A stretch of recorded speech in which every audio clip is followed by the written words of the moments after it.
Hello? Yes? Is it working? Um, it's broken.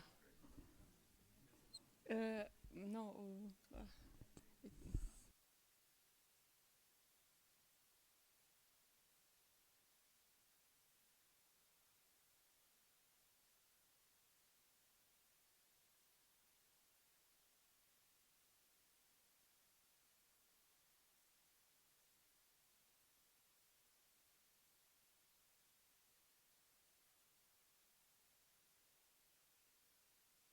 all in the room. Right. Thank you. Super. Thank you very much. And good morning, everyone. Thank you for being here with us to this Cyber Worker 2.0 in Brussels. My name is Aida Ponce del Castillo. I'm very happy to be your host today.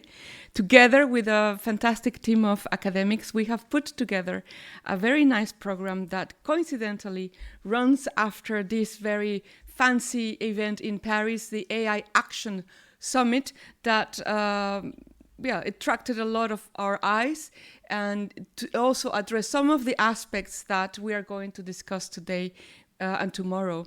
And this fantastic team of academics are Magdalena Maleka from Aarhus University and Copenhagen University, Philippe Reyk from the Technische Universität in Berlin, Rabi Jamil, who is there from University of Montreal in Canada, Joël Bock also here from Old Dominion University in the USA, Michele Santoro here from Catania University in Italy, Sarah Earnshaw from the Katholische Universität Ingolstadt, Germany, and Richard Bachman, also sitting here from the University of Michigan, Ann Arbor in the US. So our conference today builds on a previous edition of the Cyber Worker 1.0 that our academic colleagues in the University of Aarhus organized last year. And we decided together that we should have a 2.0 edition. And this is why the ETUI came and supported this event. As a follow-up, this year we decided to focus on both the environmental and the social dimensions of the big tech, because this industry has gained increasing attention as a panacea for societal changes. The various technological fixes and automation solutions promise to solve fundamental problems of our society: the ecological crisis, democratize our education, access to information, enhance global connectivity, and provide resources and platforms for job creation, or even promise to have or to give economic growth, and also promise to develop new industries and create millions of jobs. So what's our goal in this Cyborg Worker 2.0 conference? We aim to address the intersection between both the social and ecological costs of technological innovation and automation of labor, which have received comparatively limited attention compared to the promise. So we seek to question the presumed symbiosis between technological and economic progress and societal well-being. We want to understand to what extent the social and environmental impacts of emerging technologies are intersecting and interrelate, and we have crafted this in a interdisciplinary perspective. So we have historians, philosophers, lawyers, sociologists, economists, and the speakers will delve into the historical roots that have shaped the current state of big tech. They will also discuss to what extent automation impacts and exploits the environment, the effect of automation on creating precarious working conditions, but also the privacy and infringements of data collection and processing of personal data of all of us, the adverse effect of social media on mental health, environmental issues such as the increasing energy consumption and cost of data centers and the whole of the technological infrastructure, and the environmental degradation associated with the extraction of rare materials and minerals. But also we have you, the audience in person and online.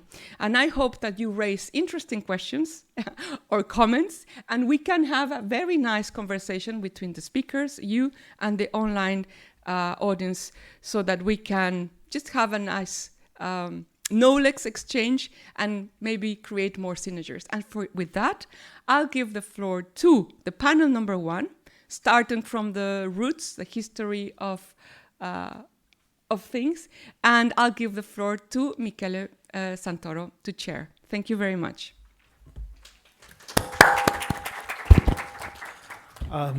Thank you, Ada, for this presentation, and we now can start our conference.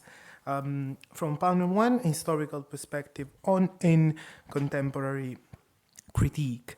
So I will briefly introduce our speakers, then and then we will hear from them, and finally we have a Q&A session. So I will start from Richard Bachman. He's a PhD candidate at the University of Michigan, United States. He's a labor historian, and he's working on the history of automotive sector. Then we have Esther Berta. She's from Aarhus Institute of Advanced Studies, and she's an historian specializing in post-war Eastern Europe. Research focuses on labor and gender history, state socialism, and workers' experiences during the transition to the capitalism. Finally, we have Reni Hamotovich. He's a sorry for that. He's a PhD candidate, University of Michigan, and in history and science and technology studies. He's an historian of NASA and the American space history. So, all that said, please, Richard, the floor is yours. Okay, perfect. I think I have to. Oh no, it's on. Okay. Hello, good morning, everyone. It's great to be here.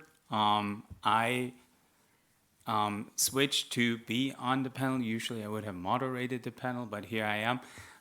Thank you, Michele, for this nice introduction. And let's get started right away. So this is part of my dissertation project I'm working on. I'm working on how industrial workplaces in the post-war period become sites for knowledge production, where social and behavioral scientists go to work with workers, to work with supervisors, foremen, management, on tackling questions related to how technology, specifically what is framed as automation, kind of a problematic term, but we will get to this, impacts the mental and emotional well-being of working people, and particularly mass production workers. So this is sort of frame this presentation a little bit, and I get started. I'm originally from Germany. You know, they like to read things in Germany at conferences. I have my little script here in front of me, so I will do that, but I'll also be here to engage with all of you. Okay, here we go. Hence do machines work for which machinery has not yet been devised. Punch in to start a repetitious day at GM's Linden, New Jersey assembly plant. This is how the caption text of the photo series that you see on this slide here starts. And this is how I would begin my presentation here. The series appeared in the July 1970 issue of Fortune magazine, prefacing an article by Judson Gooding. The article gained notoriety at the time because it introduced Americans, and the world for that matter, to a new term which quickly gained substantive discursive weight, the blue-collar blues. Gooding's term sought to capture the dissatisfaction that a growing number of American blue-collar workers expressed at the dawn of the 1970s when asked about their jobs, their lives, and the state of American society.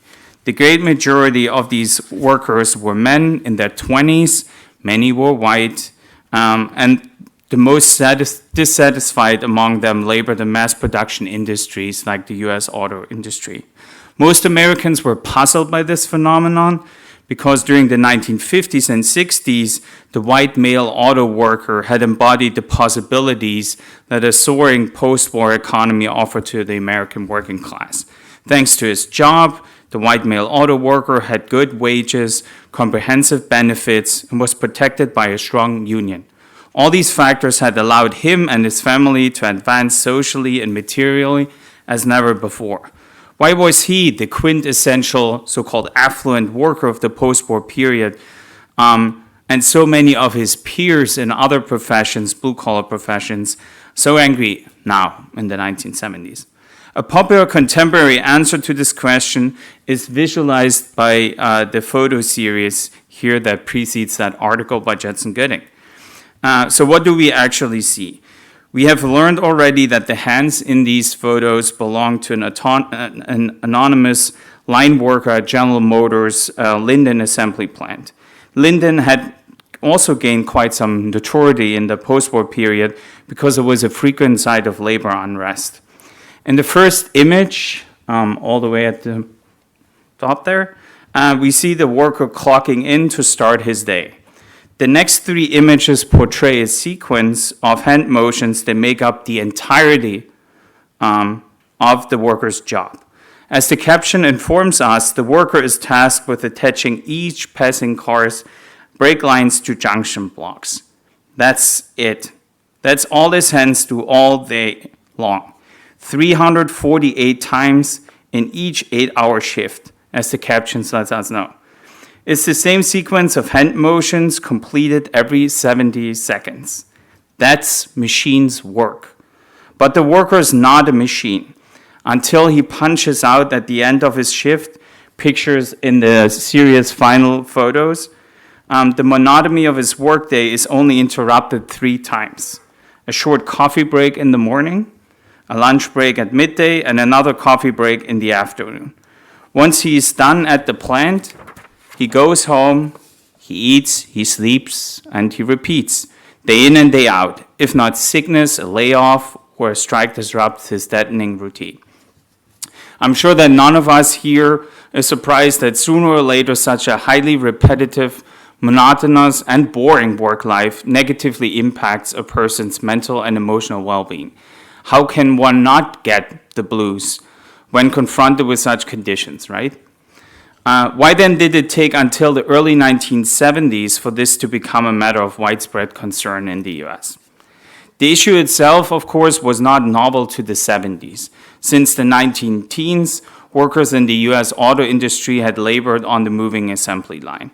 Other industries had adopted similar mass production technologies since the 1920s. This almost always entailed the compartmentalization of the labor process into minute tasks whose execution was largely dictated by the pace of machines, not by the workers themselves. This was commonly called mechanization, the mechanization of work and the mechanization of those who were doing this work. Mechanization had only increased since World War II, particularly with the spread of transfer machines during the 1950s and the rise of numerical control machines during the 1960s. Here we go. Contemporaries use the term automation, so the precursor of artificial intelligence, in connection with both types of machines. Coined in the immediate post-war era, the term automation was supposed to describe a qualitative difference, a revolution rather than an evolution, whereas mechanization aimed to increase the productivity of human labor through the use of machines, automation promised to eliminate most of human labor through its substitution by machines. Transfer machines and numerical control machines embodied the promise of post-war automation. And here I think it's valuable to just briefly talk about what these machines actually do and not do, because I feel like also when we talk about artificial intelligence today, particularly in the realm of policy and amongst policymakers and even among unionists, the technology is oftentimes not really understood, and then predictions are being made based on this misunderstanding of what the technology can do or not. So what is a transfer machine? A transfer machine is a machine system which is made up of several machine tools, and you can see that sort of on the left. The machine tools are arranged in a series and linked by conveyors and hoisting devices. The use of the latter allows to move partially assembled commodities from one machine tool to the next, and in doing so it cuts out transfer labor which used to be done by human beings. Numerical control machines are machines which are operated by a program like our electronic computers are today. And you can see one of the first ones here on the right, which was developed by MIT in 1952. The program of a numerical control machine allows the machine to initiate a job by itself. It also monitors the job's completion, and it adjusts the machine as this job is going on if the job makes it necessary. Even under mechanization, most of these tasks were still performed by workers. Under numerical control, this is now different. Human labor is transferred basically into the machine. As a result, the machine is no longer controlled by workers, but by those who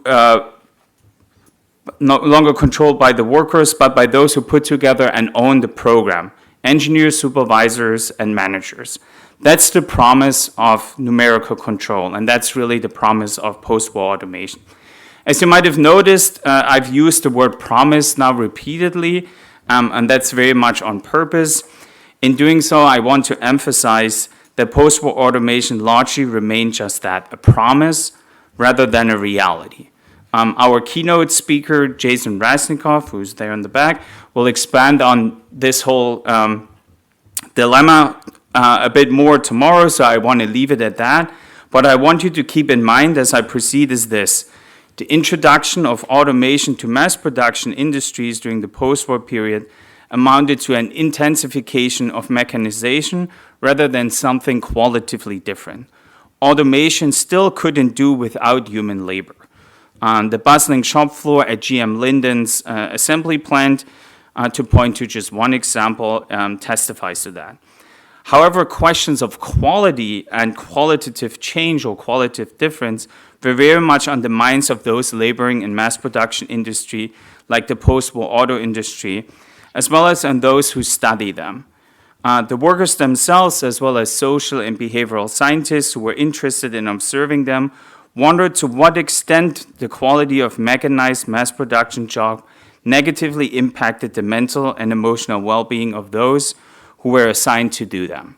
So there's a connection here between questions about technology and what technology can do and the emotional and mental well-being of workers. And what I tried to do in my project is very much look at industrial workplaces as sites where this knowledge is being produced, where these questions are being pursued in the post-war period. Of course, these questions were around for a long time. They've been asked before, and quintessential for that in the pre-war period, pre-World War II, was Charlie Chaplin. Maybe you've seen this, Modern Times, being caught up in the cogs of a machine, going kind of crazy as he was working on the assembly line. In the 1970s, this comes up again, and why is that? First, because Americans became increasingly convinced that what many had regarded as a technological fix to these kind of problems would not materialize. Automation would not eliminate all the repetitive, monotonous, and boring jobs that the post-war economy continued to rely on. Worse, automation seemed to produce even more of these jobs as it was further developing. And here I have to see, well, I guess not everything was printed. All right, so I have to improvise a little bit. So again, these questions came up, and solutions were sought for. And why did they come up? Because auto workers and mass production workers became an economic and also a social liability in the early 70s. There was a massive strike wave happening at the beginning of the 70s. Workers were striking like they hadn't been doing so since the great strike wave of the immediate post-war period. They were also doing shitty work, shoddy work. They were absent from their jobs a lot. They were quitting at high numbers. And also politically, they started to support candidates like George Wallace, who was a reactionary politician. So the Nixon administration, 1971, put together a task force which consisted of social and behavioral scientists, industrial sociologists, and they put together this Work in America report.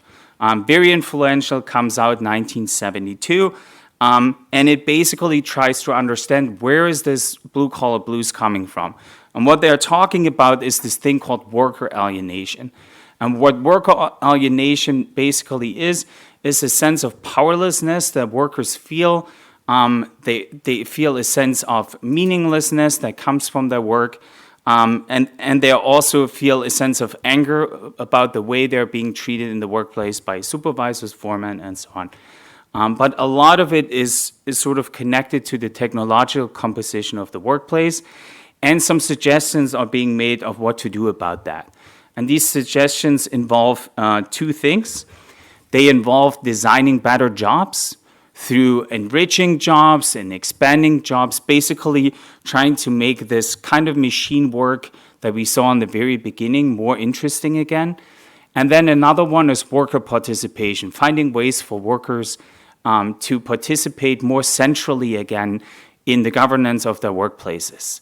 Because under this highly mechanized kind of production system that was being put in place and even more intensified by automation, the workers' way of controlling their labor and also what overall is happening in their workplaces was minimized to just a bunch of hand motions. So what I wanted to end with, because I think it's something interesting for us to consider for our discussions here, is sort of the limitations of that kind of idea. And the limitations of job enrichment schemes and worker participation schemes that come up in the 1970s is that they're still kind of like going along with a general logic that I identified as at the center of ideas about worker well-being and their connection to technology in the immediate post-war period. And this logic is that they're still trying to adjust men to machines, as Daniel Bell famously put it in an article in 1947. And what that means is that the general logic of how the workplace is being organized, management's right to manage the workplace, as it was called, is not being questioned. So management still has full control over the technological composition of the workplace. Unfortunately, this full control had been given to management by labor unions in the United States in the immediate post-war period in exchange for healthcare benefits, in exchange for pension plans, in exchange for higher wages, and was central to labor contracts in the post-war period.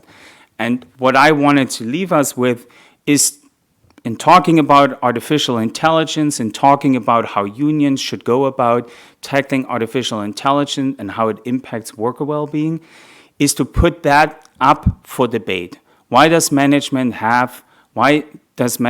continue to have full control over the technological composition of the workplace? All right, thank you. Thank you. Thank you, Richard. And now we have Ezra. Please. Thank you very much. I have not prepared my PPT because I'm actually too old and I certainly cannot compete with the new generation, and it's stupid to pretend that you can do something which you can't. So I would just like to say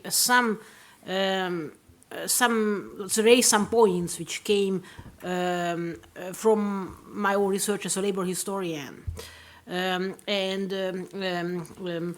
Now, consciously, I just mentioned because the time is really limited, and I just use this author as an example. His name was István Kemény, and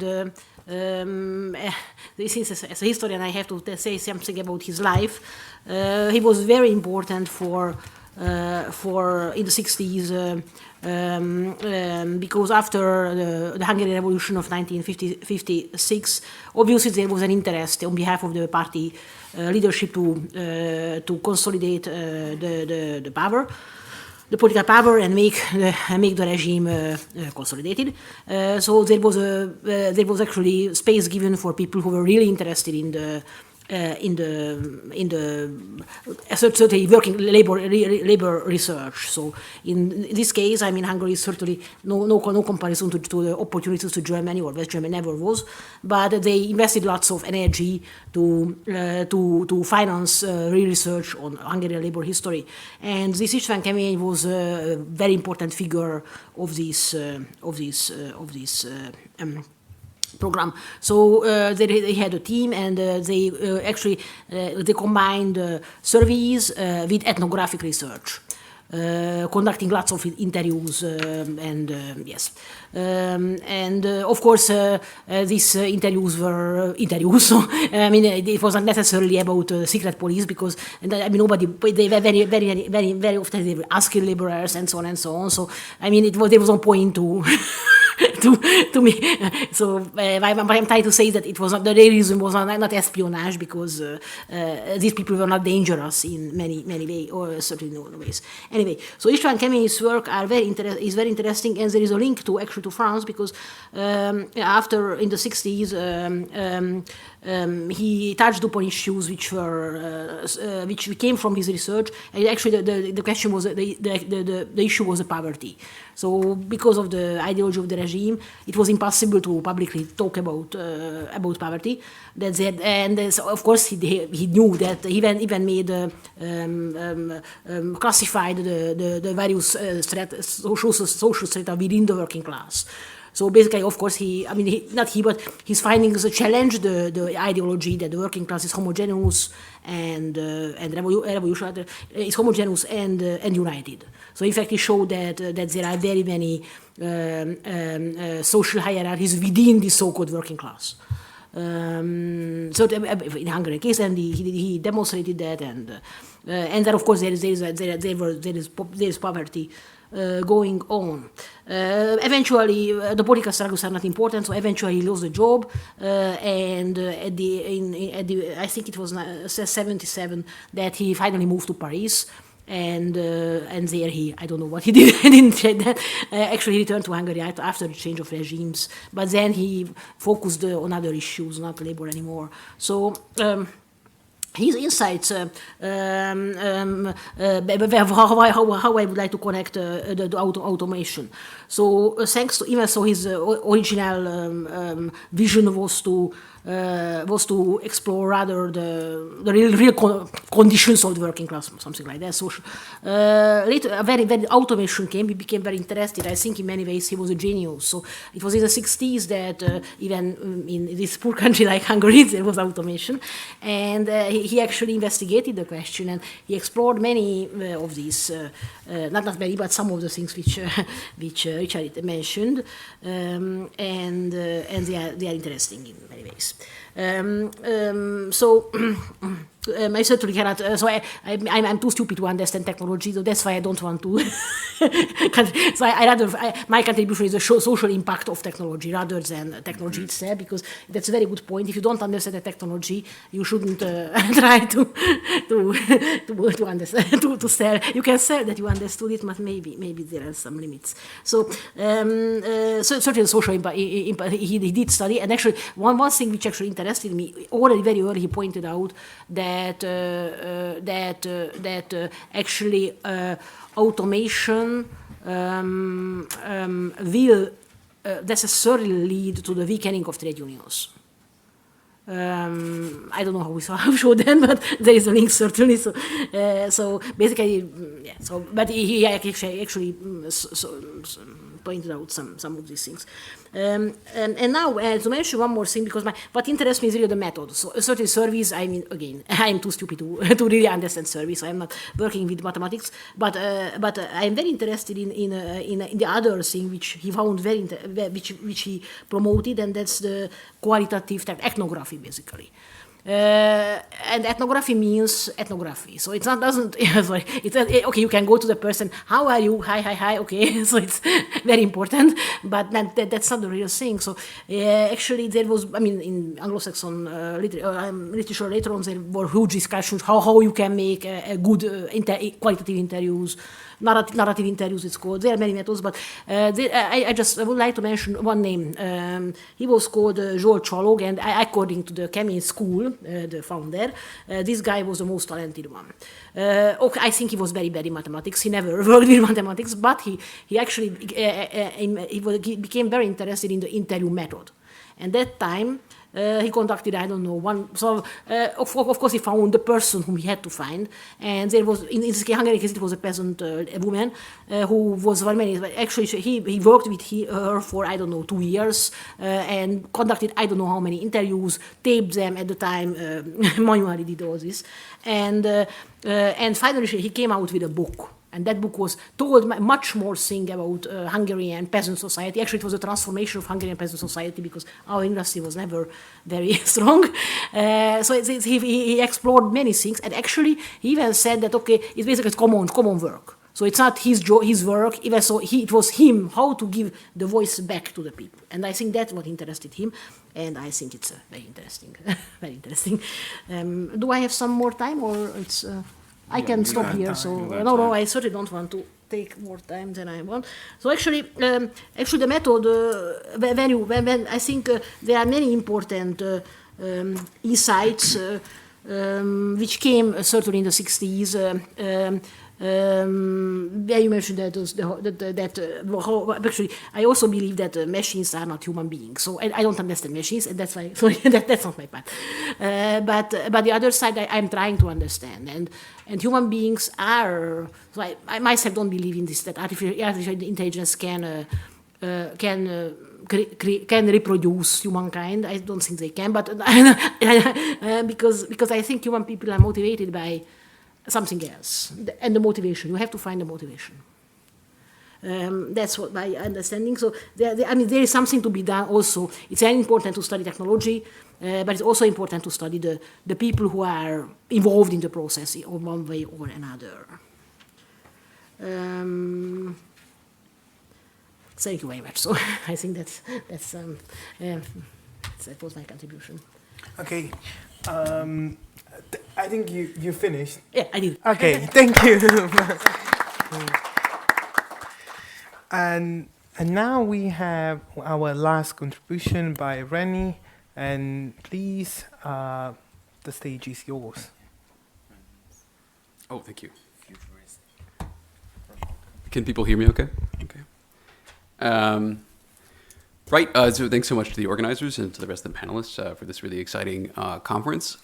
Sometimes when I'm talking publicly, I talk too fast, and also my southern drawl will come back sometimes. So if I do talk too fast, please just someone stop me. So I don't work on automation, I don't work on cyborgs. I work on the history of the future, how people understand the future, and in particular how workers understand the future through technology and through technological progress. So that's how I see the sort of relevance of my own work to this conference. And so today I'm going to talk about the history of workers and work in the space age, specifically the American space age. So there's a common anecdote that one hears in space proponent circles in the US about labor during the Apollo program, the golden era of American spaceflight, when we were sending people to the moon. It goes something like this. One day, President Kennedy was visiting a NASA facility during the Apollo program. Staying late to see all of the efforts the space agency was making, he encountered a janitor working late at night. Confused, President Kennedy asked this janitor, "Why are you working so late?" To which the janitor replied, "Because I'm putting a man on the moon." While most space proponents admit that this funny anecdote probably didn't happen, they like to repeat it because it feels spiritually true. The exchange between Kennedy and this mythical janitor invokes a memory of the space age in which all Americans, no matter how distant their labor was to the Apollo program, felt that they were all unified in working towards this grand national future. So today I want to talk about what that janitor and the average space worker might have really said if asked during the Apollo program, why are you working? What their answer might have meant then and what it means for us today. So quickly, what was the space age? What do we mean by that? So today, Americans tend to refer to the space age in the past tense as a finite historical period, synonymously, we would say, with the space race, right? The space age, as Americans would say today, is the short period of very intense space exploration, roughly between Sputnik in 1957 and the first moon landing in 1969. But this memory we have of the space age today corresponds very little to how NASA or society in general understood the space age at the time. Prior to the moon landing, the agency imagined the space age as an infinite future of space colonization, in which the country would expand ever further into the cosmos, moving ever faster and with greater and greater funding. So as an example here, this was an internal NASA proposal for a manned Mars program that would have happened after the Apollo program. And this black line is the expected funding for that program, and that very small dotted line below that is the actual funding for the Apollo program, which peaked at about 5% of federal budget. So they were expecting to have like 50% of the federal budget at this point. This line, the big line, doesn't even include the big costs of this program. That's how much money they were expecting to get in just a few years. After the Apollo program, which most NASA leaders treated as sort of a political stunt or a proof of concept, the agency aimed to continue with ever greater missions. Early NASA leaders thought that by our own time today, we would have multiple extraplanetary colonies on the moon and Mars, massive space stations, and astronauts at the edge of the solar system. This future that never happened was the space age. So, of course, in this grand vision, for the future, the space age was not just an ambitious plan for space exploration, but also an equally ambitious plan for a dramatic industrial revolution on Earth, for which space planners felt a series of imperative social reforms would be necessary. A social revolution was needed to get this industrial revolution, which was needed for space exploration. The most important of these was the need for stability. The federal government had to ensure extreme economic, political, and industrial stability. That meant, among other things, labor unrest of any kind was unacceptable in the space industry. Space exploration was simply too complicated, too long-term, and too fragile to allow for something as destabilizing as strikes. And the reason they thought this, space planners thought this, was, for instance, the Saturn V rocket, which you see here, which is what NASA built to go to the moon, had some 12 million parts, and was built up by an industry made up of some 50,000 contractors and subcontractors. NASA had, at its peak, about 400,000 employees or employees and its contractors. This was absolutely a massive, complex undertaking. Later planned missions would require ever greater complexity, ever more resources, and thus ever greater stability. In this new industrial revolution, strikes were simply too chaotic to allow. This turned out to be a problem because precisely the same conditions that NASA worried made the space industry vulnerable to strikes also made it highly prone to strikes. As it grew after Sputnik 1 in 1957, the space industry was defined by tightly confined, highly secure space facilities, the need for mostly highly skilled workers, some of the most highly skilled workers in the country, in some of the most unindustrialized areas of the country, a high degree of overlap of different types of workers from different unions working on the same sites, and the rapid growth of non-union workers alongside union workers, largely because the space industry was concentrated in the very anti-union environment of the Deep South. All this, for various reasons, meant that strikes were extremely common and particularly devastating. The unique conditions of the space industry made space workers uniquely powerful and willing to strike. Between Sputnik in 1957 and President Kennedy's declaration of a race to the moon in 1961, there were already 356 strikes in the space industry at almost every space site across the country. So who were these striking workers? Well, the vast majority of space workers were not NASA employees. This is sort of a common misperception that you hear today in the US. They were union workers employed by publicly contracted private aerospace companies. These are companies like Boeing, Lockheed. These are some of the largest companies in the world at this point. NASA actually has a rule that it has to subcontract out 90%, roughly 90% of the work that it does by force, and quite reluctantly that it does this. So private employees make up the vast majority of the space industry. Now, why were they striking? Well, when asked by reporters, journalists, workers usually responded either that they were uninterested in this space age future. In the words of one worker, if the companies are here to make money, we're here to make money. or that it wasn't worth competing with the Soviet Union over such futuristic goals in space if American workers had to be subjugated as they were in the Soviet Union in order to reach that future. What was the point of beating the Soviet Union if we had to become like the Soviet Union to do it? This was the argument that workers often had.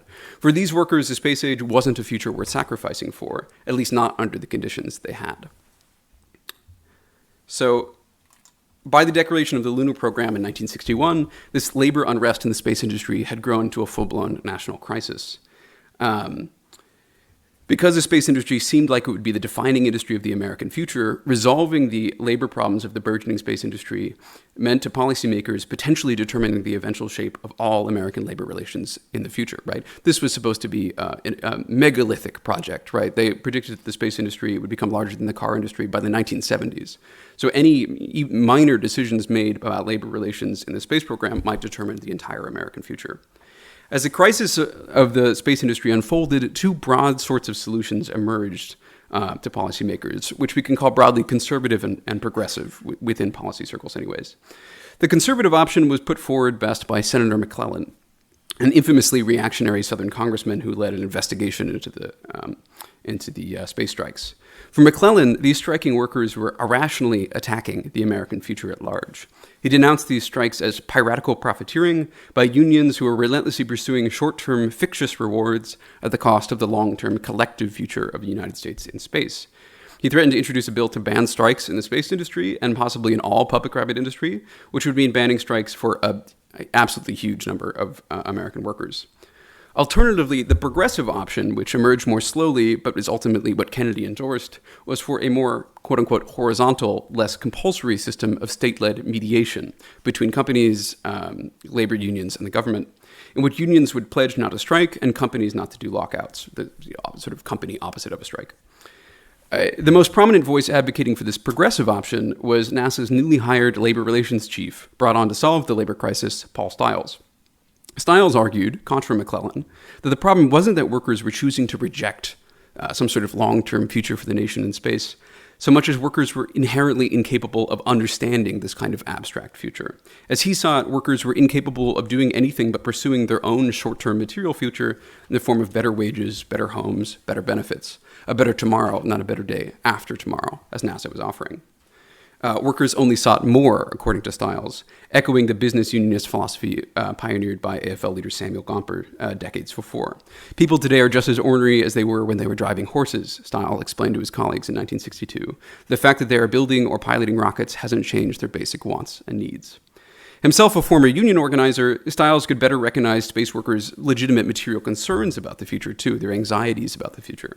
For instance, he explained to his colleagues that, on one hand, the space age was heralded as bringing this rapidly acceleration of technological progress, but workers didn't necessarily understand technological progress to be a good thing. They could, but technological progress often meant automation and the loss of jobs. They needed protections against technological progress in order to perceive technological progress as a good thing.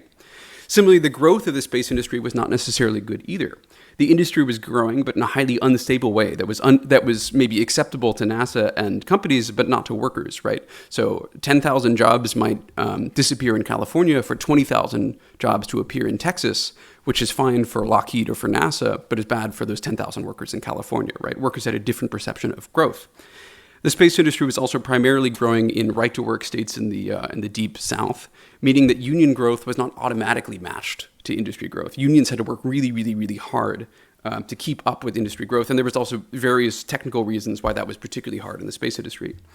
So Stiles felt that to get workers to stop striking permanently, what NASA really wanted, the state had to pursue the long-term future in a way that would integrate these workers' short-term demands. Integrate the long-term future with the short-term future. The government had to become a neutral arbitrator that could reliably deliver workers and contractors material benefit in lieu of strikes and lockouts. The state had to, in a sense, redistribute the future of the space age. A bargain had to be struck. Here are the anxieties as an example.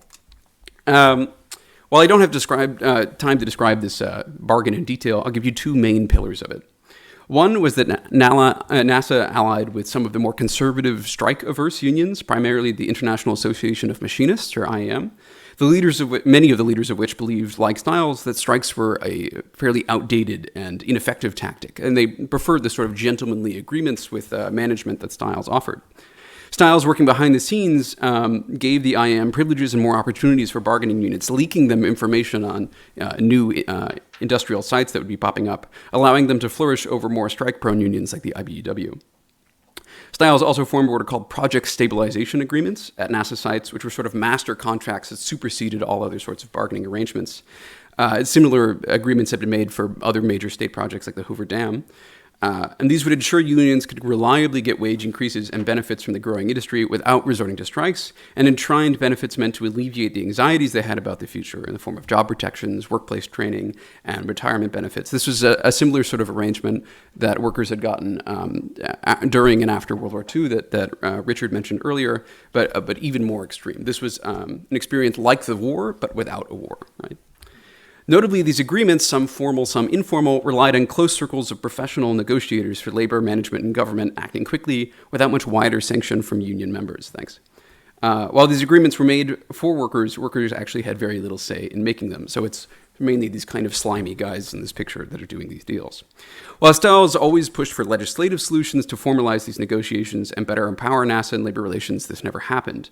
In lieu of formal powers, the space agency could only wield one tool in negotiations: the promise to give or withhold future contracts to space companies and unions, even decades in advance, wielding the future to protect the present. As the government took its place at the bargaining table, and as the future of the space age came to occupy the center of negotiations, the illusion of industrial democracy was further banished. At first, this system worked very quickly, was very successful, and almost eliminated strikes entirely in the industry between 1961 and 1963, as you can see here represented by these little men. Simultaneously, the space age rapidly transformed the IAM, which is one of the primary beneficiaries of this agreement. The IAM quickly came to represent the vast majority of unionized workers in the aerospace industry, up to 80%. It changed its name to the International Association of Machinists and Aerospace Workers, became one of the fiercest advocates for civilian and military space, and celebrated space as a new professional identity for the union.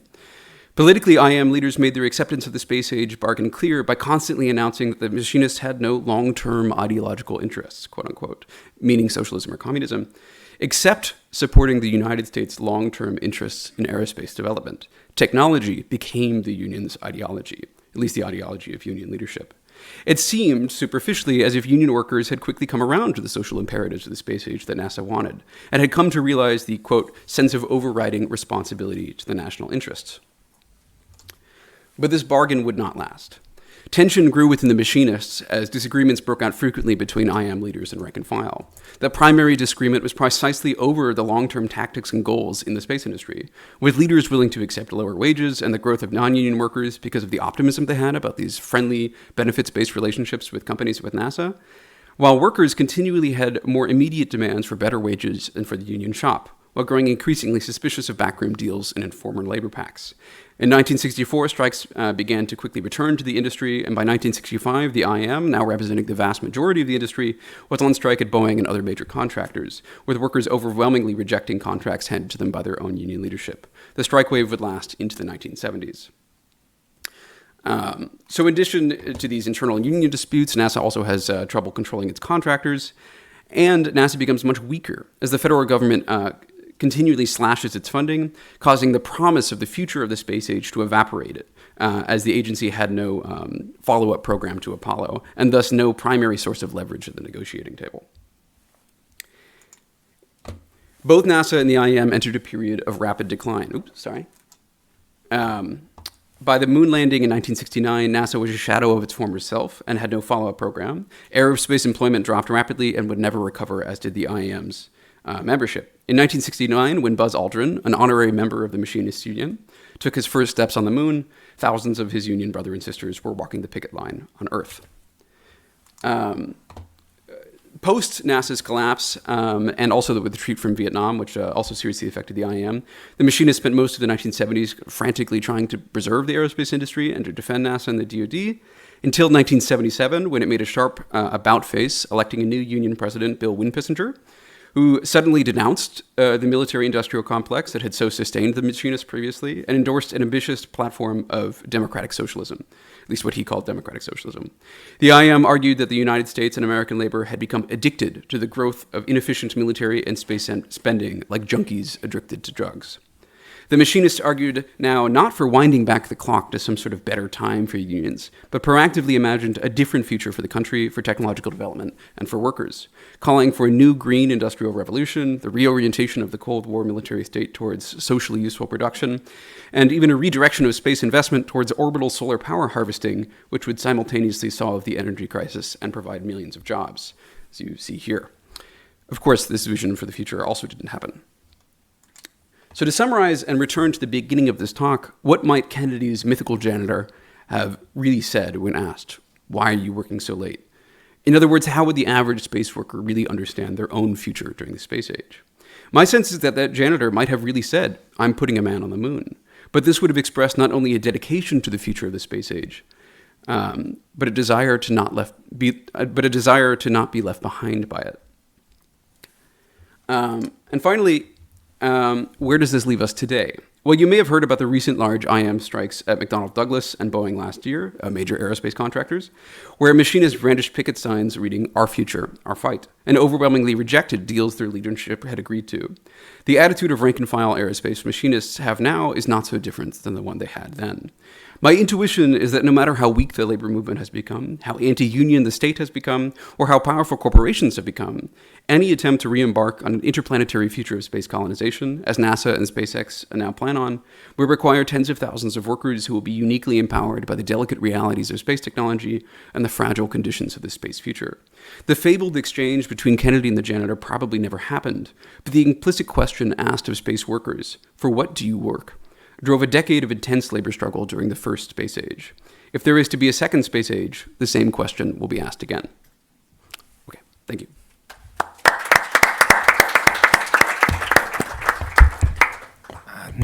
Thank you to our speakers, and now we are taking some questions related to the topic that we heard and discussed until now. So please, do you have any questions?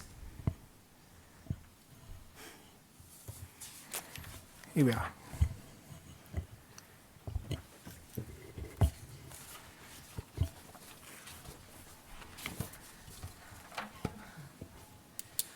Hi.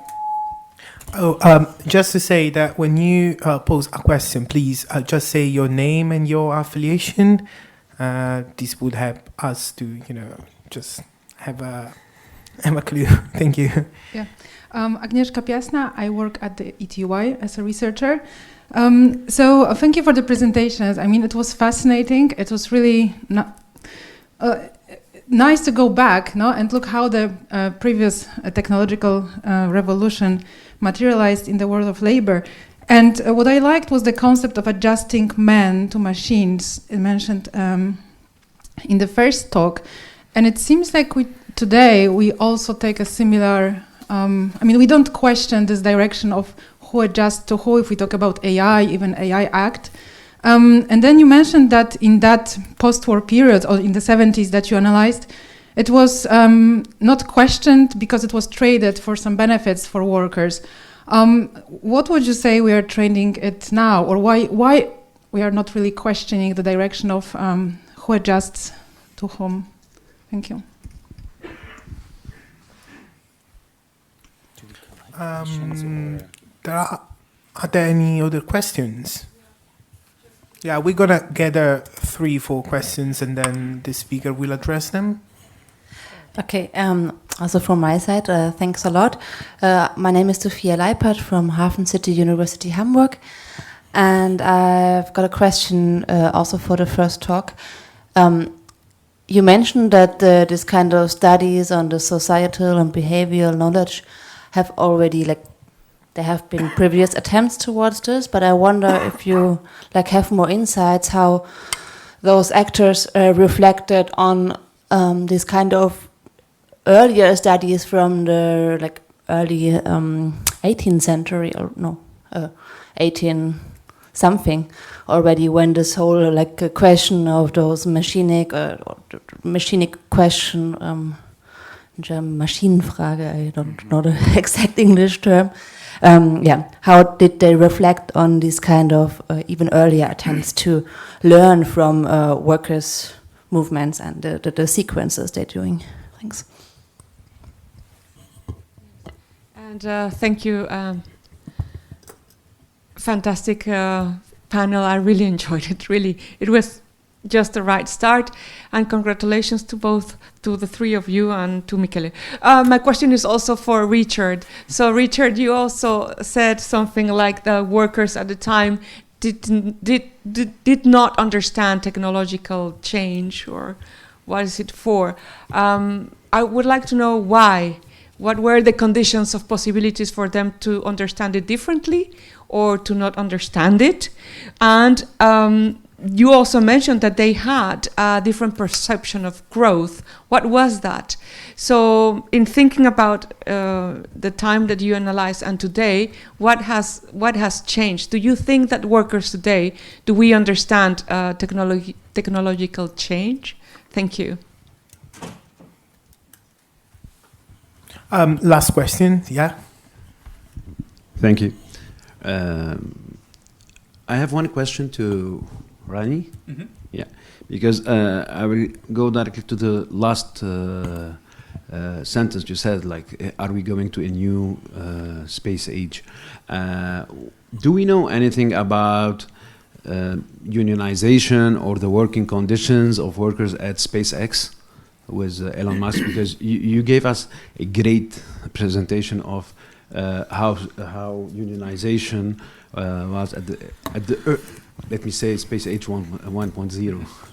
Like, what is the situation now where maybe NASA is not only subcontracting, maybe the role of NASA is going to be subcontracted to companies like SpaceX?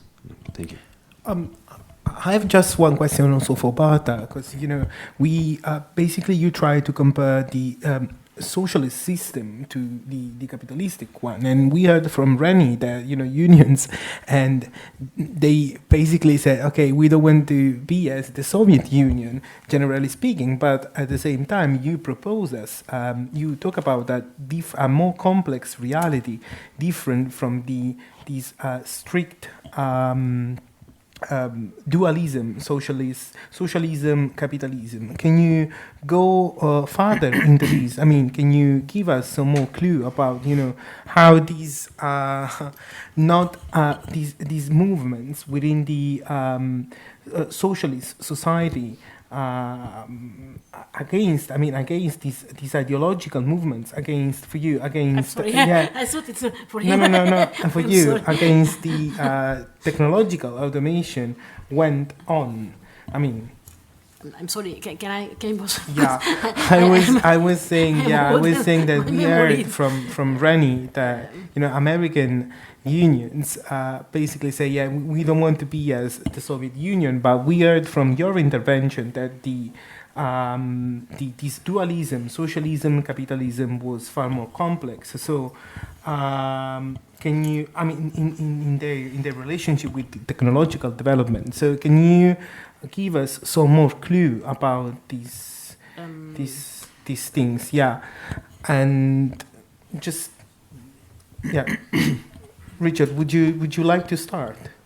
Sure, yeah, I can start. Thank you so much for these great questions, and I tried to tackle them one by one. I'm really glad that you picked up on the logic of adjustment, as I would call it, which is still around, which I think that's very true. I think we're still mainly thinking in terms of adjustment, adjusting workers to conditions which are being framed as not changeable. And those are structural conditions, right? And they have a lot to do with ownership, who owns the means of production and who doesn't. So how do we go about that?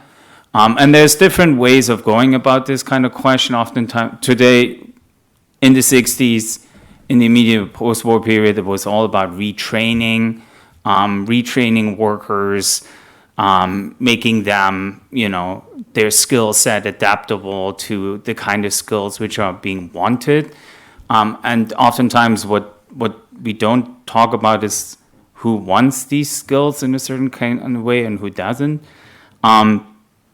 So why does this come up again now? I think it is because technologists are those who develop technologies, those who talk about developing technology, and oftentimes it's that talk. It's a lot of talk. It's always these horizons of, in the immediate future, this and that will happen. And you hear this in the 1950s and 1960s, the workless future is just around the corner, no more workers, the machines will take over.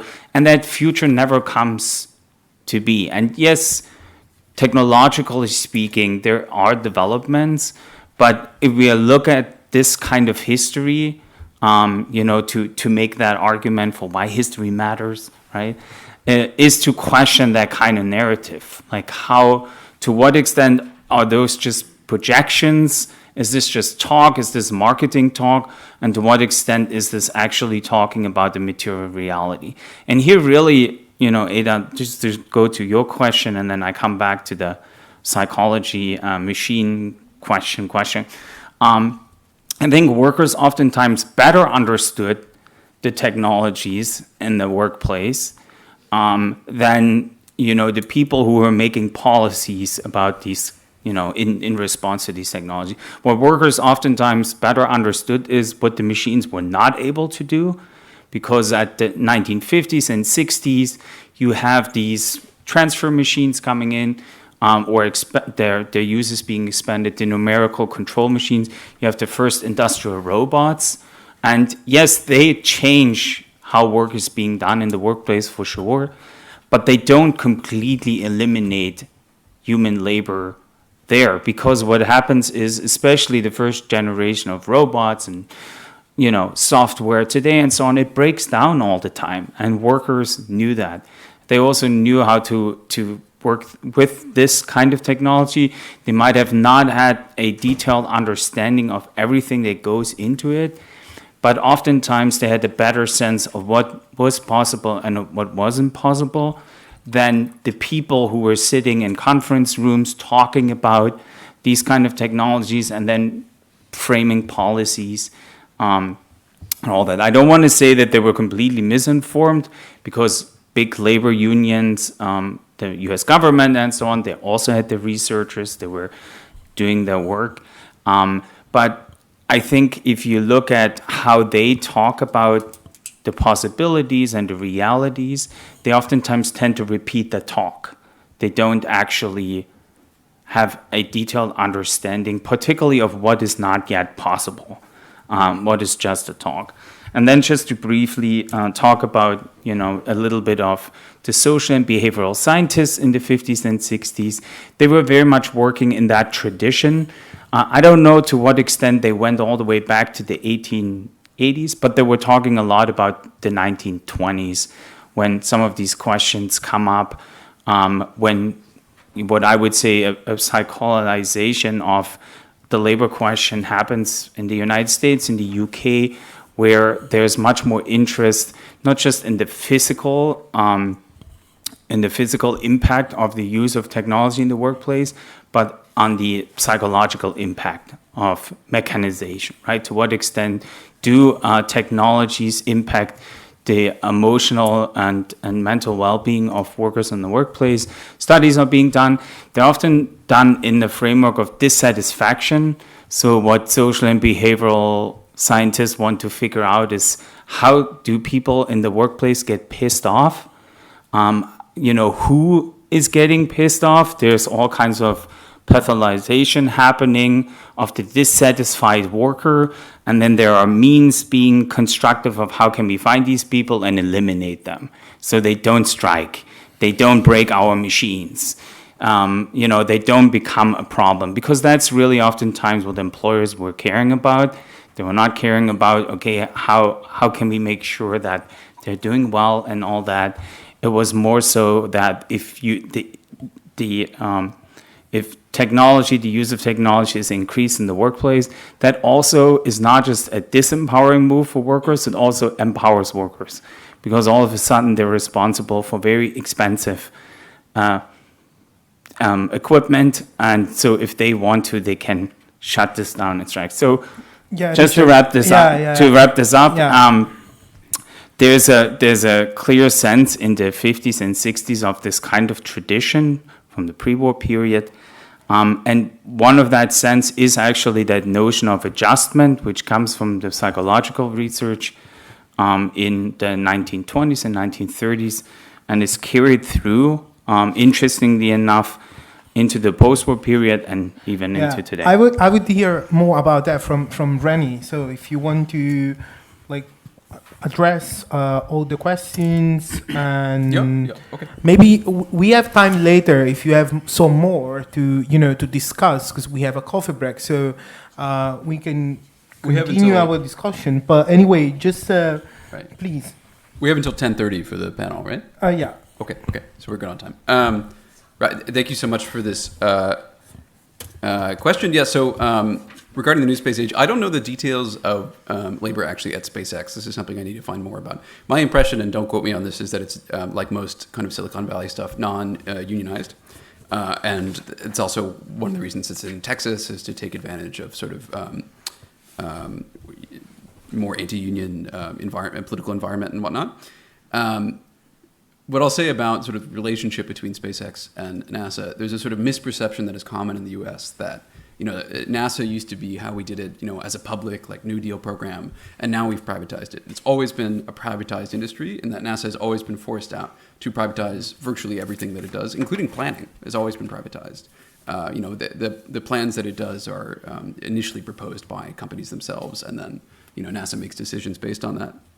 The privatization that has happened is of decision making, where power has been given more and more to the contractors, particularly SpaceX, which is now dominating a lot of major space contracts, and including the current lunar program. Unclear if this is actually going to happen, but there is a lunar program to go back to the moon, which SpaceX is a major component of. And in a way, NASA wouldn't necessarily admit this. The kind of general perception is that SpaceX is now piloting where the program goes, but the government still funds it, right? But about the situation of work, if we really do have a second space age where we're competing with China and India and other companies and whatnot, and we really do a big what Elon Musk talks about doing, colonizing Mars and et cetera, the labor situation will change. Now it's a prototype program, right? Now they're building a few rockets. You have a bunch of very high-skilled PhD workers or whatever. But if you want to do a major program, you're going to have tens of thousands of industrial workers who come from a very different environment. I think that they will be very empowered whether or not they are unionized. They'll be empowered in a different way, not in as necessarily good ways if they were unionized. But because of the fragility of space technology, the situation is still the same. You've got a spaceship with 12 million parts, and you have one screw loose, the whole thing blows up, right? Workers are very powerful in that situation. Maybe it means that they're just not showing up to work. Maybe it means that they're not very, good at their jobs on certain days where they're mad at their employer, this kind of things. That's still a form of power, of course. And what was I going to say? Oh, yeah. Also, I didn't talk about this in the talk, but one of the reasons that workers were particularly empowered during the, quote-unquote space race was because there was a perception of a race, right? We were competing with the Soviet Union. We had to get there really fast. Strikes or delays, right? Every hour, every minute has this biblical significance or whatever. When there is a space race and also an arms race, industrially speaking, it's the same program. So it seems as if these race geopolitical conditions are necessary for the state to really put out money. If China really does a lunar program, China really does a Mars program, maybe that's what will get the U.S. to compete on the same level. I mean, who knows for sure? In that situation, workers are again powerful in the same way that they were, because every strike is a massive delay. So I think in a way, this is my pessimism of the intellect, optimism of the will, whatever it is. But I think that workers in a way are always powerful in the context of the space industry. Yeah, thank you for quoting Gramsci. You know, it's not usual to hear something like that. Anyway, and Ezra, would you? No. I think I am. Sorry, I'm all tired. No. Okay. I Okay. didn't even get the question right. Sorry. So. Okay. And do we have any other questions from? I have a couple questions.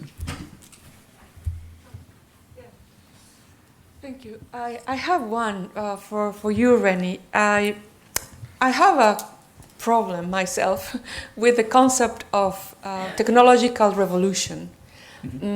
What do you think, from a historical perspective, was the space age a technological revolution at the time? And today, can we say that the AI experience that we live in is a technological revolution? Can the space race today, if we can name it like this, can it be another technological revolution? I would like to hear your thoughts about that. I know that different people have different views about what is a technological revolution and what is not, whether we are living the same thing again and again. And I am really confused in this turmoil. Thank you. Can I ask a couple? Any other questions? Okay, I guess you can go. You can go further, and then we. Well, I have a question for Richard and a question for Esther.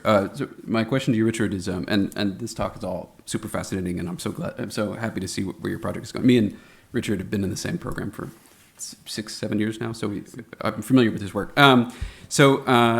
What I was curious about is if you've seen anything about sort of like dialogue or disagreement between workers and between union leadership over these, de-alienation programs and these self-management programs and whatnot.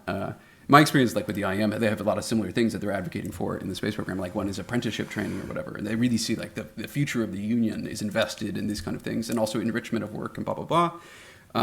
The general kind of perception that I've seen among sort of institutional histories of the union is that workers did not care about this kind of thing themselves. That wasn't what they were willing to fight for on the picket line. In the end of the day, it was usually wages and kind of more typical stuff or whatever. Mm-hmm. This was a disagreement. So I'm curious what you've seen about this.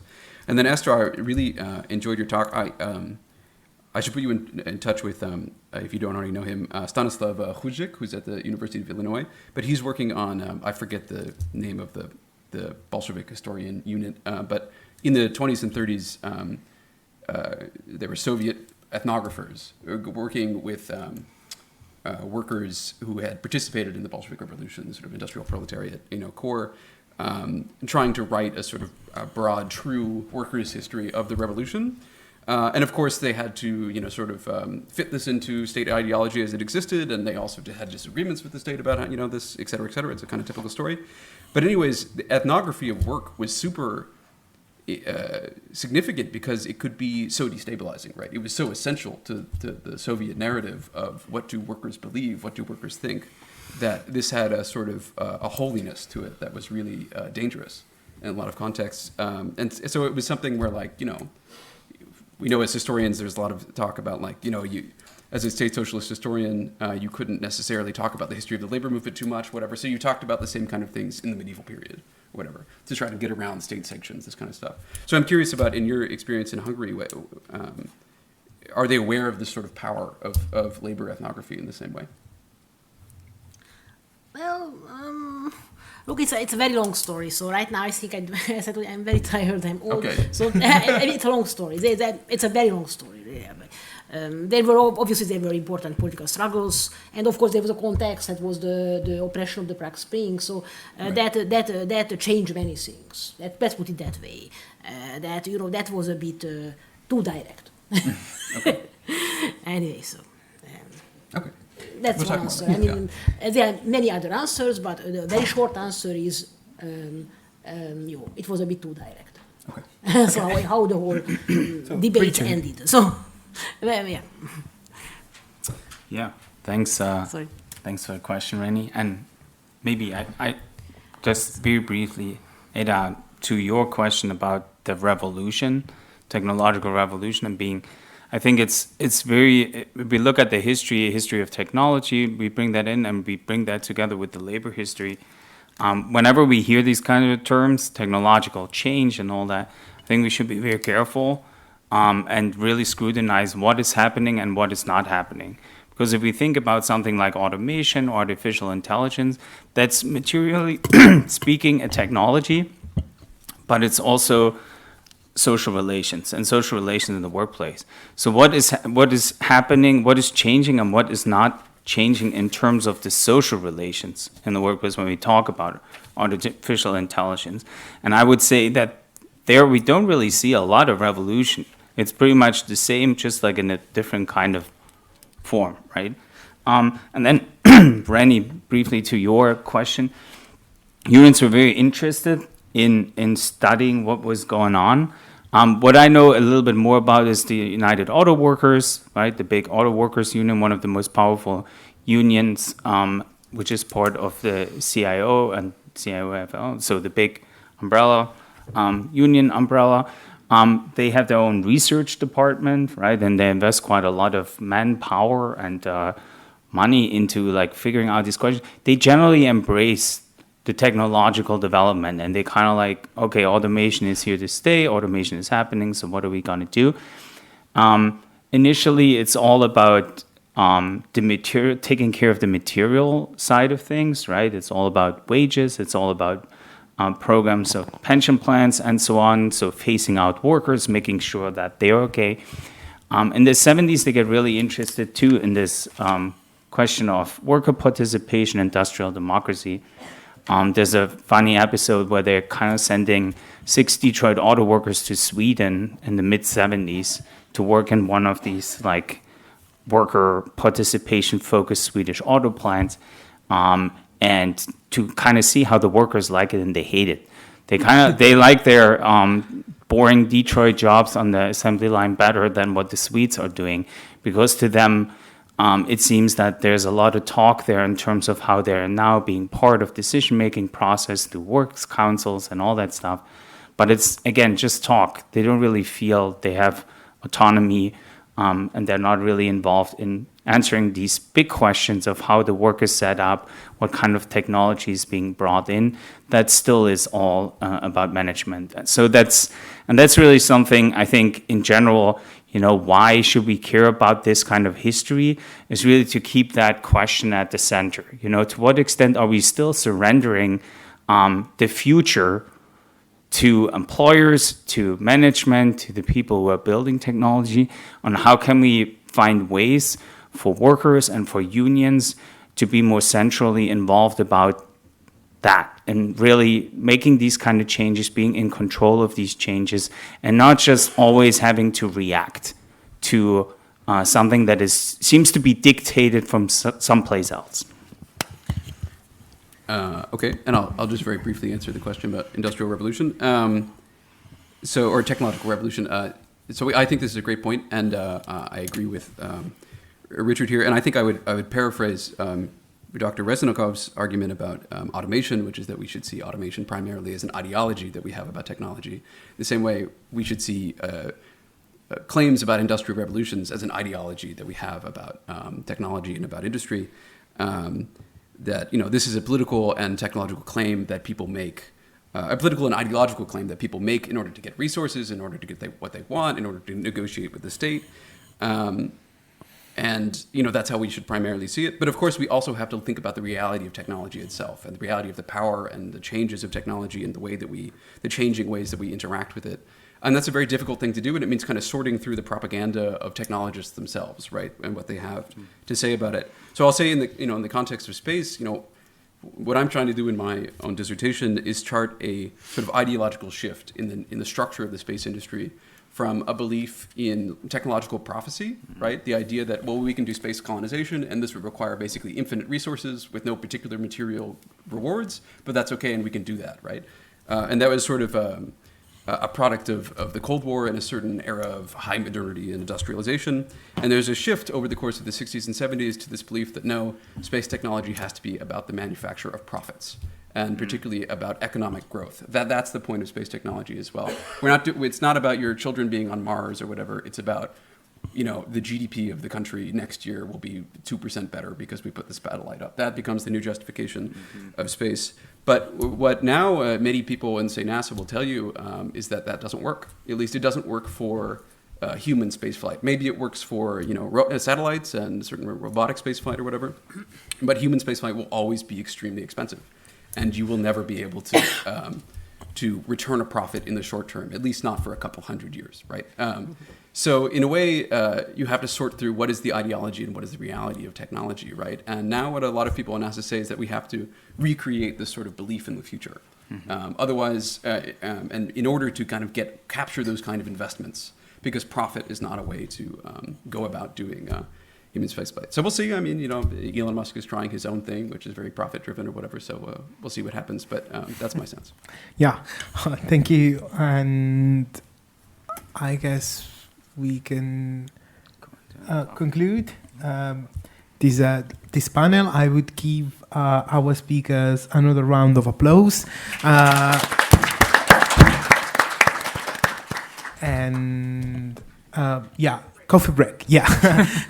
see you in 20 minutes. 10:50. We will be back. Thank you. Yeah.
Hello.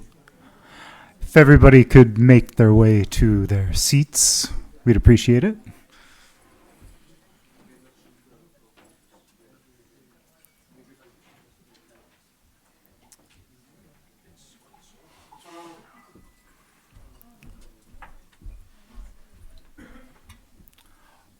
All right, so let's get started with panel 2 today on AI, ecology, and environmentalism. A brief introduction. My name is Joel Bach. I am a lecturer in philosophy of technology at Old Dominion University in Norfolk, Virginia. I'm really excited about this panel, in part for kind of selfish reasons. I'm currently designing an AI ethics and policy course at Old Dominion University, and I was very excited to see when I got a chance to read the abstracts and see the PowerPoints and some of the presentations in advance. And a lot of the sources they're citing are some of the very same sources I'm going to be including in my course. People like Kate Crawford, Luciano Floridi, and Marc Kokelberg. I don't know how to pronounce his last name. So I was very excited to see that. We've got 3 panelists here. So the first one is Filippo Pianca. He holds a PhD in philosophy from the Catholic University of Milan, Italy. He studies the ethical, bioethical, and anthropological implications of digital technologies with a particular focus on artificial intelligence. He'll be presenting online today, and the title of his presentation is Green Technologies, Red Flags, the Ethical Implications of AI in Climate Change Mitigation. And our second presenter is Jasmine Campbell. And she is a philosophy research master's student at the University of Amsterdam, specializing in social and political philosophy and social epistemology. Her research focuses on the philosophy of technology and artificial intelligence, particularly ethical, political, colonial, and epistemic implications of predictive machine learning technologies and big tech. The title of her presentation today is From AI Environmentalism to a Decolonial AI Ecology. And then finally, we have Siobhan Lash. She is a teaching assistant professor from the Kendrick Center for an Ethical Economy in the John Chambers College of Business and Economics at West Virginia University. She works at the intersection of political economy, environmental justice, urban ecology, and ethics in AI and business. And the title of her presentation will be AI, Migration, and Adult Third Culture Kids, Rethinking Urban Ecology. So each presenter has 15 minutes. I'll give you a 2-minute warning if that's okay. Filippo, you're online. I'll type in the chat when you have 2 minutes remaining. And then we will do the Q&A for all three panelists after all of you have presented. So Filippo, feel free to take it away. Thank you. Hello, good morning, everybody. And nice to see you, although online. Let me share the presentation I had prepared. Can you see it? Yes. Let's try if I move it, just to make sure that when I move, you see it. Can you see? Yes. I move it.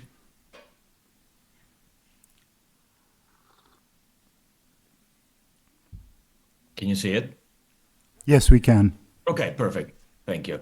So good morning, everybody. My name is Filippo Bianchi. Again, I'm from the Catholic University of Milan, Italy, and I am presenting a speech titled Green Technologies, Red Flags, the Ethical Implications of AI in Climate Change Mitigation. I'd like to make a brief premise regarding the so-called superintelligent machines. So what Bostrom calls superintelligence, or what other researchers are calling hyper-intelligent robots and AI in general. And I'd like to ask, although rhetorically, are superintelligent robots, are these realistic or plausible prospects? Is it a reasonable debate?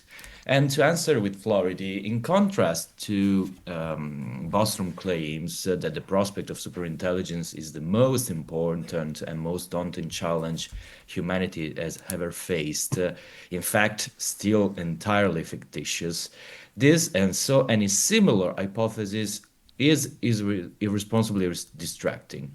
Is a rich word preoccupation likely to worry people in wealthy societies who seem to forget the real evils oppressing humanity and our planet. Unfortunately, the COVID-19 pandemic has reminded doomsayers that we have tragic problems, both serious and pressing. No matter what Musk may think, climate change is our biggest existential threat. It is immoral to speculate about Hollywood scenarios when billions of people worldwide continue to suffer from poor access to water, sanitation, and hygiene. So, Florida moves the attention away from superintelligent machines back to our biggest existential threat, which is, of course, climate change. And what is the proposal of Florida? His proposal is in line with what the European Union is calling the twin transitions, so the green and the digital transitions. And Florida proposal is called the ecological gambit, the ecological gambit, taking this image from chess, from the play of chess. And in his proposal, we have both the opportunities and challenges. The opportunities, in brief, I will not read this slide, but the opportunity is both scientific and pragmatical, if we want. The opportunity is epistemological and scientific in the sense that through AI we can study climate trends, forecast the future developments, and predict the impact and success of policies.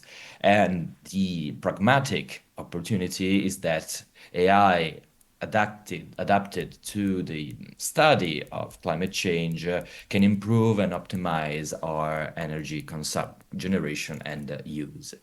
To these opportunities correspond some challenges, and these challenges are both ethical and ecological. Ethical and ecological because there is a possibility that we can exacerbate the same social and ethical problems that are already associated with AI, but also in terms of ecological challenges and risks, there is a possibility that AI applied to climate change study can contribute to augment the global climate change from greenhouse gases, so our carbon footprint, to say it in brief. So Floridi's proposal is the gambit, as in chess. The overall result is that we are talking, as Floridi is writing in his famous book, The Fourth Revolution, we are talking a technological gambit. We are counting on the fact that ICTs benefit the environment more significantly and quickly than they can actually harm it, and that there is enough time for such a gambit to pay back. The time variable is crucial. A gambit is a chess opening in which a minor piece, often a pawn, is sacrificed to gain an advantage. It is therefore a matter of voluntary risk, involving a significant loss taken strategically in order to gain a significant advantage that is higher than and compensates for the original loss. Such features characterize more generally the logic of worse before better. And in line with this proposal, Floridi in another book, which is very recent in his English translation, The Green and the Blue, advances what I'd like to call a colorful wedding. The blue of digital technologies is a great ally of environmental green. The two work best in tandem, and if the world will enjoy sustainable development for the earth and preferable for humanity, it will be because the green and the blue will have created a virtuous circle between nature and technologies. And I would like to focus exactly on this expression, a virtuous circle between technology and nature, in the remaining time that I have, advancing some critical considerations on Floridi proposals, both the gambit and this wedding.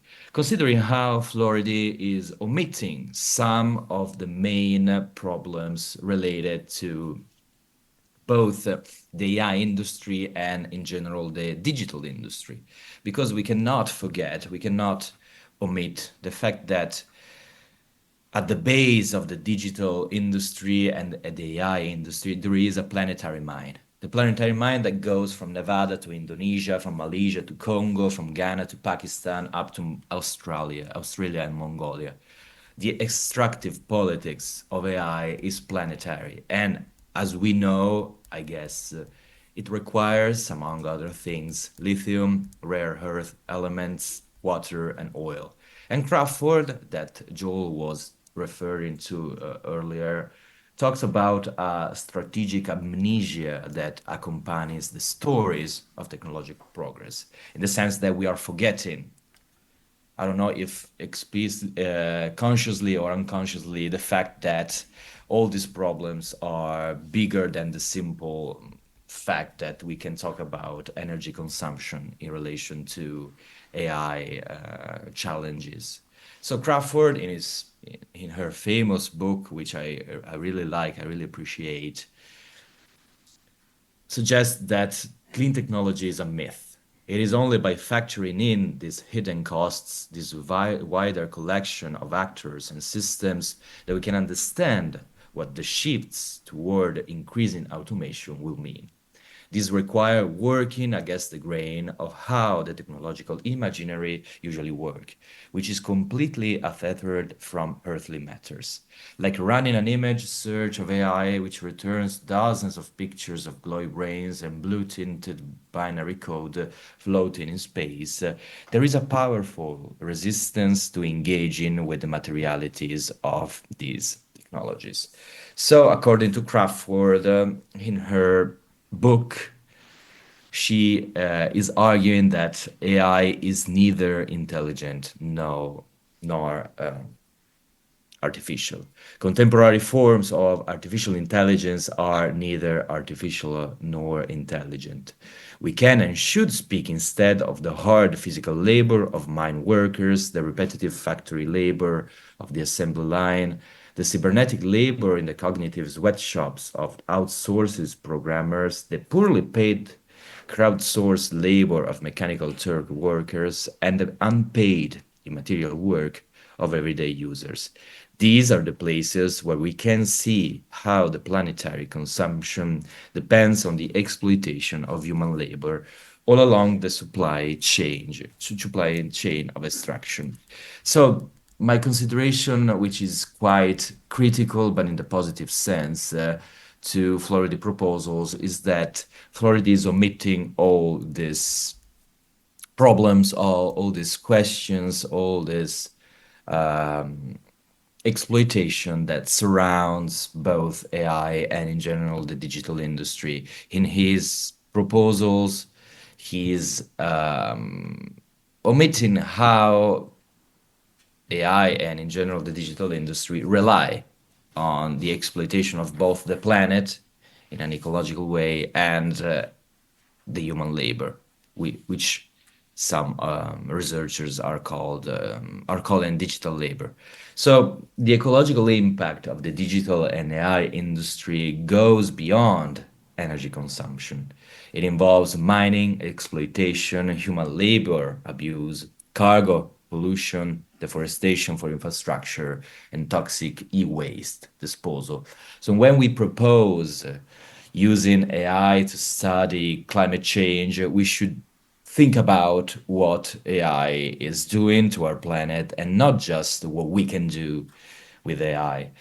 The main idea, which I take from Gunther Anders, a German philosopher from the 1950s, he was talking about how we should change the main question regarding technology and our relation with technology. Instead of asking what we should do with technology, we should start asking what technology is doing with us, which can be a very symbolic question sometimes. But in the case of AI, I find it really interesting and suiting in the sense that before asking what we can do with AI, how we can apply it to, of course, climate change study, I'm not saying that it is wrong. I'm saying that we should consider all the aspects and not just about energy consumption, which is a part of the ecological and environmental problem. We should ask what technology is doing to us, is doing to our relation, to our labor relationships, to our planet in its entirety. So this is my idea. I know I ran a little bit. I was quite fast a little bit, but I knew I had 15 minutes. So thank you for your attention. And I remain available to answer some questions at the end. Thank you.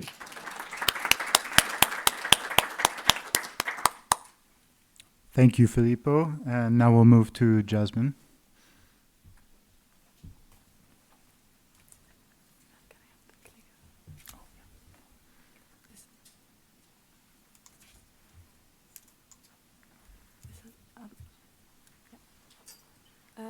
So thank you, everyone. I will be presenting from AI environmentalism to decolonial ecology. And so, does that not work? Oh, yeah. As Joel already said, I'm a philosophy research master's student. I'm currently working on my master thesis. And my thesis research is on, I'm trying to formulate some critical social epistemology of AI rooted in decolonial thought, so ideas of the coloniality of knowledge and the need to decolonize knowledge. And so I focus on generative AI and predictive machine learning technologies as tools with which we outsource and automate, in a sense, our epistemic processes, and so our thinking processes. And today I'm going to be presenting a kind of branch off of this and looking at the ways in which, when we're outsourcing these thinking processes, how that impacts our environmentalism, and then the need to decolonize our environmentalism as produced or promoted by AI technologies. And I'll be relying on Malcolm Ferdinand's work, Decolonial Ecology. And in this work, he frames the ecological crisis as the result of colonialism and colonial logics or epistemologies.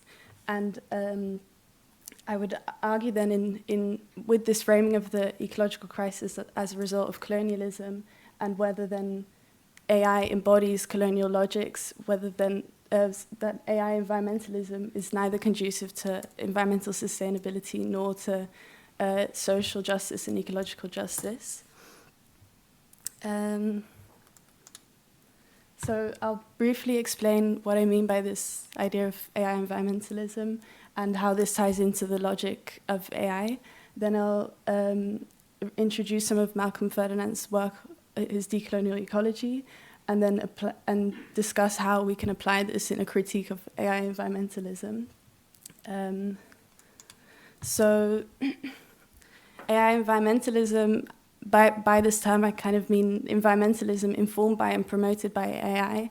And so the ways in which AI technologies shape our lifestyle choices, our decision-making, and governance when it comes to the environment or environmentalism and our ecological understandings. And so this is kind of rooted in ideas from SCS and critical technology studies, which question the neutrality of technologies. They're not merely neutral tools we use in certain political contexts or social political situatedness, but they really embody these politics and political values.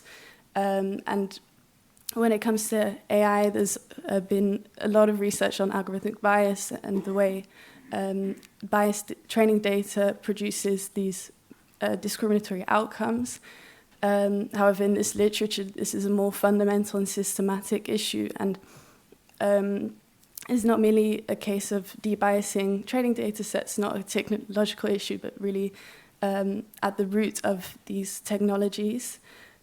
And so an example of this is this paper, AI Empire, and they have this diagram of a tree, and they argue that AI and big tech's values and influences in the development of AI, that these technologies are thus rooted in racial capitalism, heteropatriarchy, and modernity colonialism, and that these then branch out into mechanisms and processes of automation, extractivism, datafication, etc.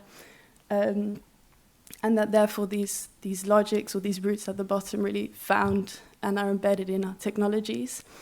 And so I would argue that then this also has implications for our environmentalism and our ecological understandings. And this is all fairly abstract and theoretical, and also a very broad notion of AI environmentalism I'm using here. I'm not pointing at these specific technologies, but really this kind of epistemic role and logic behind logical influence, I guess. And although a slightly more concrete example is this work by Isabelle Hupont and her colleagues, and they studied how the use of large language models in mediating our understanding of nature or relation to nature, how it may influence us, and they argue that there's an anthropocentric bias in these large language models, and so the question is whether this is then transferred onto users or kind of reinforces existing biases in users. And so I think a critique of AI environmentalism should be rooted then in decolonial theory, particularly eco-critical decolonial theory, such as that of Ferdinand, critical AI studies, which really questions this neutrality of AI and highlights the power structures embedded in AI technologies, and critical decolonial epistemology, particularly the work of Kirsty Dotson. She works on colonial epistemologies and how these epistemologies produce norms, values, and systems of governments while suppressing non-Western or indigenous epistemologies.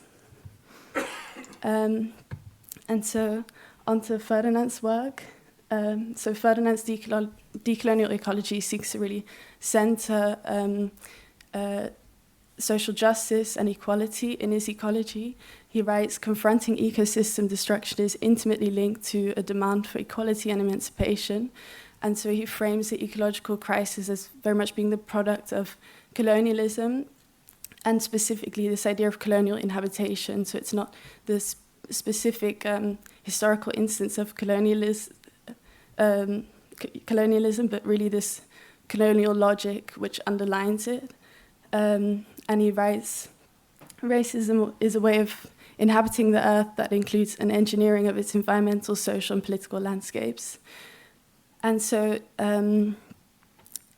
he bases this on his critique of mainstream environmentalism on the double fracture. So he writes that there's, on the one hand, this colonial fracture, which hierarchizes or valorizes and racializes humans, and the ecological fracture, which is this anthropocentric idea, positing humans as supreme to nature and animals, and then a fracture in the ecological movement where there isn't enough awareness or addressing of social justice movements and social inequalities. And he argues that this idea of colonial inhabitation is the root of both social inequality and ecological crisis, and that these are very much linked and intertwined. And so when it comes to this idea of AI environmentalism, which I think kind of manifests in these techno-solutionist and green capitalist forms of environmentalism, this idea of the double fracture is very much present. So there's a lack of awareness of the social and environmental costs of AI when it comes to these commending AI's use in ecological responses. And as Philippa also said, this is also something Kate Crawford discusses in her book, The Atlas of AI. So she discusses this myth of immateriality of the cloud, and there's a focus on innovation and growth when it comes to AI. And then too, if we think of this tree again, and how AI is potentially rooted in coloniality, whether it then also produces and maintains these colonial logics or this idea of colonial inhabitation, and how that then comes forth in this idea of AI environmentalism, and that, for example, if AI environmentalism is rooted in coloniality and capitalism, this would socially manifest in ideas of racial capitalism and the exploitation of the global south, or of workers in terms, and for the sake of profit and growth, and how this then produces these social inequalities and racial inequalities, and then ecologically this manifests in green capitalism, and ideas on innovation and growth at the expense of addressing these environmental harms. And then there's also, in terms of datafication as being kind of this colonial logic, there's a abstraction and decontextualization of human and ecological data, which abstract us from the world and from the ecological crisis as being rooted in this coloniality that comes forth out of these automated systems and kind of automated environmentalist governance. I think I'll skip over this. And so the question I'm kind of left with is, does AI have a place in a decolonial ecology and true climate justice and environmental sustainability? And so I put up the quote, "The master's tools will never dismantle the master's house." So if AI is rooted in this coloniality and capitalism, can it really address the issues which are products of coloniality and capitalism? It's kind of also an open question to the floor as well.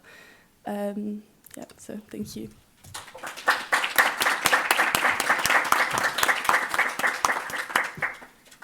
Thank you very much, Jasmine. And now we have Siobhan Lash. Oh, yeah, maybe. Does anyone mind if I walk around? Oh, because I like to point. Is there a mic she could hold? Yeah. Okay. That works. I understand, yeah. Thank you. Can everyone hear me okay? Yeah. Okay, perfect. Sorry, I teach in the business college, so I'm used to walking around because I teach 300 students. So today my talk is going to be on AI, climate, migration, and adult third culture kids. My name is Siobhan Lash as well, and I teach at West Virginia University. So the way I'm using climate migration is in relation to domestic and international travel or mobility driven by climate factors. And this is going to increase as we see the impacts of climate change and they become more acute. As a result, we're going to see an increase in third culture kids. And this means that we're going to see a combination of kids who are grown up in multiple cultures. I'm actually a product of I'm a third culture kid. I grew up in Ireland and in America, in Nevada.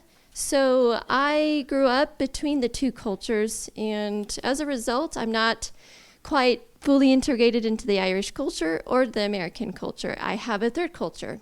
And this is what happens with third culture kids. And we bring a lot to the table with regard to policy and decision making because we're used to adapting to different audiences and different cultures.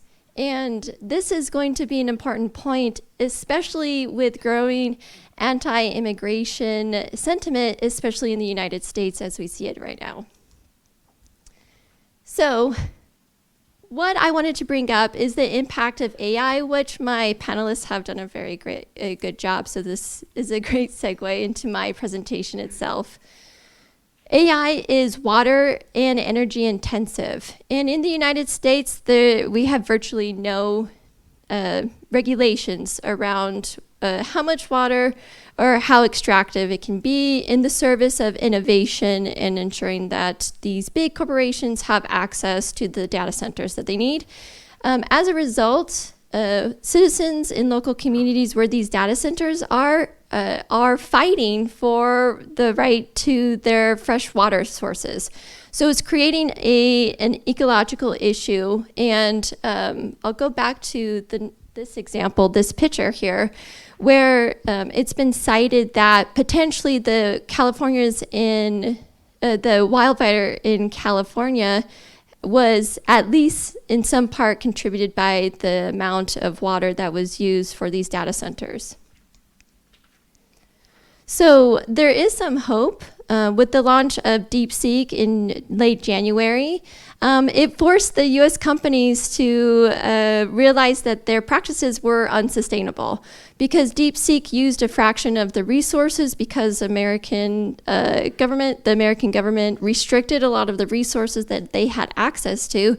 So they had to be innovative. And as a result, it actually ended up being significantly more sustainable. And just to give you an idea of the impact of one ChatGPT prompt, it takes around 519 milliliters of water just for an email type prompt. That's not even considering other energy intensive and water intensive uses like image or video AI generation. And we'll see more of that as Sora and other video AI generative platforms become more ubiquitous with the general public. So I wanted to give a case study to give an idea of how I'm imagining what will happen and how we can integrate third culture kids and start to really embrace this influx of multicultural people in these contexts as climate change becomes more acute for people. So I wanted to use the Mid-Barataria Sediment Diversion Project, which happened when I was in Louisiana doing my PhD program, so I have personal connection to this as well. But to give you an idea of what they had in mind is in 2010, we had the BP oil spill, which then impacted the Gulf of Mexico over here, and we can see with the red dots, it had a negative impact on the dolphin population amongst other ecological issues that stemmed from it. And as a result, BP owed Louisiana $8 billion. They proposed then that we use $2 billion of it for this project. The problem is that the Coastal Protection and Restoration Authority were the experts in charge of this project. And this is what it would look like.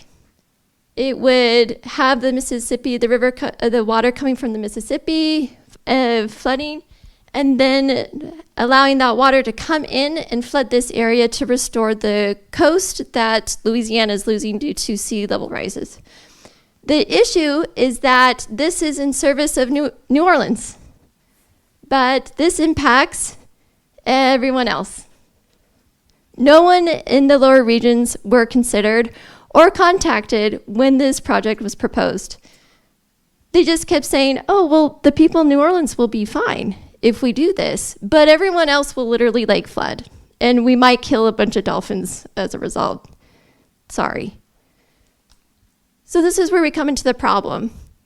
It ended up being the coastal authority against the local citizens, the fishing industry, recreation industry, because in these areas, we have vast swamp areas as well, where we do swamp tours, shrimping, oysters, amongst various other types of industry. We also have a significant indigenous community in the area as well.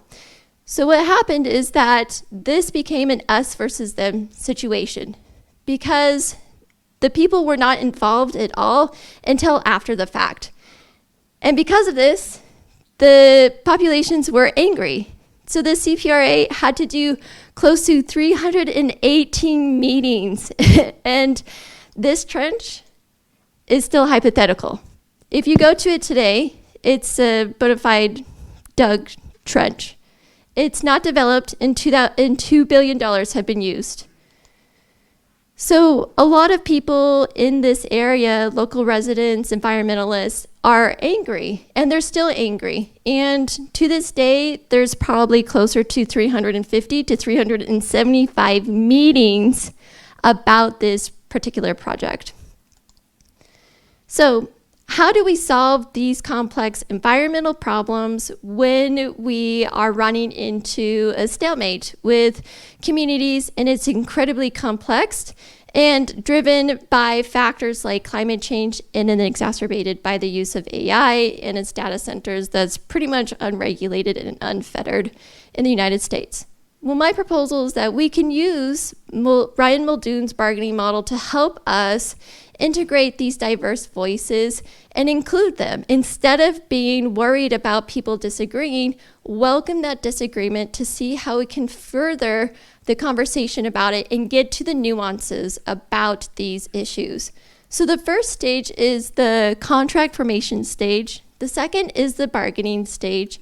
And the third stage is the experimentation stage.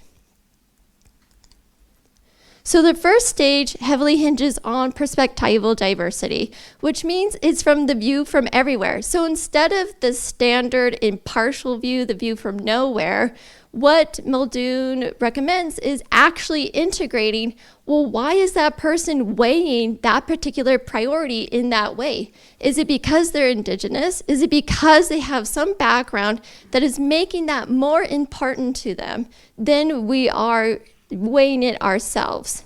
And this is what he calls the view from everywhere.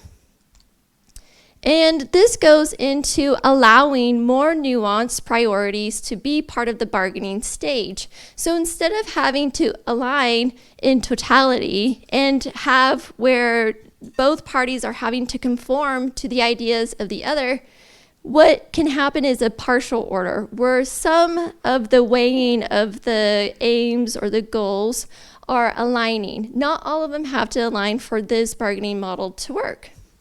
And this reduces the social costs as well, and it helps promote more social stability and less resentment and acrimonious relationships, unlike what we see with the case study with the Mid-Barataria Sediment Diversion project. So what they could have done was actually integrate the local input, as well as look at how are the people ordering their goals, their worries, their concerns in this bargaining stage, instead of saying, well, this is for New Orleans. You should accept and be praising this project because it's trying to restore your coast. That's how they're phrasing it. But within that phrasing, they are eliminating and undervaluing the concerns that those who will be impacted by that flooding of the project will have and do have. So this goes into the experimentation stage, where it's extremely flexible and it is open to different iterations, which means that it's not a static social contract that they would make with one another. It's ever evolving. So if other factors come up, it is amenable to adjusting to those changing circumstances, which is going to be important when we consider climate change or environmental related policy. And this is because what they focus on is contribution-based distribution, which then allows for those involved in the bargain to receive proportional benefits as well, instead of where one party or individual is having to subsidize the other if something goes wrong. Oops. So some features that I like about Muldoon's bargaining model is that it's incredibly experimental, which you need in climate-related policy, because this standard type of negotiation or approach to policy is just simply not working. And as a result, it is eliminating or leaving out of the conversation minority voices or voices that are salient to these policies. And because it has that view from everywhere, it does open up the dialogue to where an understanding of where there is a stalemate is better understood. So why are people valuing the things that they are and to the degree in which they are? And so as a result, it does help amplify minority voices. So instead of having them just at the table, it includes them at the table. Because what is happening is at these conferences, Excuse me, could you please leave the room if you're on the phone? Sorry. Do I keep going? So as a result, when they're included, so what happened with the CPRA is that after it was released that they were the ones in the driver's seat of the project, that they got backlash from these communities. And so they said, well, here, we'll include you at the table. But what ended up happening is that the CPRA tokenized them. And this is the problem that Scott Page brings up when we are looking at diverse populations and including them in policy discussions. The worst thing you can do is say, because you are Black, I will include you. Because you are Indigenous, I will include you. That is the wrong thing to do because it tokenizes them. Instead of genuinely integrating their perspectives, their values, and their culture into these decision-making policies or processes, they get tokenized. So they get sat at the table, but not included in the discussion. So they'll be up here at the panel, but they won't get a mic. And that's what's happening in these discussions. And so what Page then recommends is use them for their background, use their biases, see what they are, include them so you have that cognitive diversity.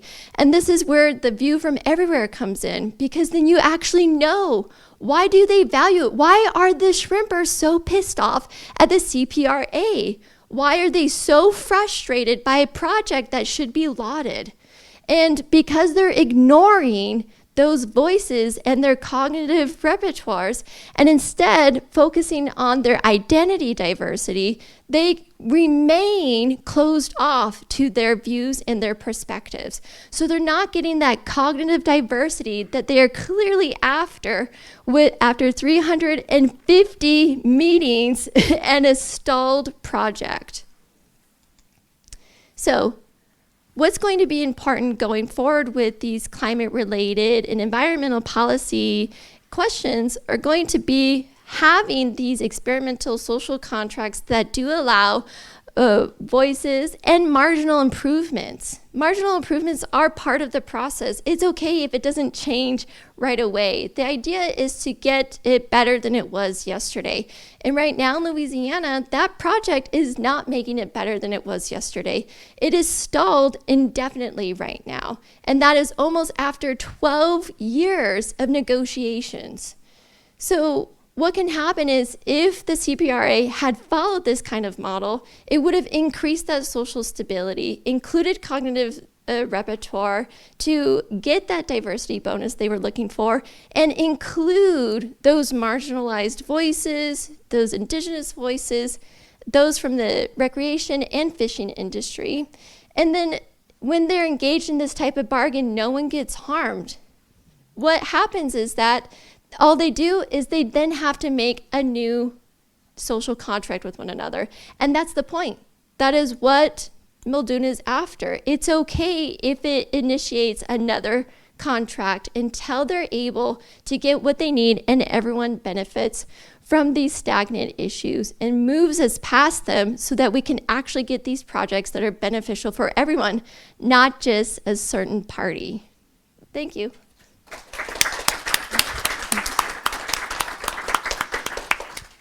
All right. Thank you to all three panelists for your excellent presentations, and also thank you for sticking to the time constraints. I know I'm very bad at that myself personally when I present, so I appreciate that you all did that.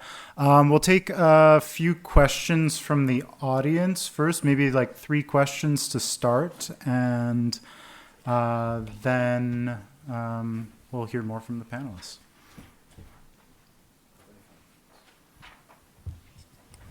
Yeah, thank you. Oh, thank you very much. Darren Meacham from Maastricht University in the Netherlands. So thank you to all 3 of the panelists. Really enjoyed all of the presentations. This question first came up listening to the first presentation from Filippo, but I think it applies across the board. And if I understood correctly, I mean, in the first presentation from Filippo, you introduced this notion of a gambit, right? So that someone like Floridi asks us to make a kind of bet, right?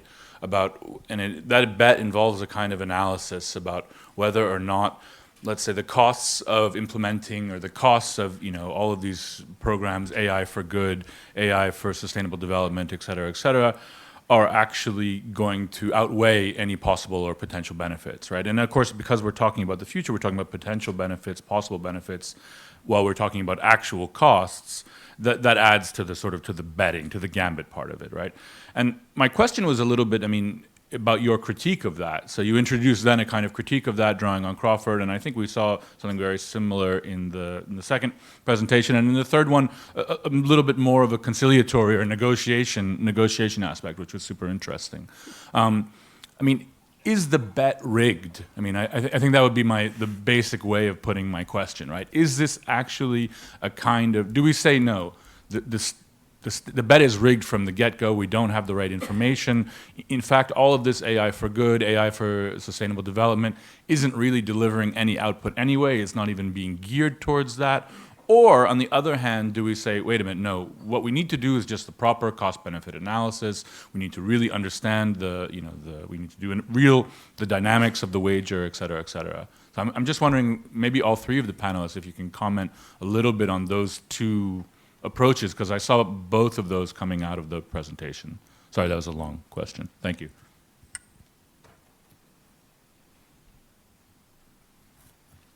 Any other questions?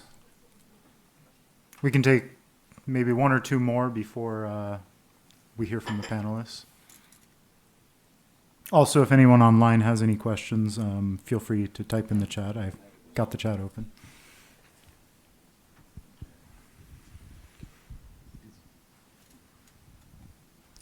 Yeah, thank you. I'm Miriam Klepper. I'm an IS researcher from Germany, and I have a question for Siobhan. I really like that you said bringing people to the table not as a token and because you have to include them because they're diverse, but looking at their respective opinions.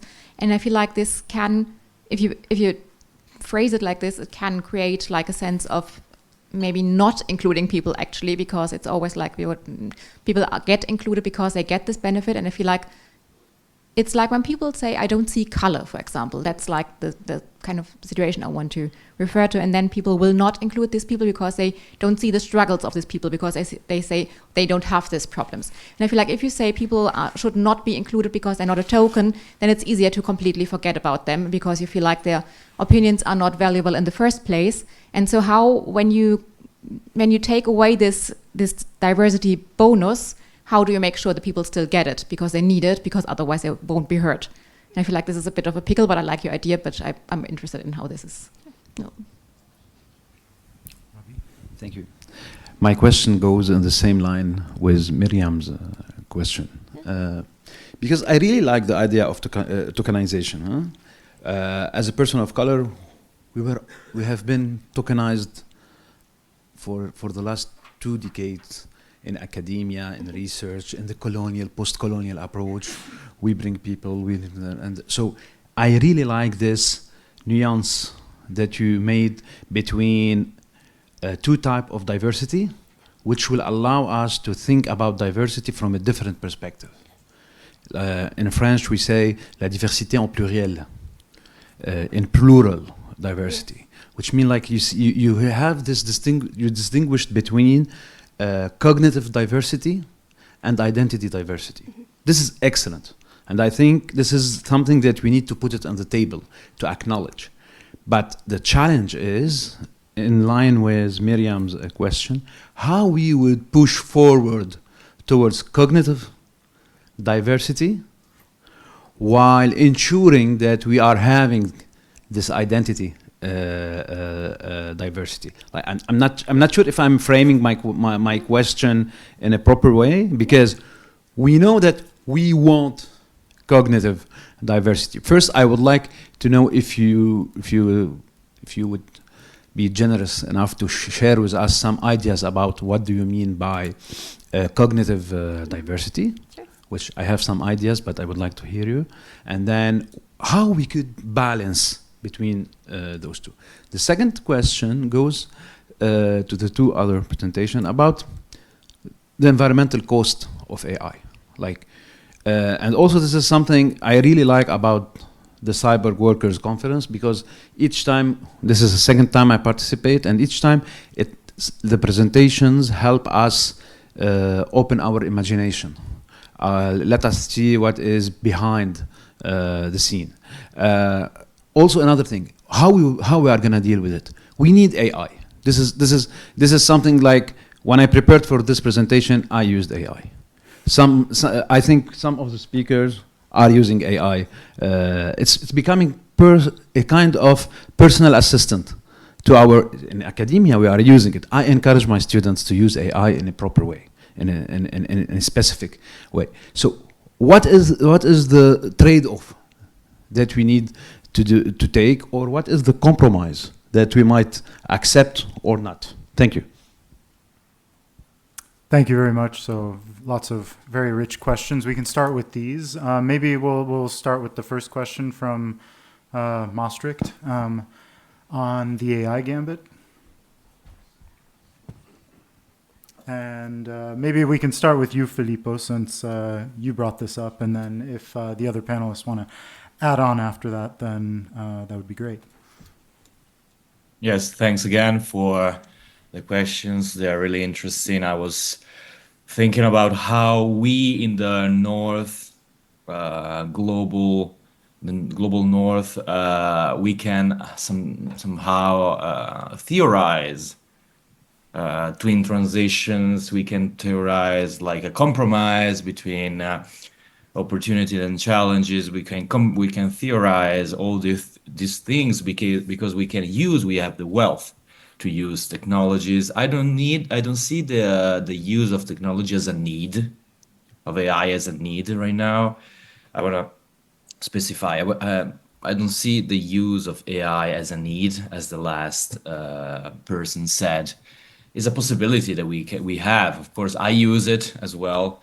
I use it. It's very helpful and so on. But I'm realizing that AI is not a need; is something else. AI is a means of power right now. So we should wonder why Musk and company were at the first line at Trump inauguration. So AI is like a means of power, in my opinion, right now, and more than something that is helpful, that is useful for individuals. We are the means of the means somehow. But this is another theme. The idea is that we, as the global north, can theorize, can use AI to face climate change, while in other parts of the world that are colonized, as Jasmine was saying, they are somehow subjected to technology. While we are the subject in the sense that we use it, some other parts of the world don't even think about compromising the use and the opportunities with the risks. So they just face it somehow, but as subjected to AI. So the question of compromising is something that we, as the Western world, can say, can theorize, but with some limits in the fact that we are privileged in this sense. I don't want to keep talking because I can say many things, but this is the main idea. Thank you. And if the other panelists would like to contribute to this, answering this question as well.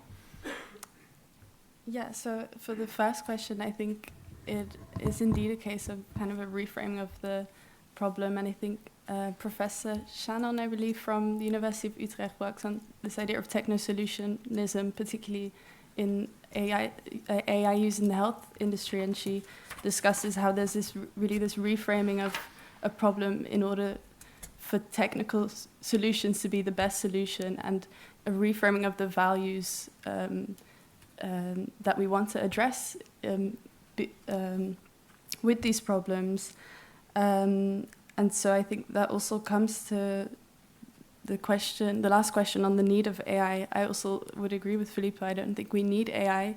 It is useful, but I do think we live in a context where there's this narrative produced that we do need AI, and also obviously we live in a world which constantly pushes us to produce more and more and more, and this ideal of growth and innovation, which kind of idealizes growth and innovation and produces this need for AI, which is actually maybe not the real issue we're dealing with. Yeah, this reminds me of a work by John Danaher on techno-optimism.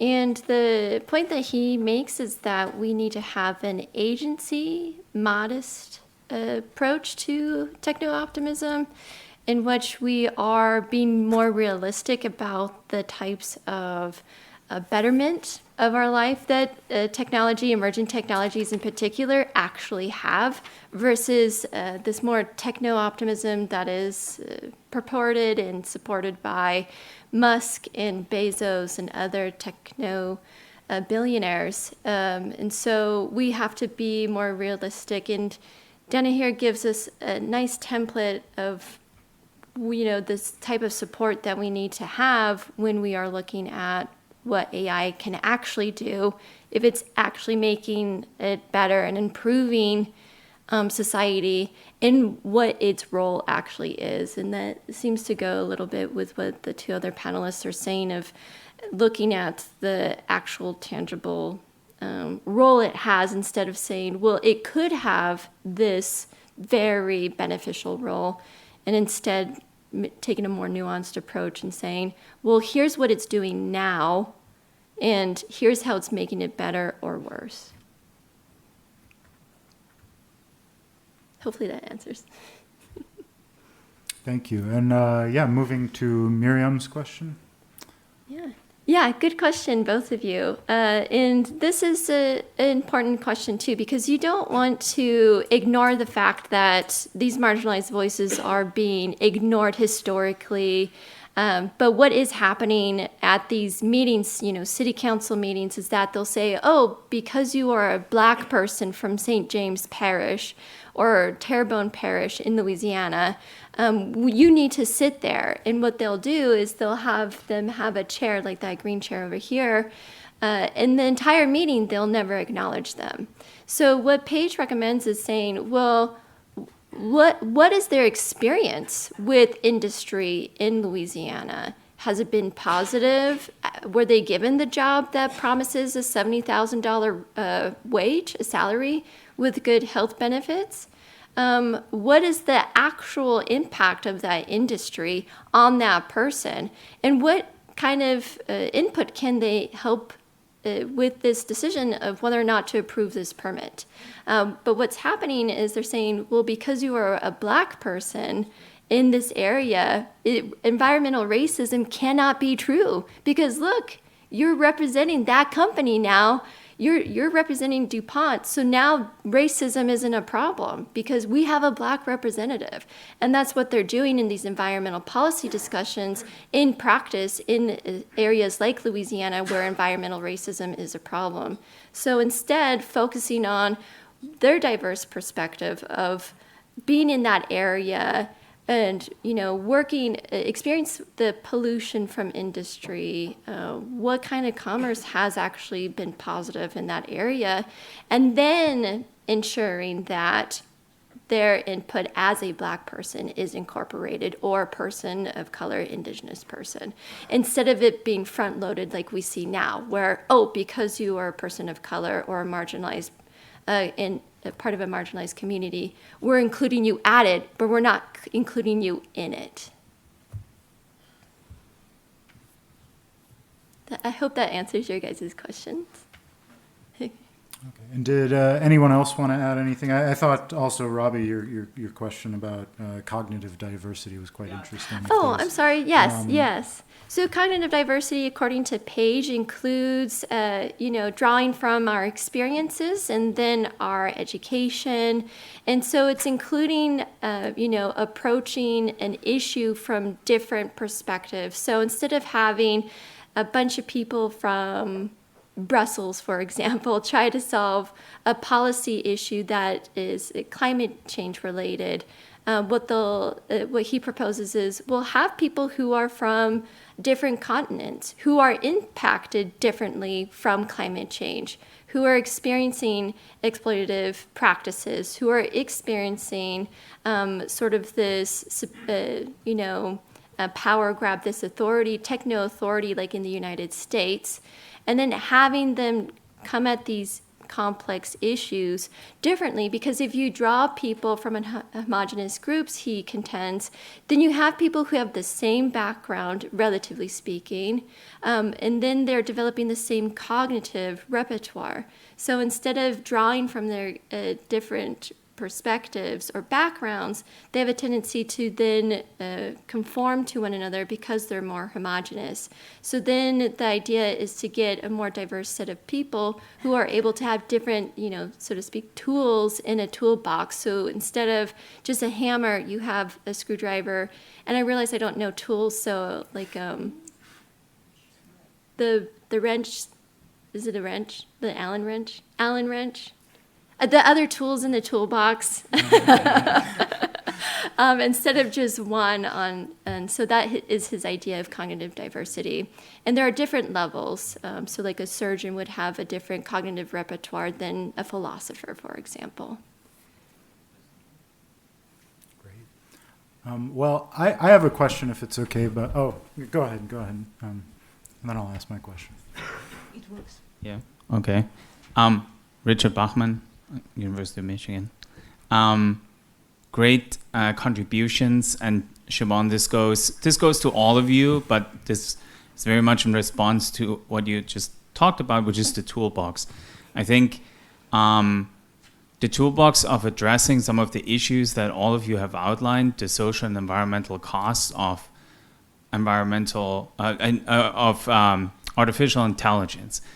What can we do about that? I mean, we're analyzing, we're recognizing the problems, and academics, we were all pretty good about that. But any suggestions, what could be done after we are realizing what we're actually doing by using these tools? And yes, if we start using AI more in our everyday lives, and we are sort of becoming more aware of, okay, this is using that much water, this is using that much energy, but what else? What do we do with that kind of knowledge? I guess that's my question.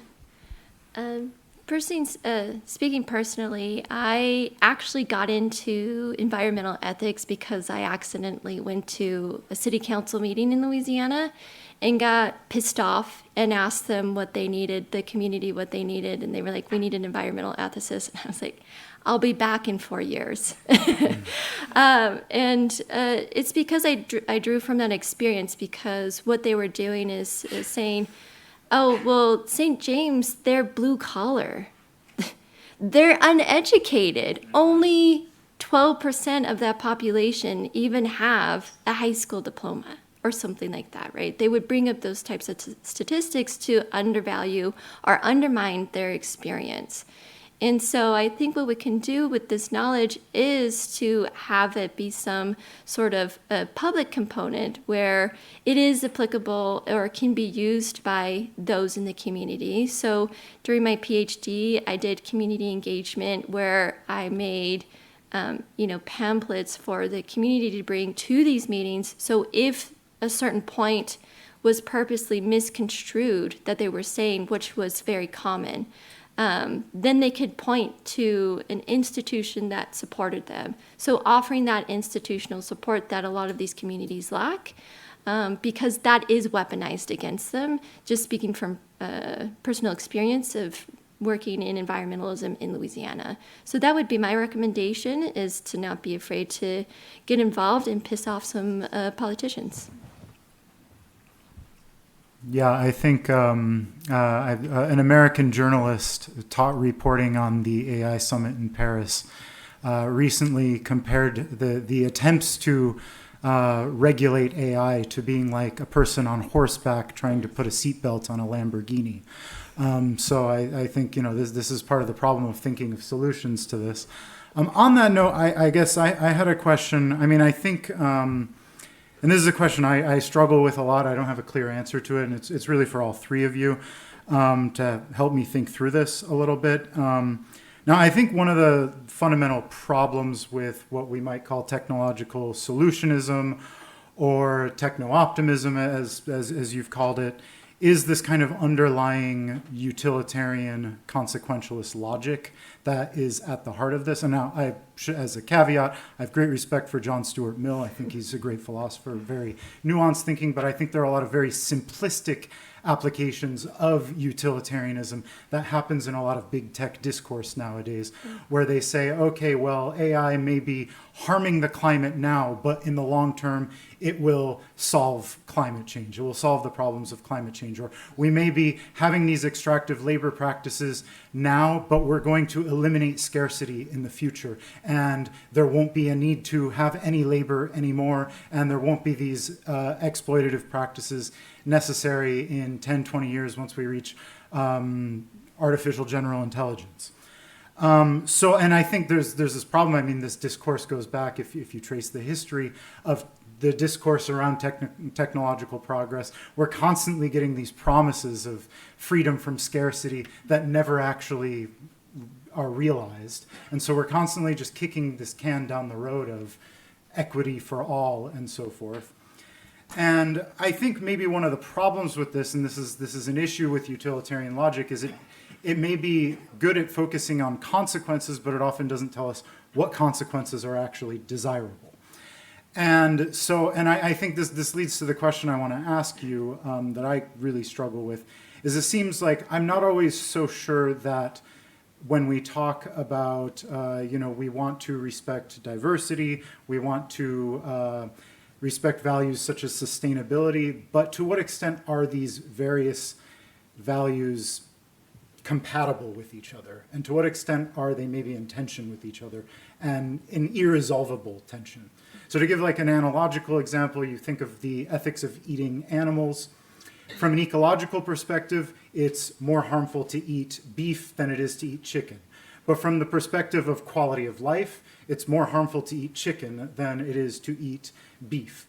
And so I always wonder when I think about the ethics of eating animals, you know, to what extent are these issues compatible, that chickens have very terrible quality of life in these chicken farms and so forth.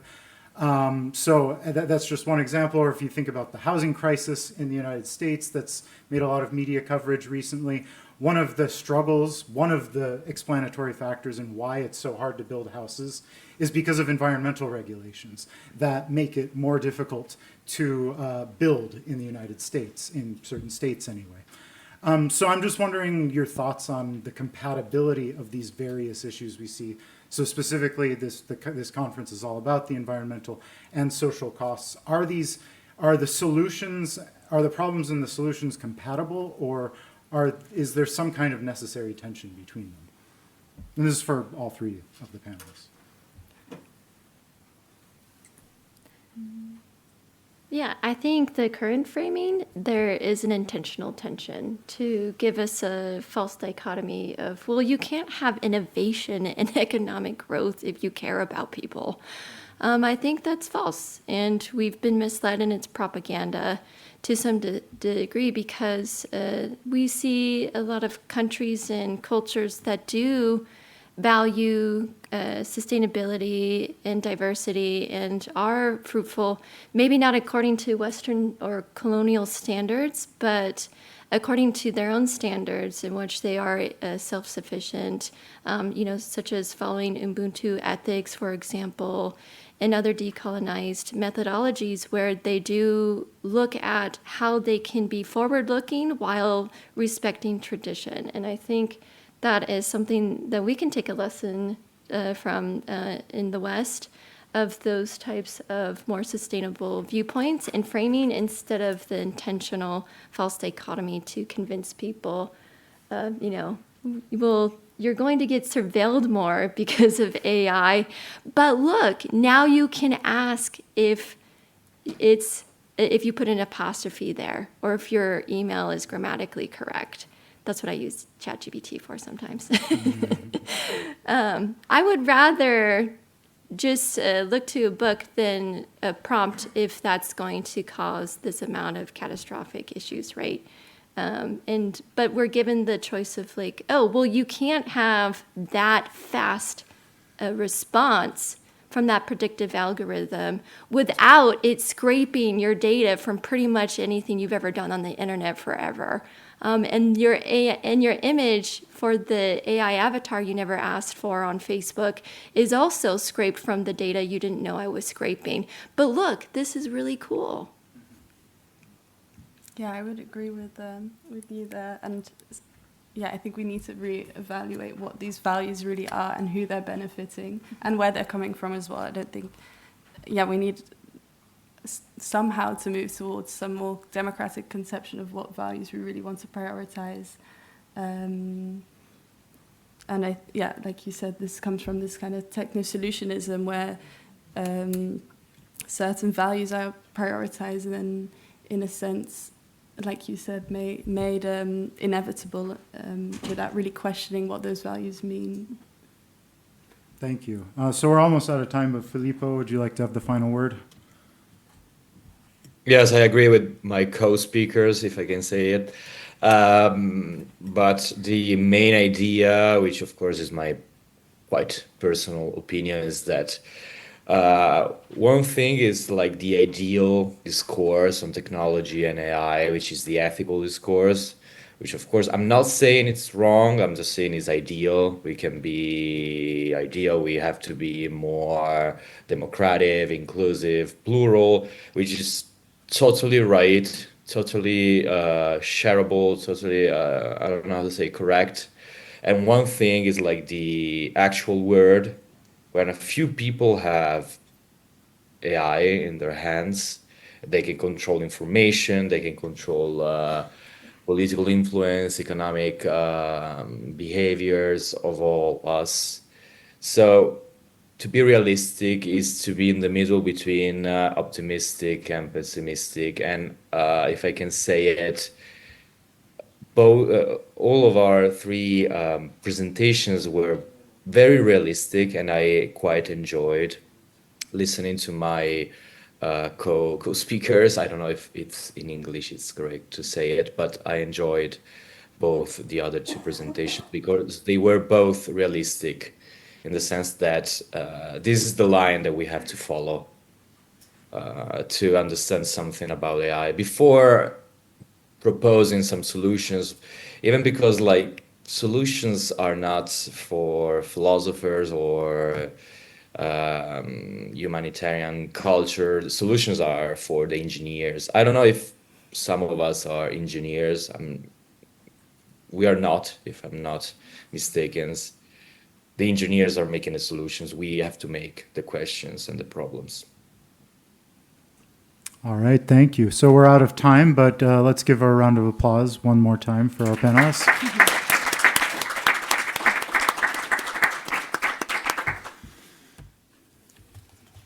All right, it's lunchtime.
You?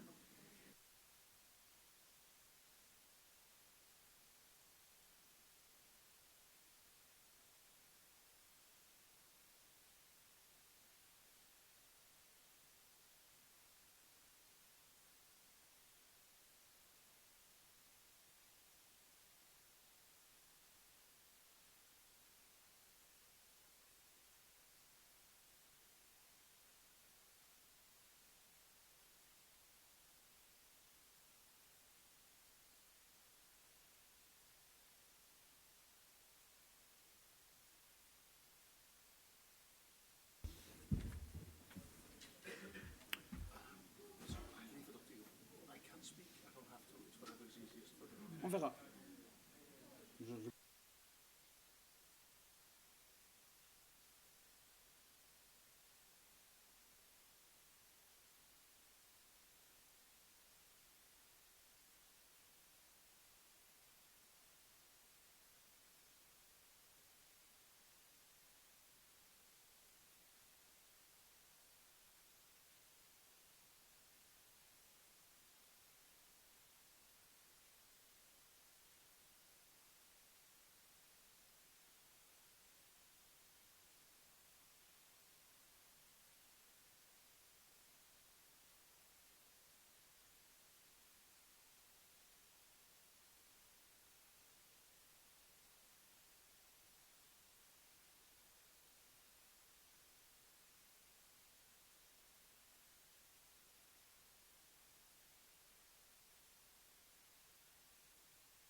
Okay. Bonjour. Hello. Yeah, mais je suis québécois, alors il faut que je commence avec le français tout d'abord. Ouais.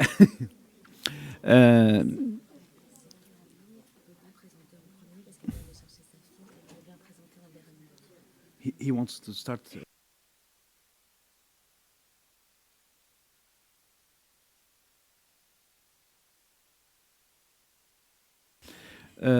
Thank you. Sorry for starting a little bit late. We had some technical challenges.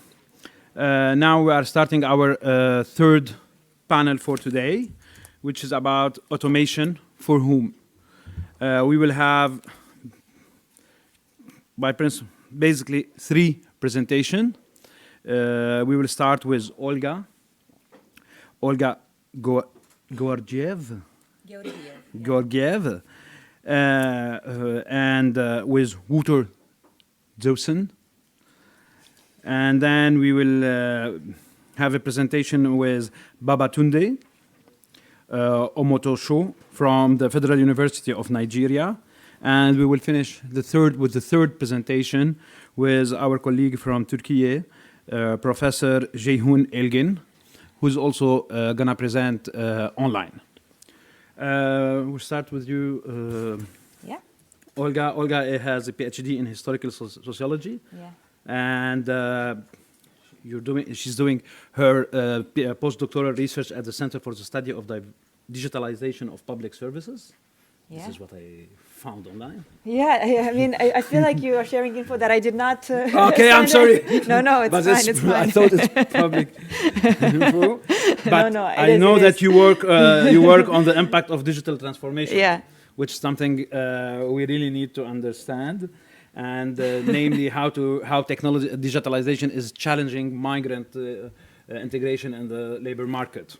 Correct. And together with the presentation of Ceyhun Elgin, we will have a quantitative approach, let me say, more or less. More or less. Well, yeah. I'll... Yeah. In regarding to the automation. And then we will have a different perspective with the presentation of Babatunde. So okay. The floor is yours. Thank you so much. Thank you. All right, so my name is Olga, and I'm based in Oslo, and I'm doing a 2 months research stay now at DGY, and some of the work that will be presented here is the result of some very, very recent research that we've been doing with Vota, who's sitting over there. So the questions that I will be tackling here now actually came to me a few years ago. About 4 years ago, we were just finishing a project on labor market integration, labor market experiences of migrant workers. And because it was COVID, we were having the final conference online. And one of the guest speakers was a big employer in the Czech Republic. He is a big name in the auto industry. And he immediately started his speech with expressing his alarm and frustration at there being no workers at on his shop floor because the borders were closed and most of his workers were actually migrant workers, either third country nationals or workers from Poland and Romania. So he was very, very alarmed and very frustrated that he himself had to go on the shop floor and sort of push the buttons and keep the machines going because the clients were waiting, clients in Germany were waiting. So he was, that day we found very little about the labor market experience of migrants, but we learned a lot about what was going on at his shop floor. So this stayed with me, and eventually we got funding to have a larger project that looks into how the larger digitalization of the labor market is affecting the position of migrant workers and how is that related to migrant workers' presence on labor markets. So this project has a focus on qualitative research, on field work in a few countries. And with Vota here, we were also looking at what the larger data sets are telling us about this phenomena. Specifically, I'm sorry, I also have a presentation that I'm not quite sure. Yeah, we're trying. Okay, no problem. So the question, just speaking theoretically, I think we were all aware that there was a low labor shortage during COVID, so this was established, and there was some research already done on, largely because the borders were closed, so this was especially relevant when migrant workers were important for certain industries.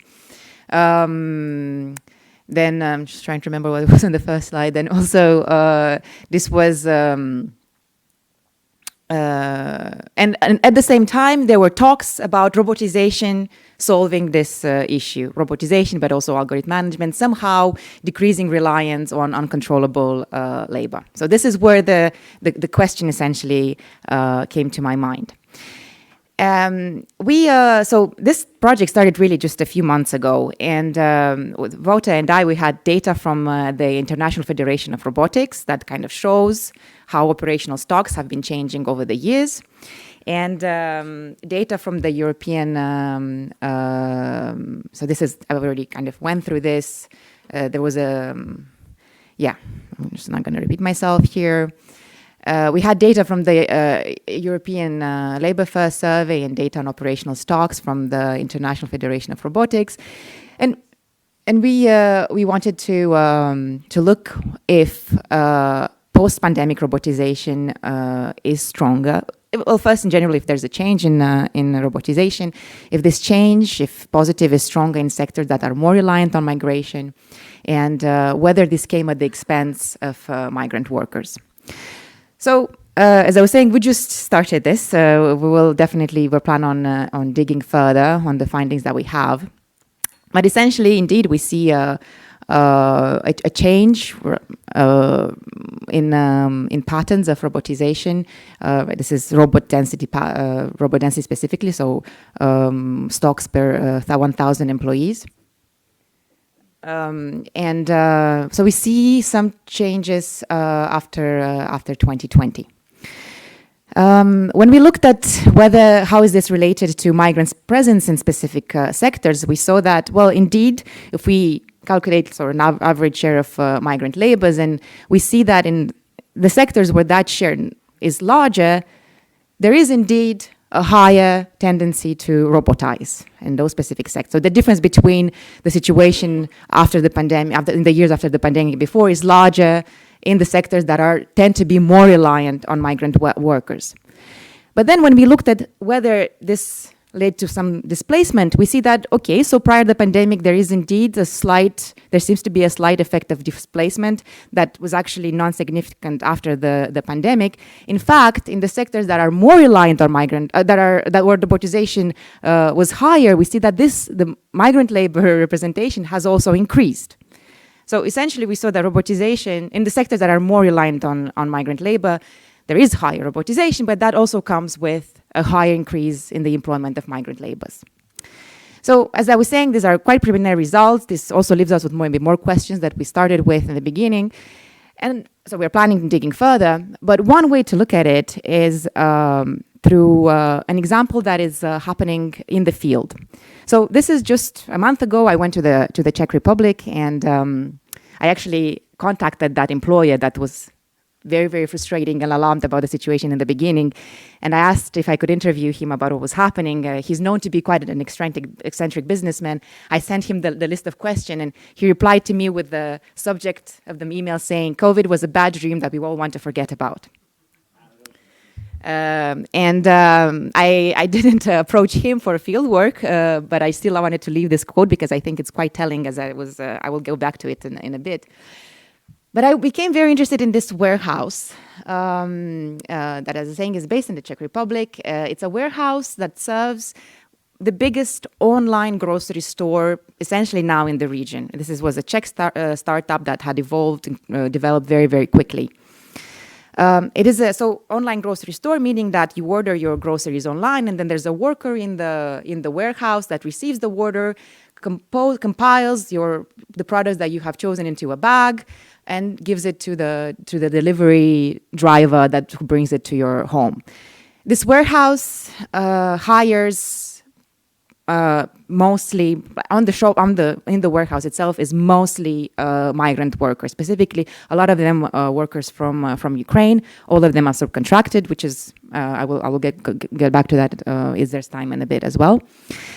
And a year ago, they installed this huge, very, very expensive robot called, it's from this like auto store kind of logic category. I don't know if perhaps some of you are already familiar with this system that is essentially meant to, so the outer stories you see there, this is like a huge cubicle formed of like tinier cubicles, and the robot brings the products, the basket with the one type of product to the worker. As we see like on the right, the products come from under her table, let's say. She picks something, puts it into the bag, and then the products are sent back into this big warehouse.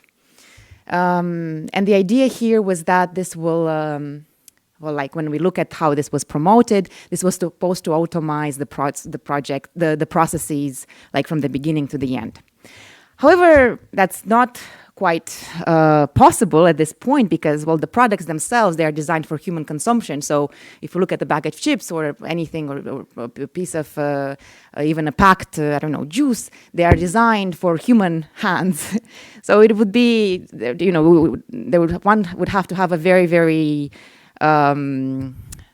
advanced robotic arm to be able to adjust all of that. So in the end, there were still migrant workers in putting at the end of the process.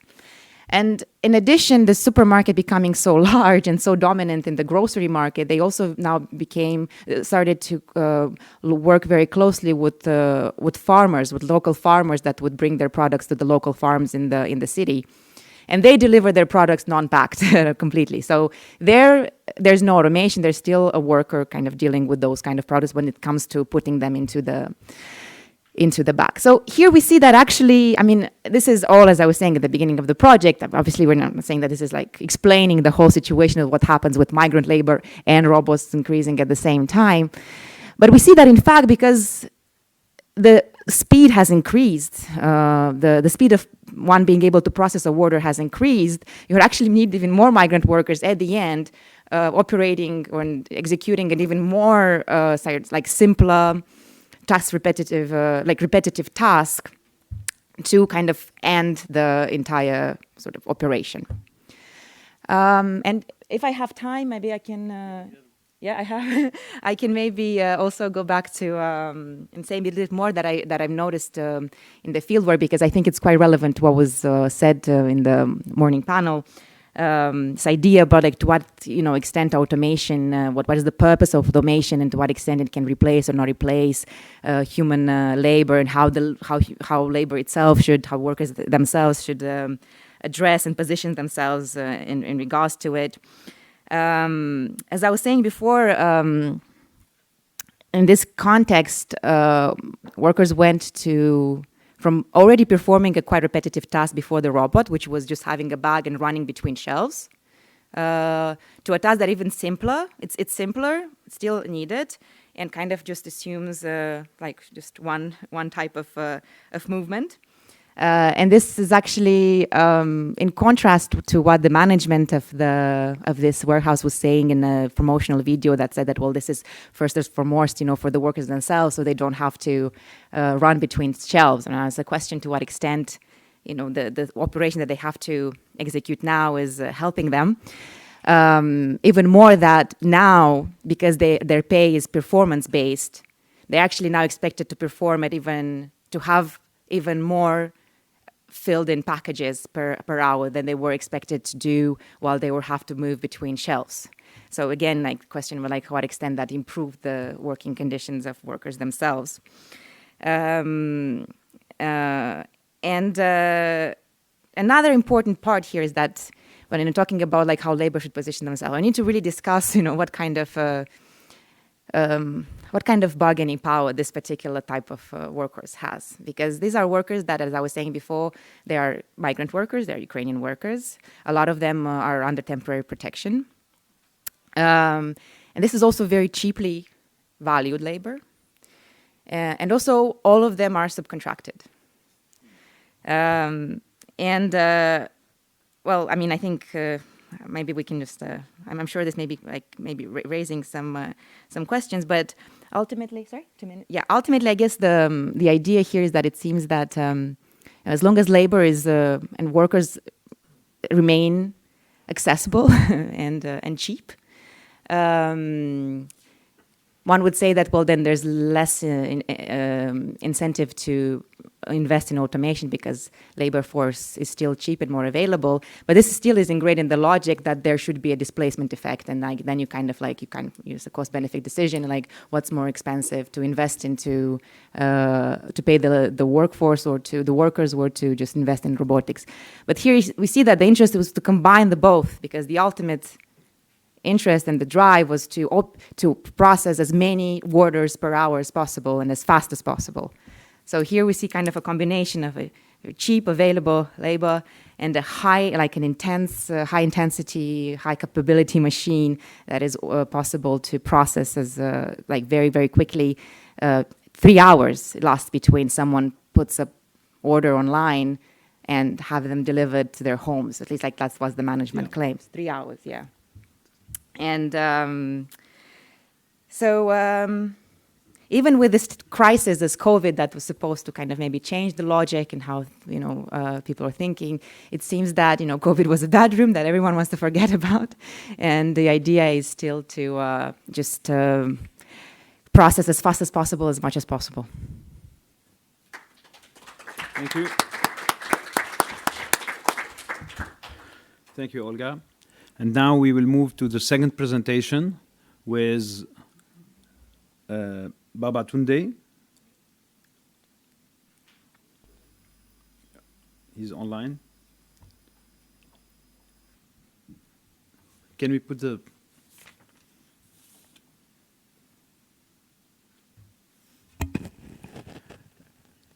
Babatunde, do you hear me?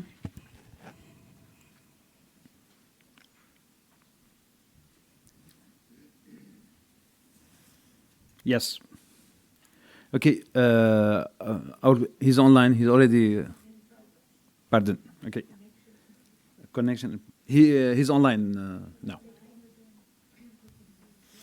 Okay. Thank you, Olga. It's very interesting to see how automation is changing the nature of work, and I have some questions. Keep it for later. Now with our colleague Babatunde, he has a PhD in sociology. He teaches in Central University of Nigeria. He works on industry, gender, and use. Currently, he is working on a recent project on the dead spaces within urban centers in Nigeria. The floor is yours. Thank you for being here with us. You have 15 minutes.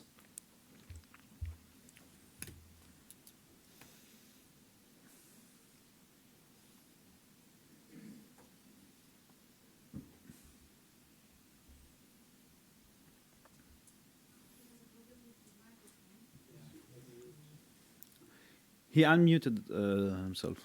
He's not mute for me. But we are not hearing you. I think there is a problem with your microphones.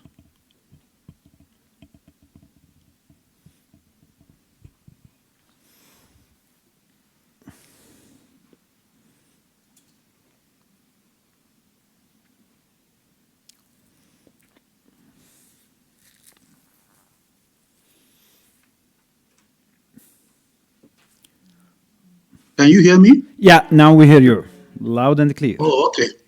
Thank you very much. Good afternoon, everyone. And I want to appreciate the organizers for inviting me to share my work. It's part of a study where we are trying to look at the future of young people with this era of automation.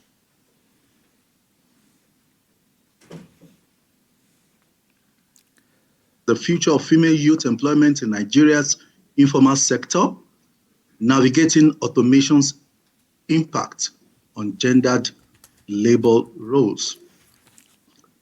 I have the outline. In this paper, I intend to look at the background on Nigeria's informal sector, role of female youth in informal employment, automation and its potential impact. And if time permits, I'll look at the theoretical framework, challenges and risks for female youth education and workforce preparedness, policy implications and recommendations, and then the conclusion. Let me say that in developing countries, in Africa and especially Nigeria, informal sector is a major source of employment. And because of that, you see a lot of young people, not only young people, old, you see them engage in the informal sector. You see them in small-scale, unregulated, and low-income activities. And when you're talking about informal sectors in Nigeria, you're talking about street vendors, domestic workers, artisans, traders, especially all those ones that work outside the formal labor protections and taxations. You know, this sector is very important in Nigeria because of the challenges of access to formal employment opportunities due to low level of industrialization, bureaucratic constraints, and economic volatility. And of course, this is not just limited to Nigeria alone. We have it all in many of the developing economies or emerging economies. And one thing about informal sector in this part of the globe is that it is small scale, it is unregulated, and as a result of that, they are most times vulnerable to different forms of shocks, whether external, especially external shocks in terms of innovations, changes, and all the rest. And this is what we are also trying to explore in this part, in this study, in this work that I'm presenting. And of course, the role of young people, you know, in the informal sector is very crucial based on some of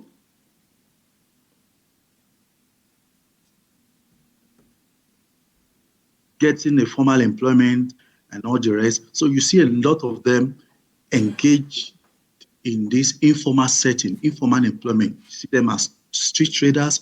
You see them as engaging in one trade or the other.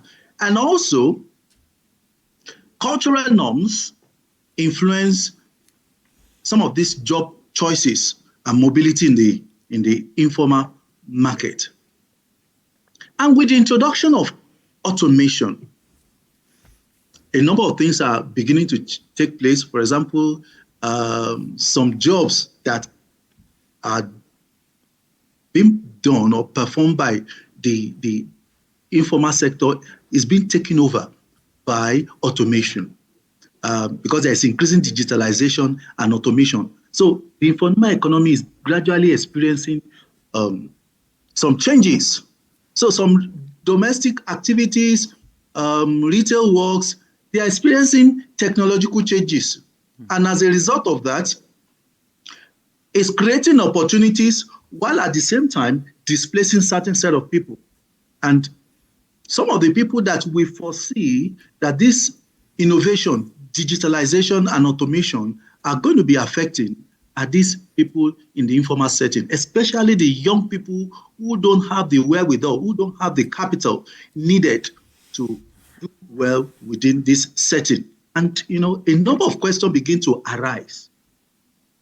What is the place of these young people within this innovation, this automation that is gradually taking over the informal sector? How can they be involved? How can they be trained? How can they be involved in this development, this innovation, in terms of skills acquisition, in terms of capital, such that they are not left out, they don't become vulnerable, gender inequality does not become perpetuated, and their interests are taken into consideration. And this is just the focus of this paper. And of course, human capital theory, talking about skills, training, how they influence young women's ability, you know, to adapt to innovation. And in this part, I argued that what is being done to ensure that women, who in most instances are usually not focused on when it comes to automation and digitalization, in this era or in this area, are taken into consideration. What are the skills, what are the training that will be provided for them so that they are not displaced?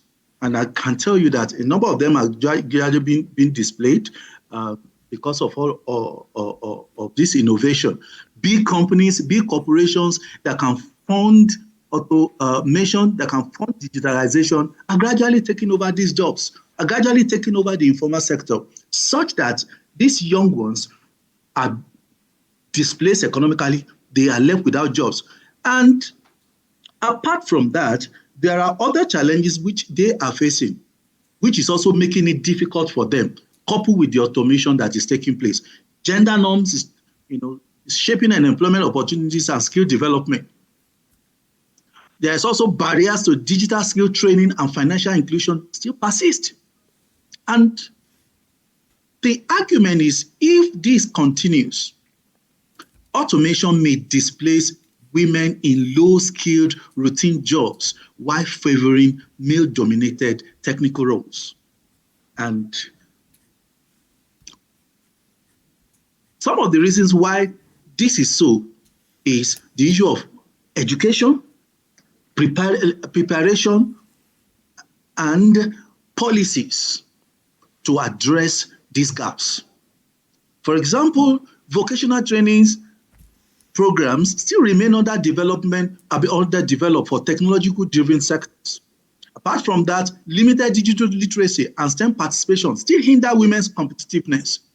And policies that are gender-focused, youth-focused, are still needed to be able to address these issues.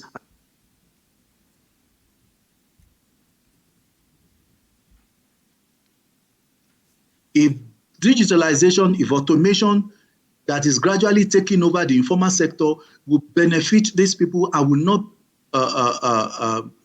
make them more vulnerable, then there's need for an inclusive vocational training programs with digital literacy. Of course, we have some of them coming up, but the pace at which they are moving is slow and is still not gender focused. Apart from that, there's need to strengthen policies that improve female youth access to automation-related skills. I also suggested in the paper that there's need to encourage public-private partnerships to support women in the GT2 economy. And in conclusion, the paper argued that automation presents both risk and opportunities for female youth employment. While it is a laudable achievement, a laudable progress, as when we talk about automation, the risk for people in the informal sector, especially the female youth, is an issue that needs to be, attended to. And also, there's need for a targeted intervention, skills training, policy support to ensure that these young female entrepreneurs are targeted becomes very crucial. And also, I argued in the paper that there's need for a collaboration between government, private sector, and education in order to ensure that digital economy, automation, is an inclusive program such that whether young, whether old, whether male, whether female, benefit from this automation that we have found ourselves in. So thank you for listening. I don't know whether you are hearing me, but thank you for listening. Okay. Thank you, Babadunte. And now our third panelist, Elgin Ceyhun. He's ready with us. Ceyhun is a professor of economics at the Bagazikti University in Turkey. He has a PhD in economics. He works in applied macroeconomics and also he worked on the transformation of the shadow economy as a result of the digitalization. Thank you. Thank you for the introduction. Let me now quickly open up my presentation. Yep. Which I have pre-recorded. Excellent. Okay, today I will be talking about the shadow economies, or sometimes it's also called the informal economies, digital transformation. My name is Ceyhun Ergin. I am from Boğaziçi University or Bosphorus University from Turkey. My contact information is on this cover slide. Now, just to introduce first, basically the rapid development, the rapid advancement of automation and digital technologies, particularly facilitated by large investments in digital technologies, it's really very much reshaping labor markets, not only in Europe, but also, throughout the world, globally. And it influences, of course, both the informal as well as the formal sector. Generally, when we talk about automation, generally we see it like as something that improves productivity and economic growth, but actually it has also impacts on other things such as labor dynamics, income inequality, and environmental sustainability. And we very much need studies looking at the effects of automation on these variables, on these issues.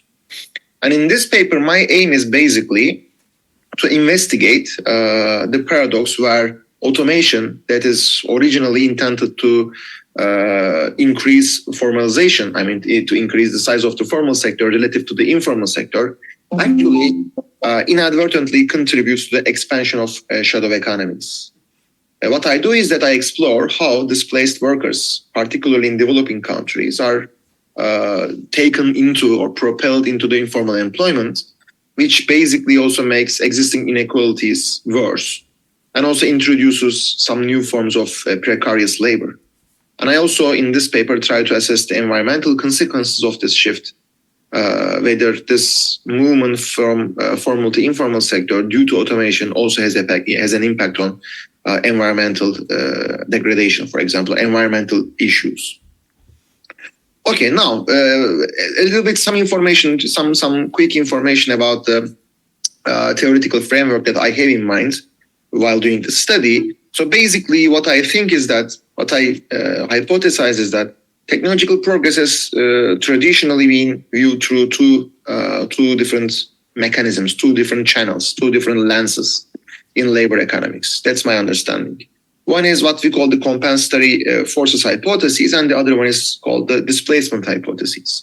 The compensatory forces hypothesis basically originates from classical and neoclassical economic theory, and it basically argues that technological advancement, technological improvement leads to productivity gains, and it results in lower production costs and therefore increases demand for goods and services, and ultimately creates job creation, increases employment.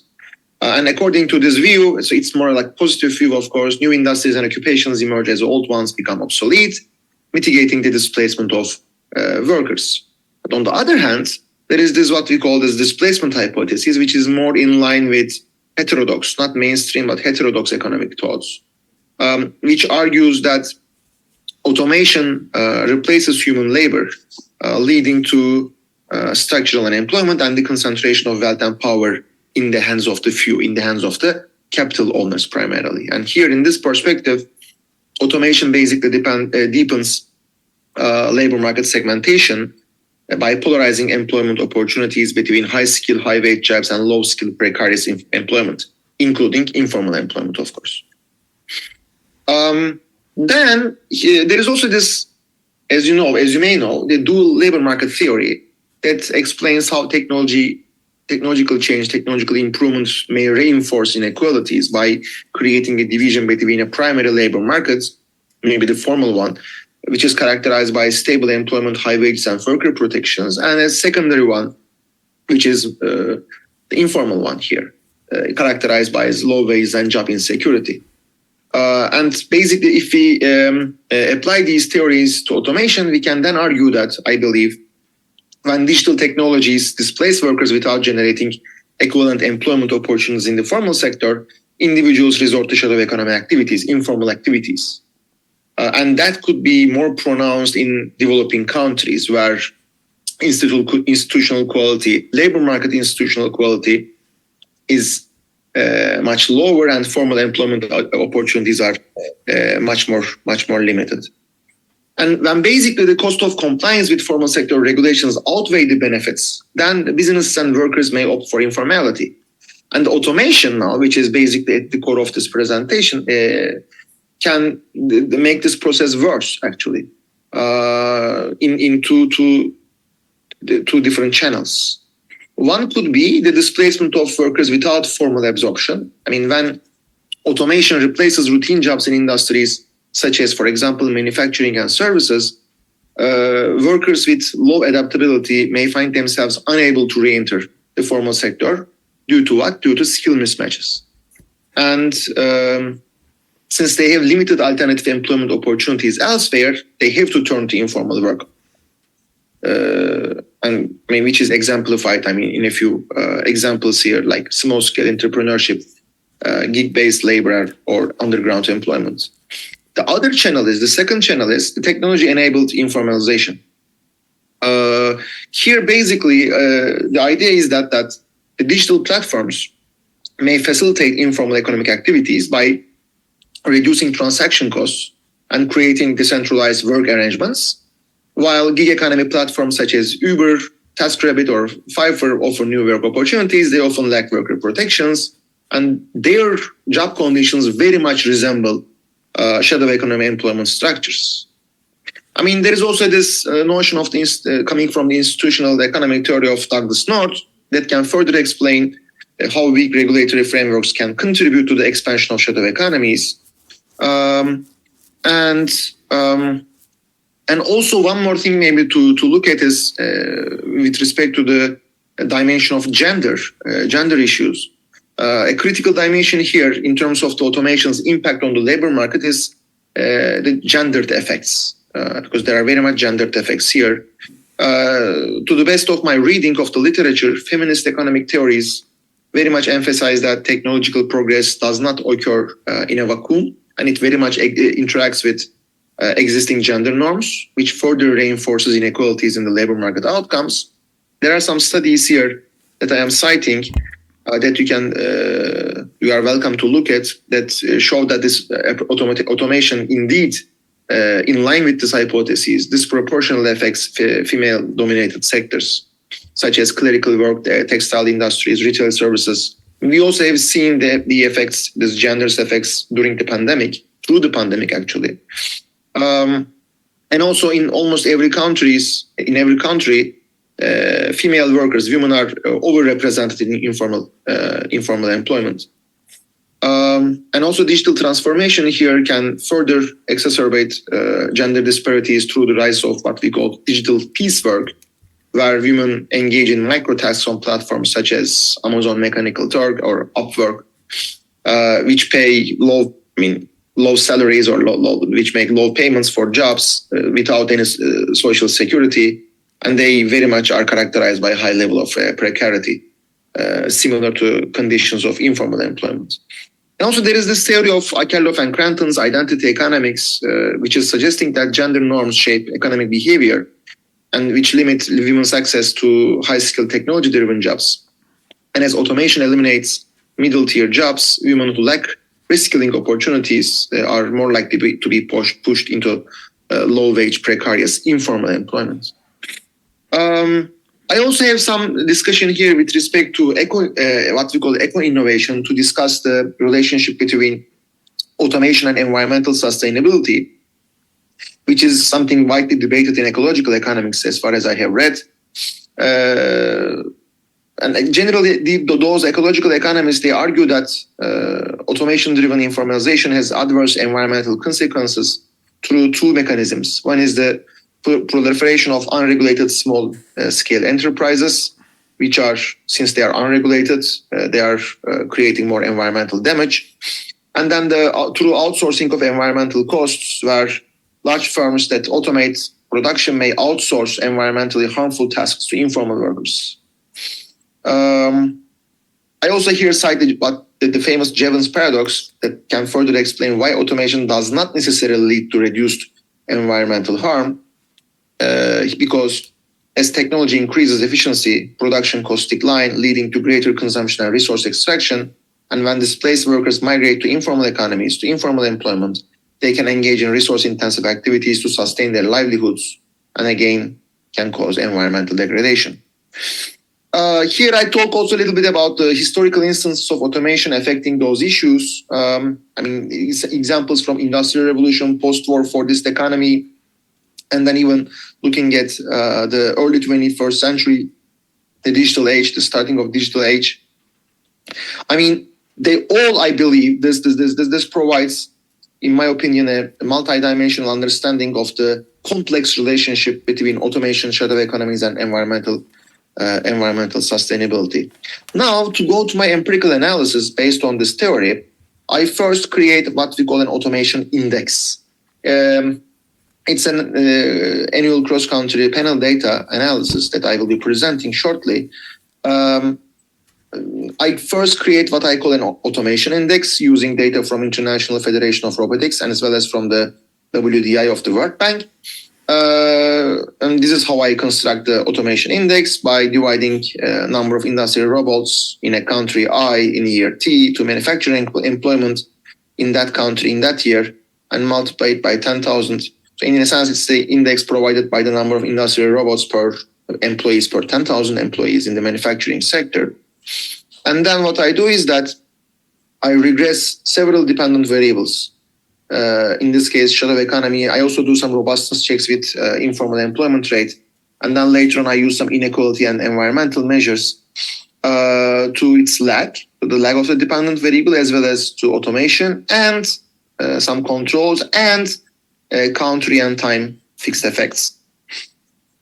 And I also, in the paper, today, in the presentation, for the sake of time, I will not go into that many details, but I also try to take care of potential endogeneity issues by using some instrumental variable estimations. And the relationships that I hypothesize to be empirically tested are, one, I expect a positive relationship between automation and shadow economy growth, particularly in developing countries. I expect a negative effect of automation on formal employment and a corresponding increase in the informal employment rates. I expect an increase in inequality as automation-induced labor displacement primarily affects low-skilled workers. And I also expect a negative environmental effect as displaced workers turn to unregulated, high-pollution activities.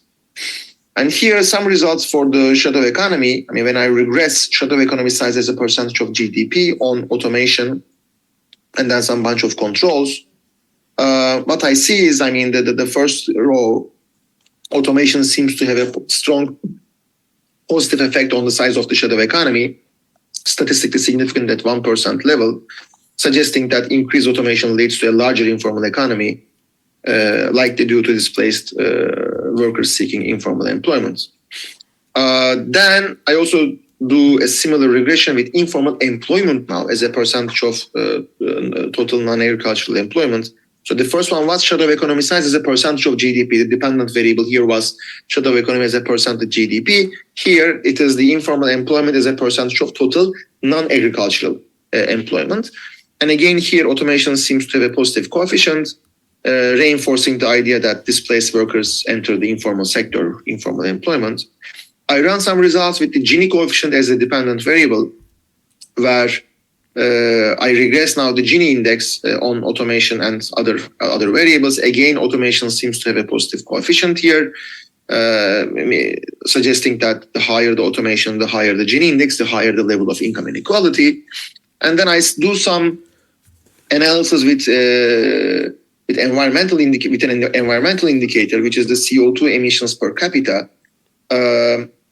And here again, I see a positive correlation a positive association between automation and CO2 emissions, supporting our hypothesis that informalization through automation may lead to environmentally harmful activities. Of course, here now it is not clear whether the relationship between automation and CO2 emissions works through informality.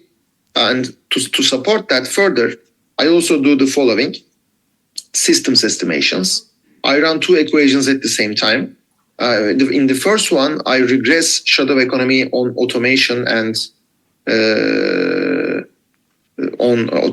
other variables. And then in the second one, I regress CO2 emissions on shadow economy and other variables. So basically here now, what I see is that if you look at the coefficient of automation here, which is positive, the higher the automation, the larger the size of the shadow economy. And then if you look at the coefficient of the shadow economy here, the larger the size of the shadow economy, the higher the CO2 emissions. So in a sense, then I use this system estimation results as a evidence that the relationship between CO2 emissions and automation may work through the shadow economy. And here, I do the same with the Gini index now. So I regress shadow economy have 1 minute. automation, but then also on Gini coefficient on shadow economy. So here again, I see that the larger the size of the shadow economy as a percentage of GDP, the larger the Gini coefficient, and the larger the automation index, the larger the size of the shadow economy. So in that sense, again, automation, a high level of automation is associated with a larger informal sector, which is in turn associated with a higher Gini coefficient. And I also list some policy recommendations here, a few policy recommendations here. Okay, so based on these results, what could be done? I have some ideas here in terms of labor market institutions. For example, I suggest expanding social protections, redefine employment classifications, and regulate digital labor platforms. In terms of shadow economy reduction, a few things that can be done include simplifying business registration, enforce labor laws properly, and use digital tax collection. In terms of income inequality, I have suggestions such as implementing progressive taxation, funding reskilling programs, and introducing automation taxes. To establish gender equality, I suggest supporting women's employment in STEM sectors, regulate informal care work, and expanding childcare services. In terms of environmental sustainability, I suggest extending environmental regulations to informal businesses, promoting green automation, and implementing carbon pricing. Finally, last but not least, for the domain of international cooperation, I suggest establishing global labor standards that could go through institutions such as ILO, but as well as ETUI, coordinating environmental policies and promoting sustainable automation. Of course, these policy areas, policy recommendations are not coming out of the empirical analysis here. I mean, the empirical analysis is silent about the effectiveness of each of these policy recommendations, but I still thought that it's worth listing them here at this point. This is all about my presentation. Thank you for listening. Thank you. So I would like to thank our three panelists for the very interesting presentations. Thank you, Ceyhun, for this presentation and for sharing with us your work, especially in the automation index. We might have some questions about this, because also what is really interesting to have this having quantitative approach to automation and impact on inequality, doing this correlation with the Gini index, and it's really interesting. I have a background in quantitative research, so I enjoyed some aspect of this, and I will have some questions. Now we'll open the floor for questions. We will take first round of 5 questions, and then we will answer it, and then we will take the second round. We will start with our colleague in the corner, then Rini, then Michele. Okay, we have we already have our first round. Thank you very much. Thank you. You can hear me, right? Yeah. My question is for Olga, actually. Very interesting presentation, and it's there's a narrative famously that technological change in the workplace upskills workers, but you are finding quite the opposite, that it's downskilling them. In the 1970s, there was a movement among labor sociologists like Harry Braverman in the United States of America who made a similar argument. So would you say this is just another confirmation? Did you find any particular relationship between the presence of robots and migrant workers as a rule? I imagine it's not a coincidence. And if so, could you make maybe some larger synthetic claim? Like what do bosses use robots for really, based on your experience, your field work? Thank you. Thank you. Pardon me, please, for people who speaks for the first time, we appreciate if you introduce yourself and your affiliation. Forgive me, I was so excited yeah, by it's my my question. fault, I should remind you. My name is Jason Resnikov, and I'm with the University of Groningen in the Netherlands. Thank you. Hi, I'm Rennie from the University of Michigan. My question is for Drs. Shehun and Georgiev. And building on that wonderful question, what is a robot exactly? I was very impressed and interested that you both used a lot of statistics about robots and whatnot. And it's just surprising for me as a historian because I didn't know that we had like a definable, calculable definition of a robot. For instance, there are 3 coffee machines outside that I've had a prodigious amount of coffees already from today. Are those robots? Is each one robot? Is each one 10 robots? I'm not saying that it's impossible to have this definition. I'm just surprised that we already do. And I'm wondering where you've gotten this definition of robots from. And I'm wondering if it comes from capitalists themselves, right? That they say, this is what a robot is. So I wonder, what is the politics of doing that, of letting capitalists define what automation is, define what robots are, define, but by that extent, the borders of work, the borders of human and non-human. And also, and that's fine. I mean, you have to at some point say, okay, this is a robot, I'm going to calculate it. There's a value in statistics, I respect that. That's totally fine. But how does our definition of robot then change our view of history, right? Our history of automation. When does it begin? A toilet is a robot, right? This used to be all non-automated labor, but we don't think of a toilet as a robot anymore. Chairs are robots in one sense. Some societies don't have chairs, right? This kind of thing. So yeah, that's my question. Thank you. Yeah. I have a question for Olga, and thank you for your interesting paper. I would ask you about the impact of migration policies on these migrant workers, if you have considered this. I mean, in the last, let's say 10 years, European Union changed its migration policy. So it is more strict, and sometimes it doesn't allow, migrants to be employed in like good position. Does guarantee migrants in worker migrants. And second, as I understand, so can we say that automation in your case and the does improve productivity and profits, but on the other side produce in a certain way exploit the labor as a kind of Jason was saying. I mean, against this perspective regarding automation as as improving labor. I mean. Thank you, Michele. Joel, Miriam, and then Joel.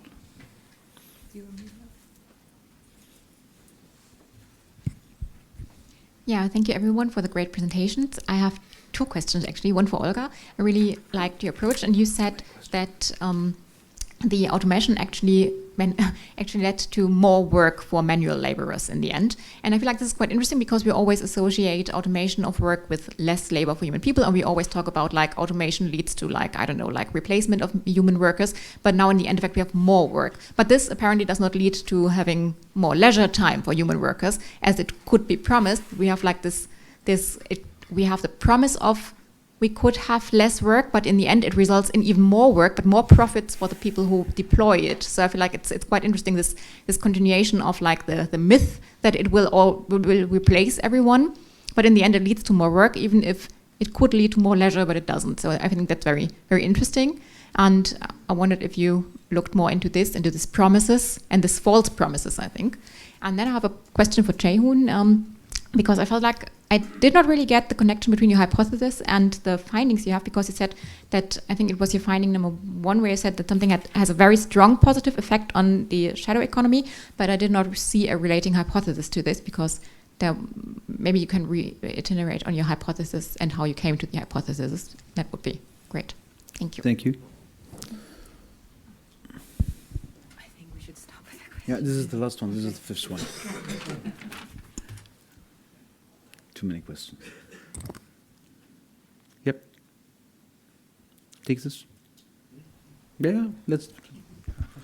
Sorry, confusion. I have also had 2 questions, so I know this is getting out of control, the number of questions, but I hope they can be briefly answered. So the first one is for Babatunde. I was in particular interested in, so you mentioned this informal economy, and the examples of the informal economy, informal work that you mentioned in Nigeria were street vending, artisanal work, and domestic labor. And you talked about the impacts of automation on this informal economy. And I was just wondering if you could give a couple of more specific examples of, especially with female work, informal work, how is automation, for example, impacting street vending or artisanal work? I would just appreciate a couple of more specific examples. And then if we have time for Chae-hoon, so when you talked about the policy recommendations at the end, it seemed a lot of them were very globally focused in terms of global policy recommendations. And I guess I'm wondering, in a time where we see really a backlash to globalization, and we have a lot of different countries with different GDPs, different natural resources, different cultural standards, how feasible do you see global standards being for overcoming some of the important issues that you were addressing in your presentation? Thank you. Okay, thank you, Joel. We will start with Olga, and then we will move to Babatunde and Chae-hoon. Thank you so much for all of the very, very interesting questions. So I will address them all very, very in detail. On polarization and on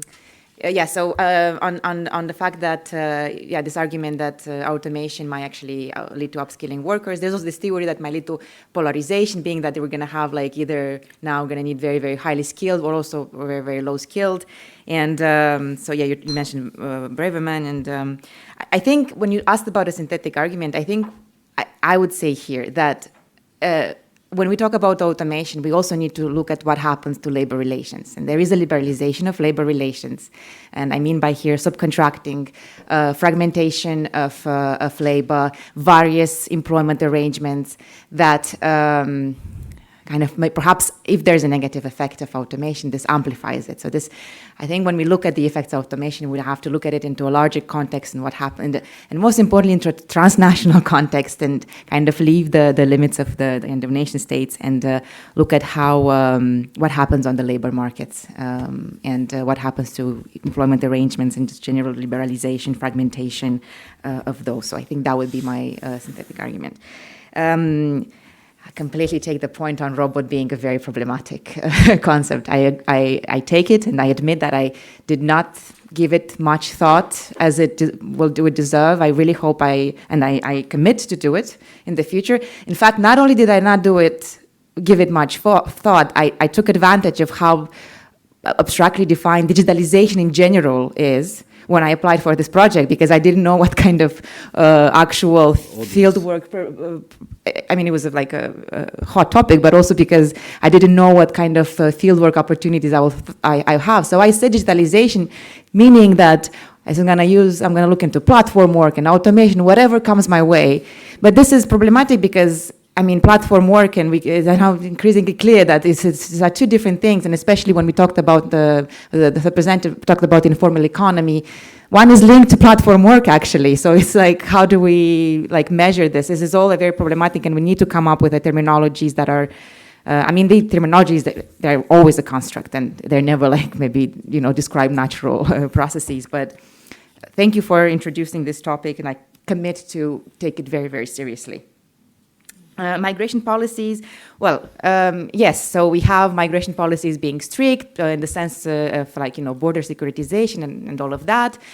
But, well, state interests may perhaps less now or maybe not anymore are at the center of how migrant labor circulates. Market interests are now increasingly almost as important. And I think this is also becomes to be reflected in migration policies in the sense that on one hand, the state tries to keep borders secure, but on the other hand, it adopts policies like, for example, allowing temporary agencies to employ migrant workers. So this is it delegates some of its competences. So I think in migration literature, it's called the commercialization of migration governance. So you have now these actually multiple, power configurations that decide how things are being dealt with and governed. And sometimes they're in tension between each other because, this kind of, market, and not only, in terms of sectors in manufacturing, but also in terms of mobility, it has interests that not always aligns with the state. And I think migration studies, they have proved many times that sure, the states are trying, but this fortress Europe thing is a bit of a outdated concept. And so, but obviously it's still important. We can discuss it more. Automation and how it leads to increased profit and an actual exploitation. Well, first of all, exploitation was there before automation. It's clear, especially with, in this warehouse that I looked at. The situation with the workers there and their rights was problematic before the robot was introduced. That's my point was there to prove that, this didn't replace them. That was my main idea, but. I'm sorry, I think I just forgot the point that you were making there, but we can just talk about it more. And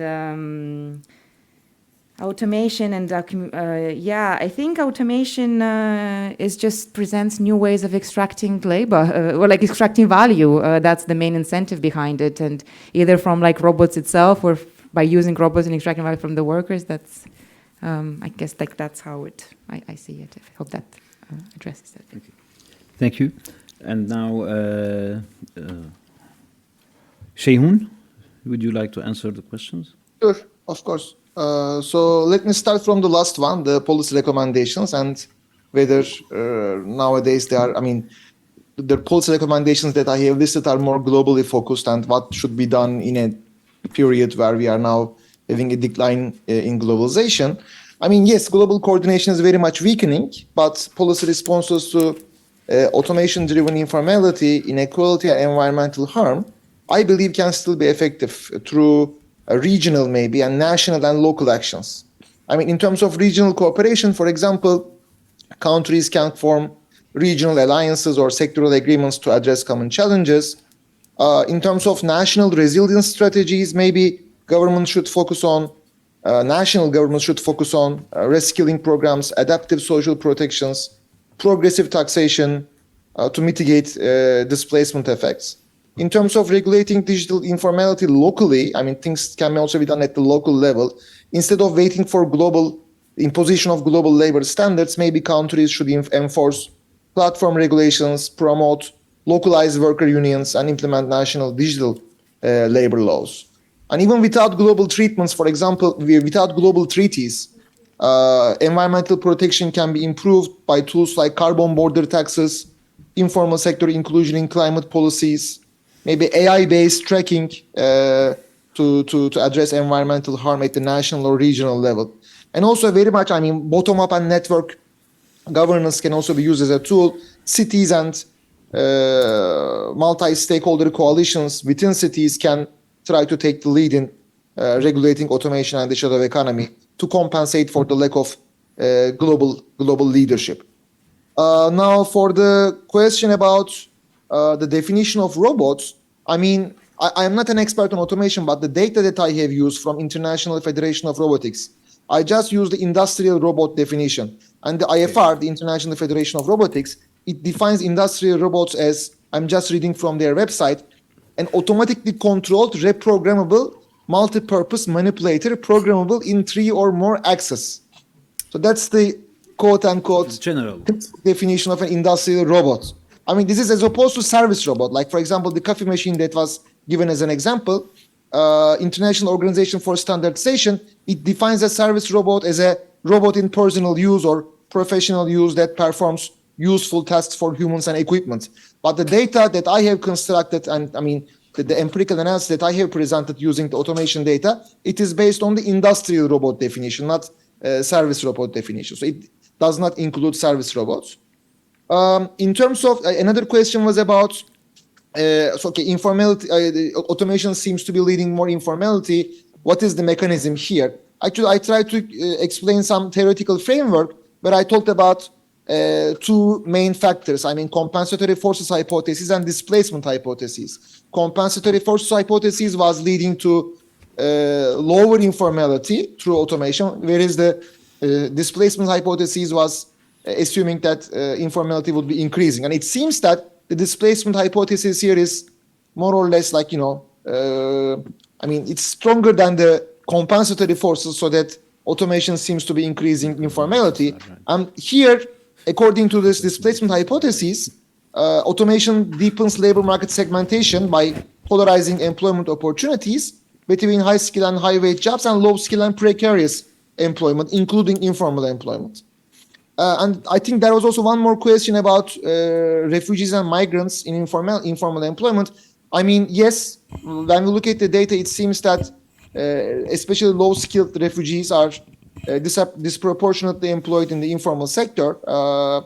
And informal employment data very much, I mean, national informal employment data very much includes them. I think I answered all the questions. Thank you, Sheyoun. Now we'll with Babatunde. Okay. You had one question from our colleague Joel about what specific, what in specific digitalization has been impacting or changing when it comes to informal work for women, okay. Youth women. Thank you very much for the question. I think it's straightforward. In Nigeria, in recent times, there has been that development, though they are emerging, but not dominating all the spaces. For example, you spoke about that of street vending. In Nigeria now, we have some self-service kiosks in urban areas, and where you have digital price tag.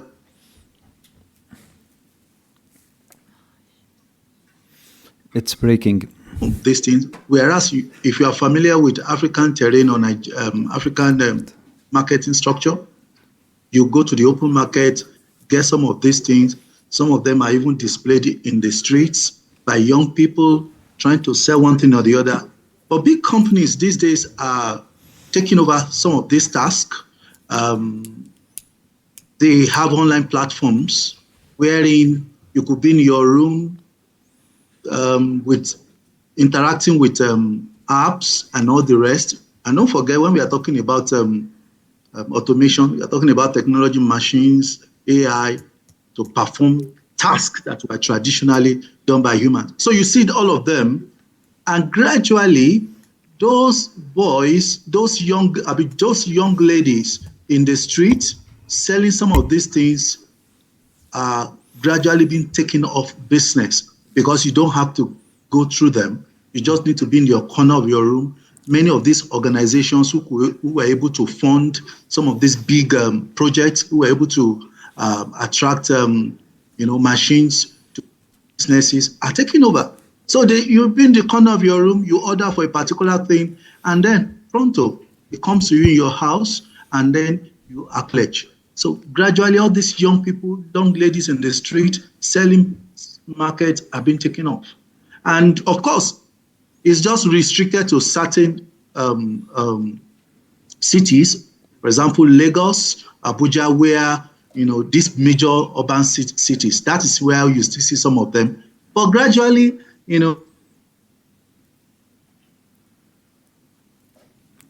Okay.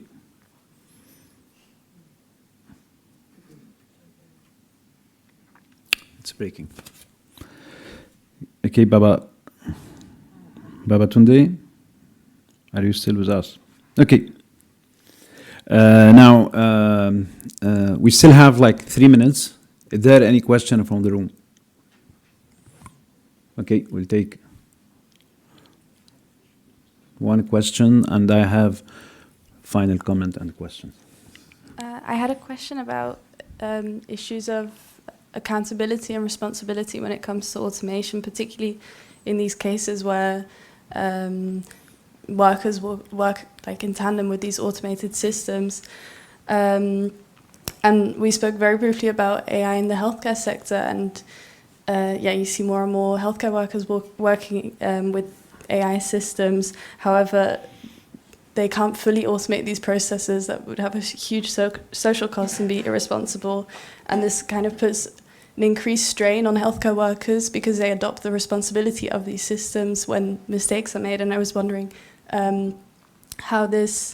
whether you see this in other sectors as well, or how this issue is kind of, how you think of this issue. Can I respond right away? Yeah. Yeah.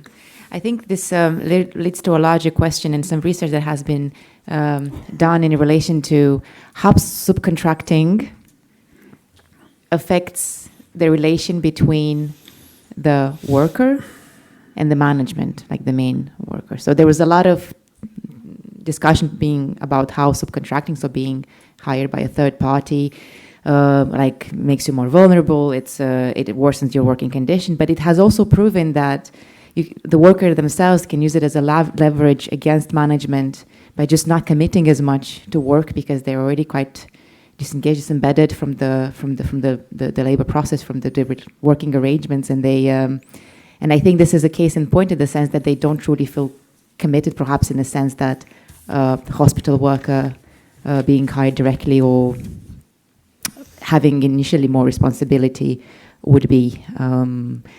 Another very important fact here is that there's an extremely high turnover in this warehouse as well, largely because of low pay and general quite harsh working conditions. And them being subcontracted really is related to, I think, correlates quite strongly to them having very little commitment or feeling of loyalty towards the management of the warehouse. Okay, thank you. Richard? Olga, I just have a quick follow-up. So you're talking about the relationship between workers and management. What about the workers and workers? Yeah. Have you found anything there in terms of like subcontracted workers versus workers who are not subcontracted? Mm-hmm. Yeah. Well, in this case, they're all subcontracted. They're truly in this specific warehouse. There's all of them. The only non-subcontracted, but also the only Czech workers are some students that are there for just like few gigs, So, I mean, there are other cases that I looked into. So in factories, for example, manufacturing floor, it's a bit different. But here, truly, we don't see an interaction between. In fact, even the subcontractors, so the agency themselves, are actually also often for a foreign person.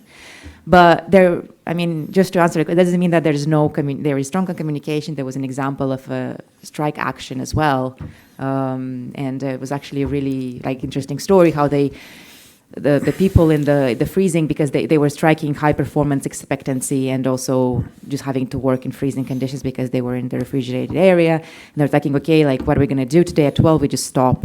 And as the interviewee was telling me, and then there was the girls from the vegetable, one of them was passing by and she heard us talking, and then she asked us, what are you doing? What are you talking about? And we told her, and then she went and told her friends from the vegetable area, and they also they were saying they joined the action. Why the action did not work is another question. And it's also largely related to the fact that they were all subcontracted and the fallout was just absorbed by the subcontractor, and the management didn't suffer much in this case. Okay. Thank you, Olga. Thank you for your questions. Well, to sum up, I will have three general comments. These three presentations helped us to take the question beyond how automation will affect the supply of the offer of jobs, increasing or decreasing the jobs in the market, to the core question, which is how automation is changing the organization of labor. How is it changing the way of capitalism is exploiting the labor force? With Olga, I think I came up with two general conclusions. First, the first thing that I came to my mind is: are we in front of Amazonization of from Amazon of the warehouse, because what Olga explained to us in the Czech Republic is exactly what Amazon is doing on the larger scale on the global market. This is first. Second, also because she mentioned very from a labor sociologist, I really liked this term, how repetitive tasks. So she took us to open the venue to discuss more about the digital Taylorism, the neo-Taylorism, how digital Taylorism is becoming the norm, especially when we have fragmented legally and organizationally labor force into the form of subcontracting. With the two presentations from our colleague in Turkey and in Nigeria, I think we have a lot to learn. And this is one of the few times that I present myself as a scholar from the West, from Western academia. We need to learn a lot from research being done today on the gig economy, digitalization of the informal labor, because somehow digitalization is formalizing the exploitation while keeping workers entrapped in the informal access to social protection and rights. And this is something very important. You mentioned it. I really like, and thank you for how you mentioned it. We will always have questions about how the automation index is being constructed. One of the question is, have you used OLS regression, or because you mentioned dynamic panel, and this is something maybe I need to read the paper and write to you about it. And thank you, Baba Tunde, about this very inspiring thoughts about the informal economy in Nigeria. Thank you for all, and now we go for the break, and then we will go back with our colleague Michaele for the second panel. Thank you very much. Thank you. Amazing.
I will keep my.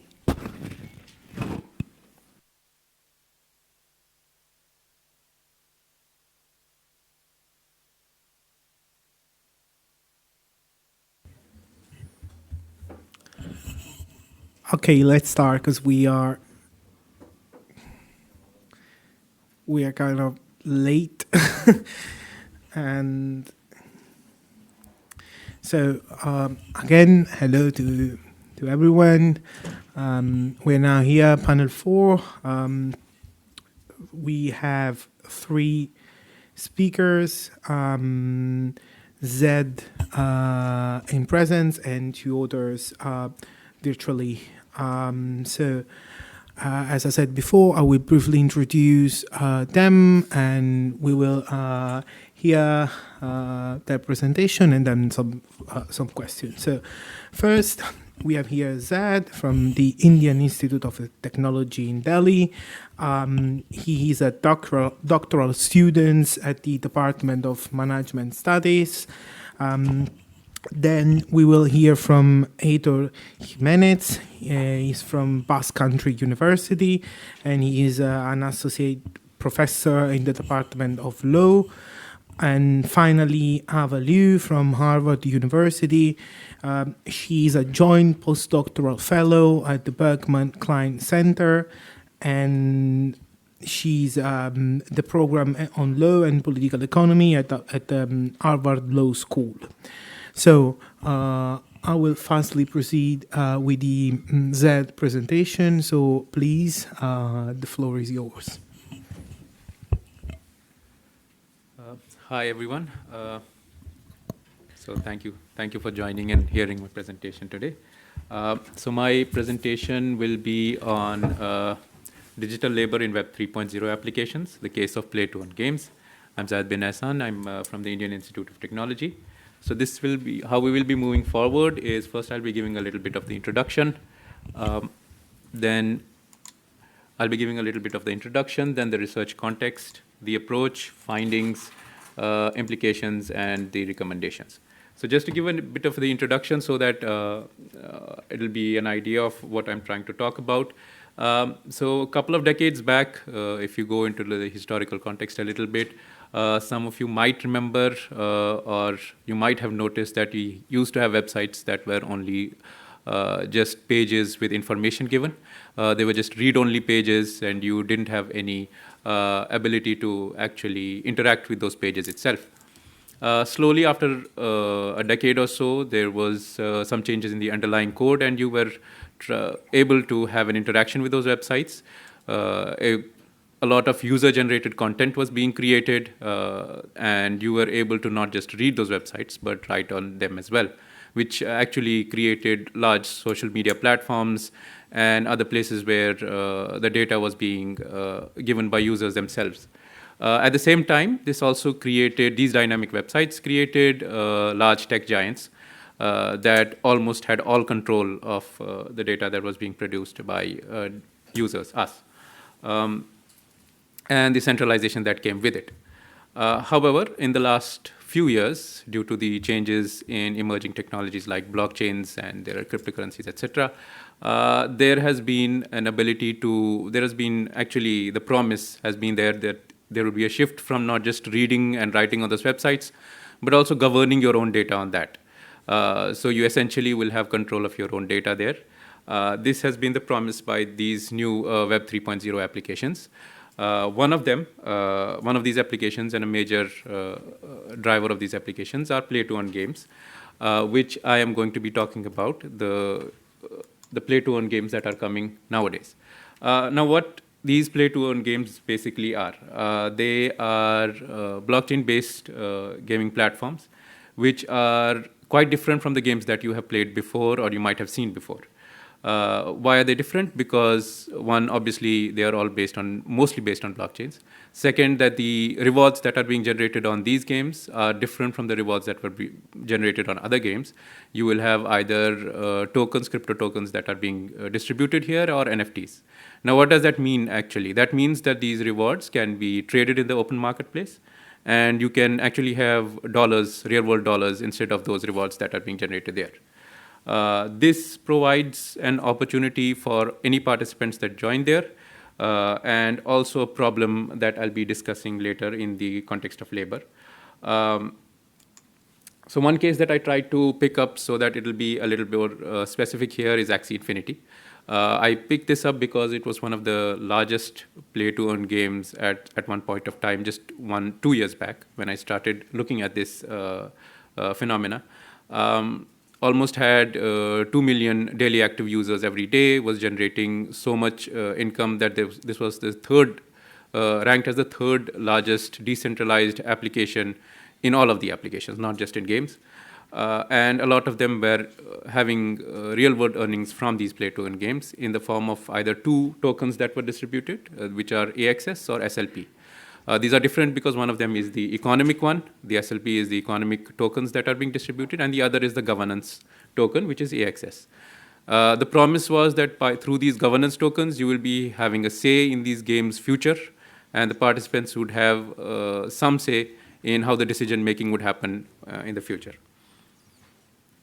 However, at the same time, the promise that was being given there that governance would be given to the users and the dominance of tech giants would be reduced because you would have a say in the governance of the game and the data would not just be with all the platform.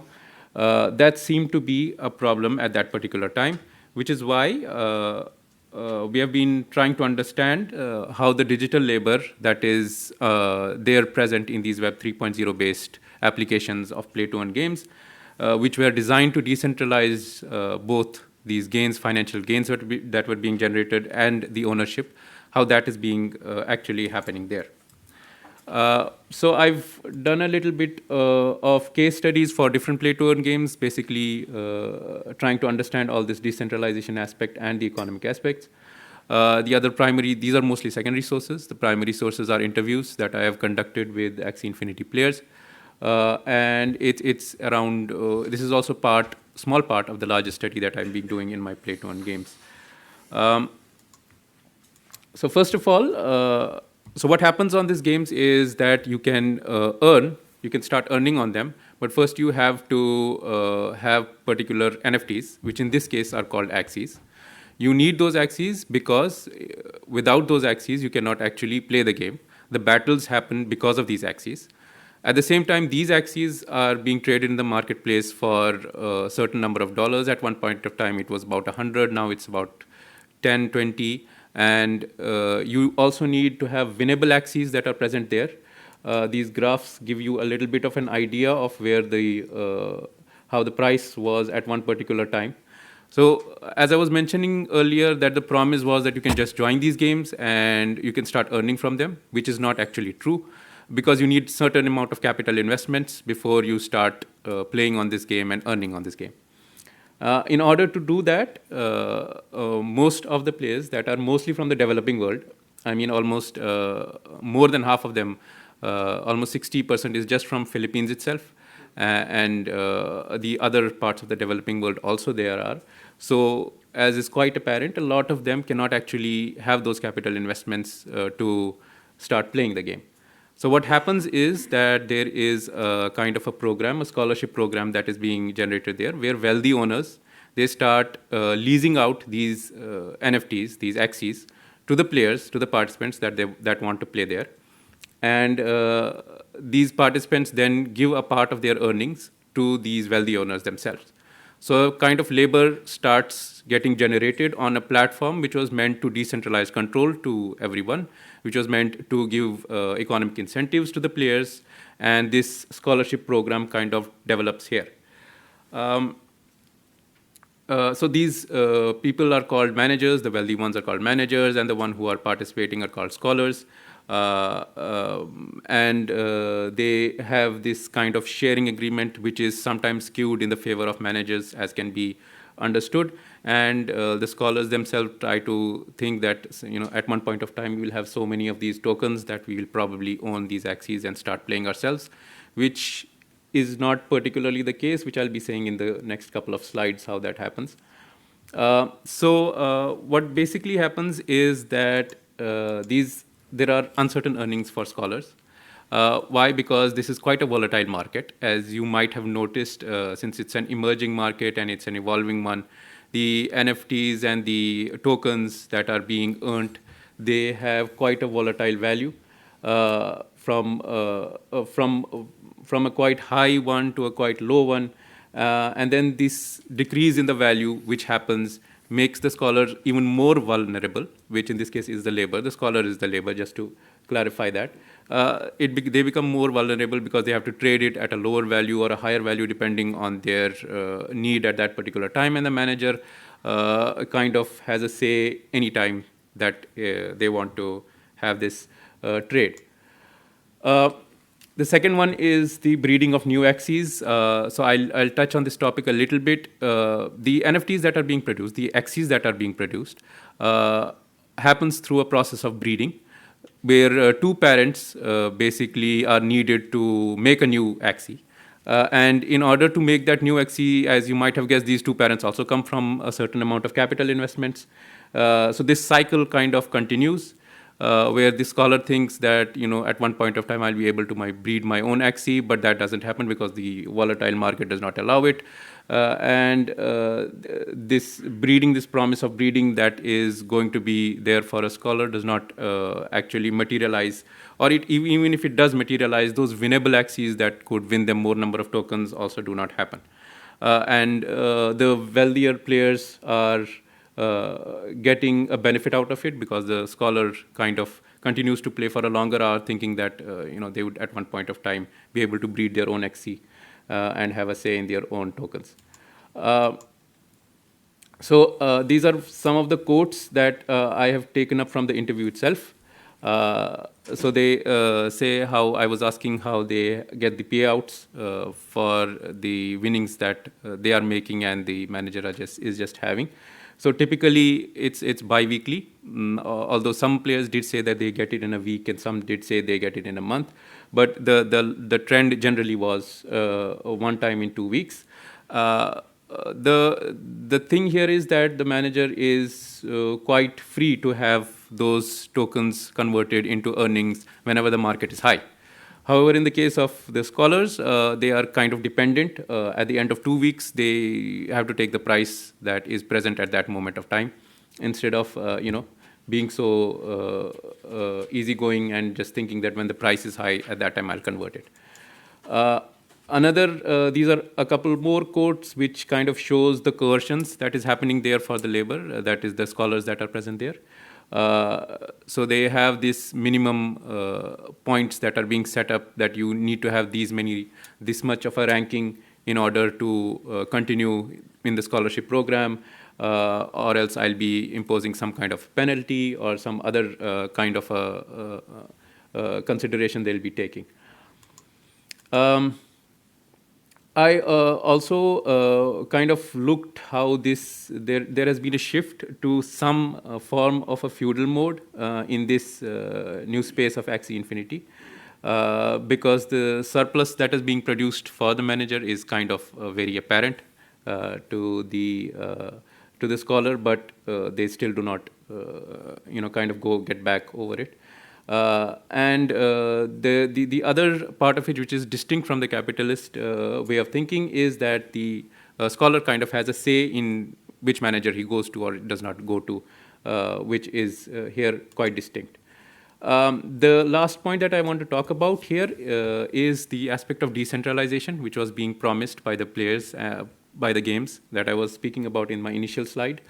So the governance tokens that are being distributed here on these games to the ones that are playing is not actually being given to them, but to the managers or to the wealthier owners that are already present there. So the promise of there being more participation and more governance to the players that are playing does not seem to materialize in that way as was being promised by these platforms. So what does this mean? This firstly means that there is the way that these applications are developed. It does not actually agree with the promise that it was making, that there will be no exploitation on these newer platforms of Web 3.0, where blockchains and cryptocurrencies and all these emerging technologies will be used. The second one is that there is more form of big tech giants that were being promised will be removed. That is still being there. Now the gatekeepers have just changed. The big tech giants, which they were saying will be removed in the Web 3.0 applications, does not seem to materialize in that way as was being promised.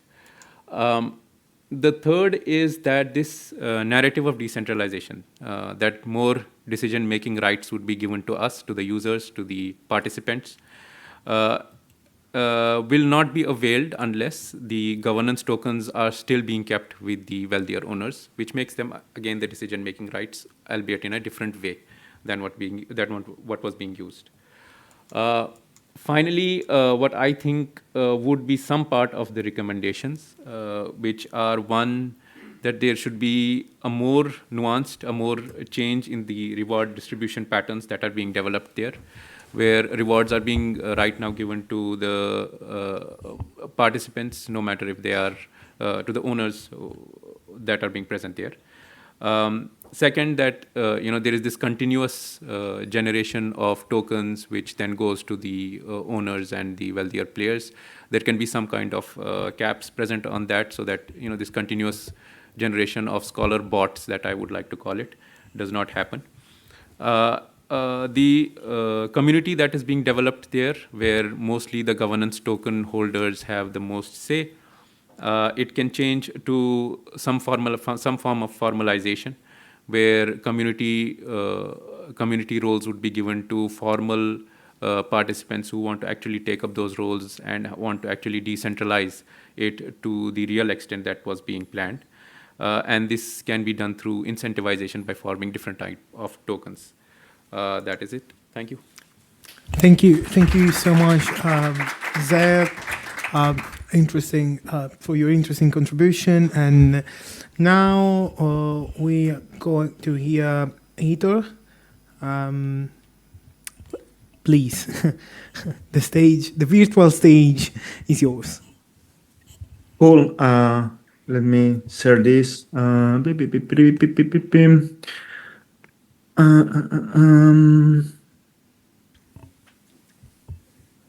you see the slides?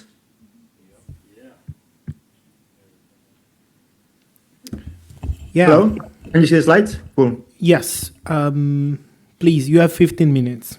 Yeah, perfect. Thank you so much. I'm afraid I'm going to be much boring than my previous colleague, and I'm going to be dealing with something less interesting. Today I'm going to be talking about the crimes of digital capitalism. As you all probably know and notice, we live turbulent times. We live really, really sad times. And I mean, that picture represents and kind of incarnates much of what we are experiencing today.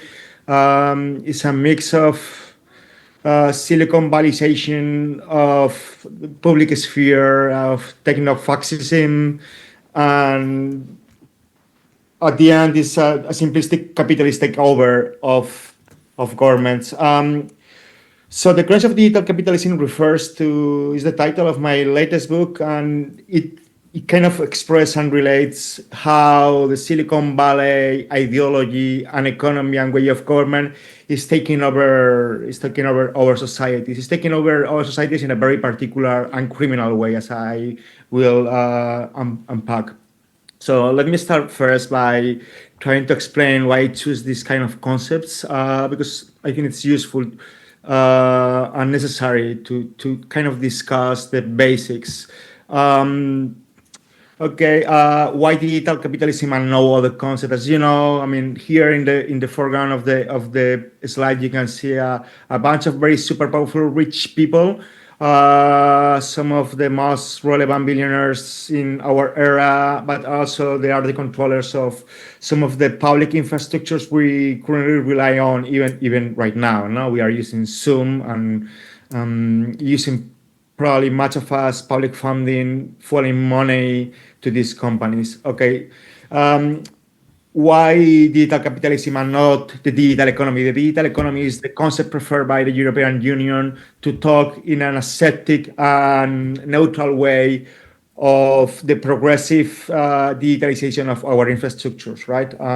The European Union refers to the current ongoing relying on digital infrastructures as such the digital economy, but the digital economy doesn't speak to the current state of affairs. It doesn't refer to many of the things that are occurring. It refers to a phenomenon as if it were just scientific or technological, but not political in its very nature, right? Again, why I'm not using the platform economy? The platform economy, I think, is an evolution or a step forward from the concept of digital economy. As you probably know, it was coined by, among others, Nirkes Nitzek, which is a really cool and interesting academic based in the UK, and it refers to how the digital economy has effectively been taken by a bunch of companies, of corporations, mostly based in a very narrow string of territory known as Silicon Valley, right? And the future of this platform economy is that these corporations have become not only dominant actors in this new sector of economy, but has become themselves the scenario, the platform where the economy takes place, right? It's a huge difference. They are not only an actor, but also the scenario, the market itself. Some others, in a more perverse or ironical way, have called this a collaborative or sharing economy. I think not many people still keep using that concept because it used to refer to companies such as Uber and Airbnb before people known that they were evil and terrible for the economy. They refer on how these were like companies triggering and enhancing collaboration, but has been proven so wrong and so fake that I think it's no longer in use. Another concept used widely, but I think it's not very useful, is the surveillance capitalism. It highlights and it flags the privacy aspects of this economy. As you probably know, all the audience know, the concept of surveillance capitalism was coined by Susanna Zuboff, which is again another really interesting scholar, this time from the US. But her point, when she speaks about surveillance capitalism, she refers to a single aspect of this digital capitalism, which is how the economy, this mode of production, relies on the datafication, on the appropriation and exploitation of data by a bunch of corporations. For her, this surveillance capitalism is a perversion of what it could be, something really cool, something really useful, something workable capitalism, if you may say, in where Google as an evil company, if it were restrained, constrained, or regulated, it will be operable, right? Finally, is the concept of digital capitalism that I'm used. I draw, of course, in many other authors, such as Christian Fax, such as Nick Deer-Whitford, such as Kites Cancela, many people refers to why digital capitalism and not the other. Digital capitalism refers to a mode of production, a mode of exploitation, let's say an evolution or a step forward on capitalism that relies and uses digital means by keeping forward and straightforward and accelerate previous forms of capitalism. It relies in previous forms of capitalism, such as feudalism, such as slavery for the obtain of minerals, such as Taylorism in the factories, such as post-Fordism for the software designers. It weaponized all of these forms of previous forms of capitalisms to obtain and exploit and promote a neoliberal, libertarian, digitized version of capitalism, right? Okay, of course, as you can see from this photo behind, now we see Elon Musk, we see Sundar Pichai, we see Bezos and company, and we see Zuckerberg. What we see is a bunch of agents having an enormous and profound influence, not only in their country, but worldwide, right? This has, like, as you probably know, this entails several problems, right? Problems that are at a political level, at an economic level, at a social level, at an ethical level, environmental, epistemic, theological, legal. I don't have the time here to unpack each of these things, no? But here in the audience, I've recognized people from working in unions. No, they can see, they can tell from themselves how they are struggling with these corporations. But probably there is all the people working at environmental with environmental organizations. I have many colleagues currently working and analyzing how the increasing pressures for building data centers, fueling the artificial need for AI is causing several problems in places such as Mexico, but also in Spain, no? in places currently under water stress. But it also speaks about you are there in Brussels. Brussels has been a champion trying to fight this U.S. version of extreme capitalism. Characterized by the corporate dominance and monopolies, no, right? Again, so we see that this causes several problems at many levels, and this is intrinsically entangled with the very logic of this way of capitalism. Okay, so if we go back to the title, The Crimes of Digital Capitalism, I already explained why digital capitalism, but now I have to explain why crimes, right? So when I speak about the crimes of digital capitalism, I'm not referring to just a powerful black cells or rotten apples. No, I'm speaking about a completely different thing. I'm referring to a Marxist criminological theory, an approach named as the crimes of the powerful, as opposed to the consideration of white-collar crime, right? If you recall, white-collar crime refers to the crimes committed or perpetrated by specific corporations or other agents of states that violates specific regulations. That could be tax fraud and so on, right? As opposed to the white-collar crime that acknowledges there are some deviant agents within the capitalist order. The crimes of the powerful approach, firstly coined by Frank Pierce, a British criminologist, but he wrote others. The crimes of the powerful approach speaks and tells about a logic that is absolutely interlinked, encroached in the system.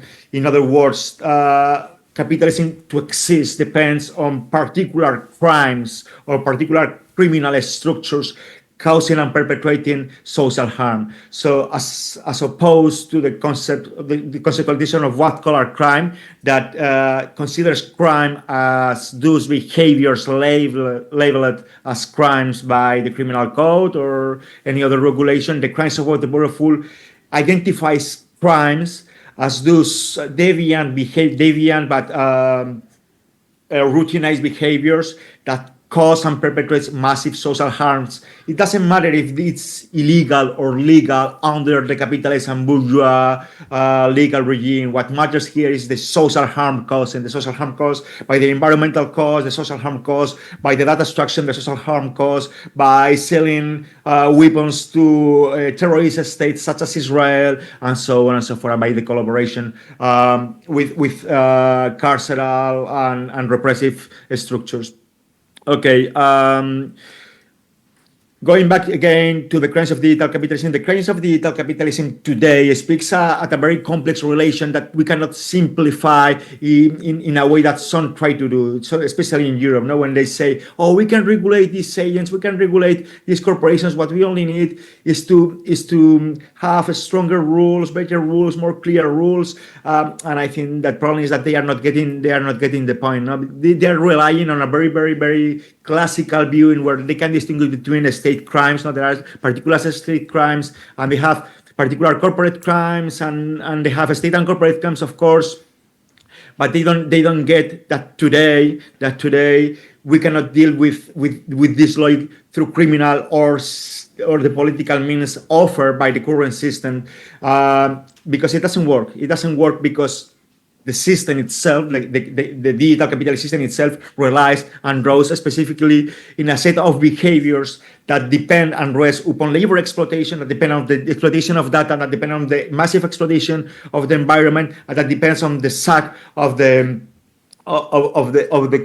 current public sphere, right? As an evidence or testimony to this, I'm trying to keep very on the timing. As a testimony to this, we can see how the European Union has tried repeatedly to find, to approach, to negotiate, and even other jurisdictions as well, such as the US, try to find, to negotiate, or to trigger the highest way of dealing with these kind of problems, which is a congressional hearings, or the European Commission hearings or investigations, or the Federal Trade Commission investigations and hearings. And again, all of them, here is a selection of news from the past, in where first we see the New York Times referring on the now forgotten hearing, in where the New York Times said 4 of the world's wealthiest men are preparing for battle, right? I just ask you to look at the screen. I know that it's boring and it's bad, and this digital connection doesn't really enhance a truly meaningful connection. But if you look at this picture of these faces, you will see at least three of these guys are now part of the mainstream political economy. I mean, they when the New York Times say that they were getting ready for battle, right? They will never have expected which kind of that battle they were dealing to. They don't believe. This is why I say that regular means doesn't work with them. They are not playing by the rules. They don't care. On the right side of the screen, you can see an apology, that was sent by Mark Zuckerberg years ago, apologizing, saying that, I won't. I'm sorry, I did it again, it won't happen, I'm sorry, we will pay, we will change.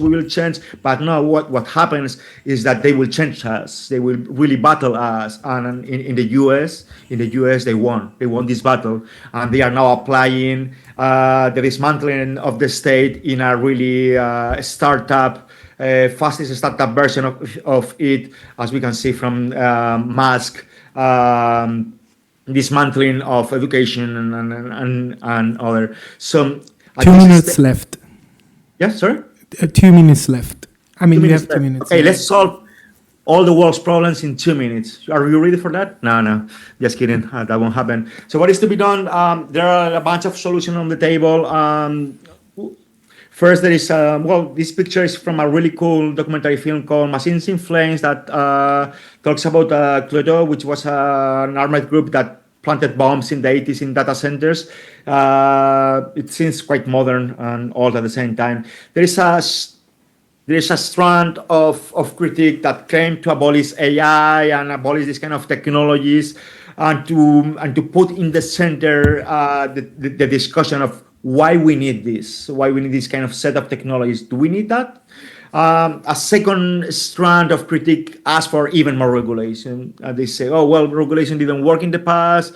It's not working in the present, but maybe more regulation in the future will work. No, this is the current state of affairs in the US. A third strand calls for full-on socialism, with like digital socialism, platform socialism. We have James Muldoon, we have Snirsek, and we have a bunch of others who are genuinely interesting, and they are proposing public digital infrastructure, the socialization of data centers, and so on. But that doesn't really question the very core of the problems.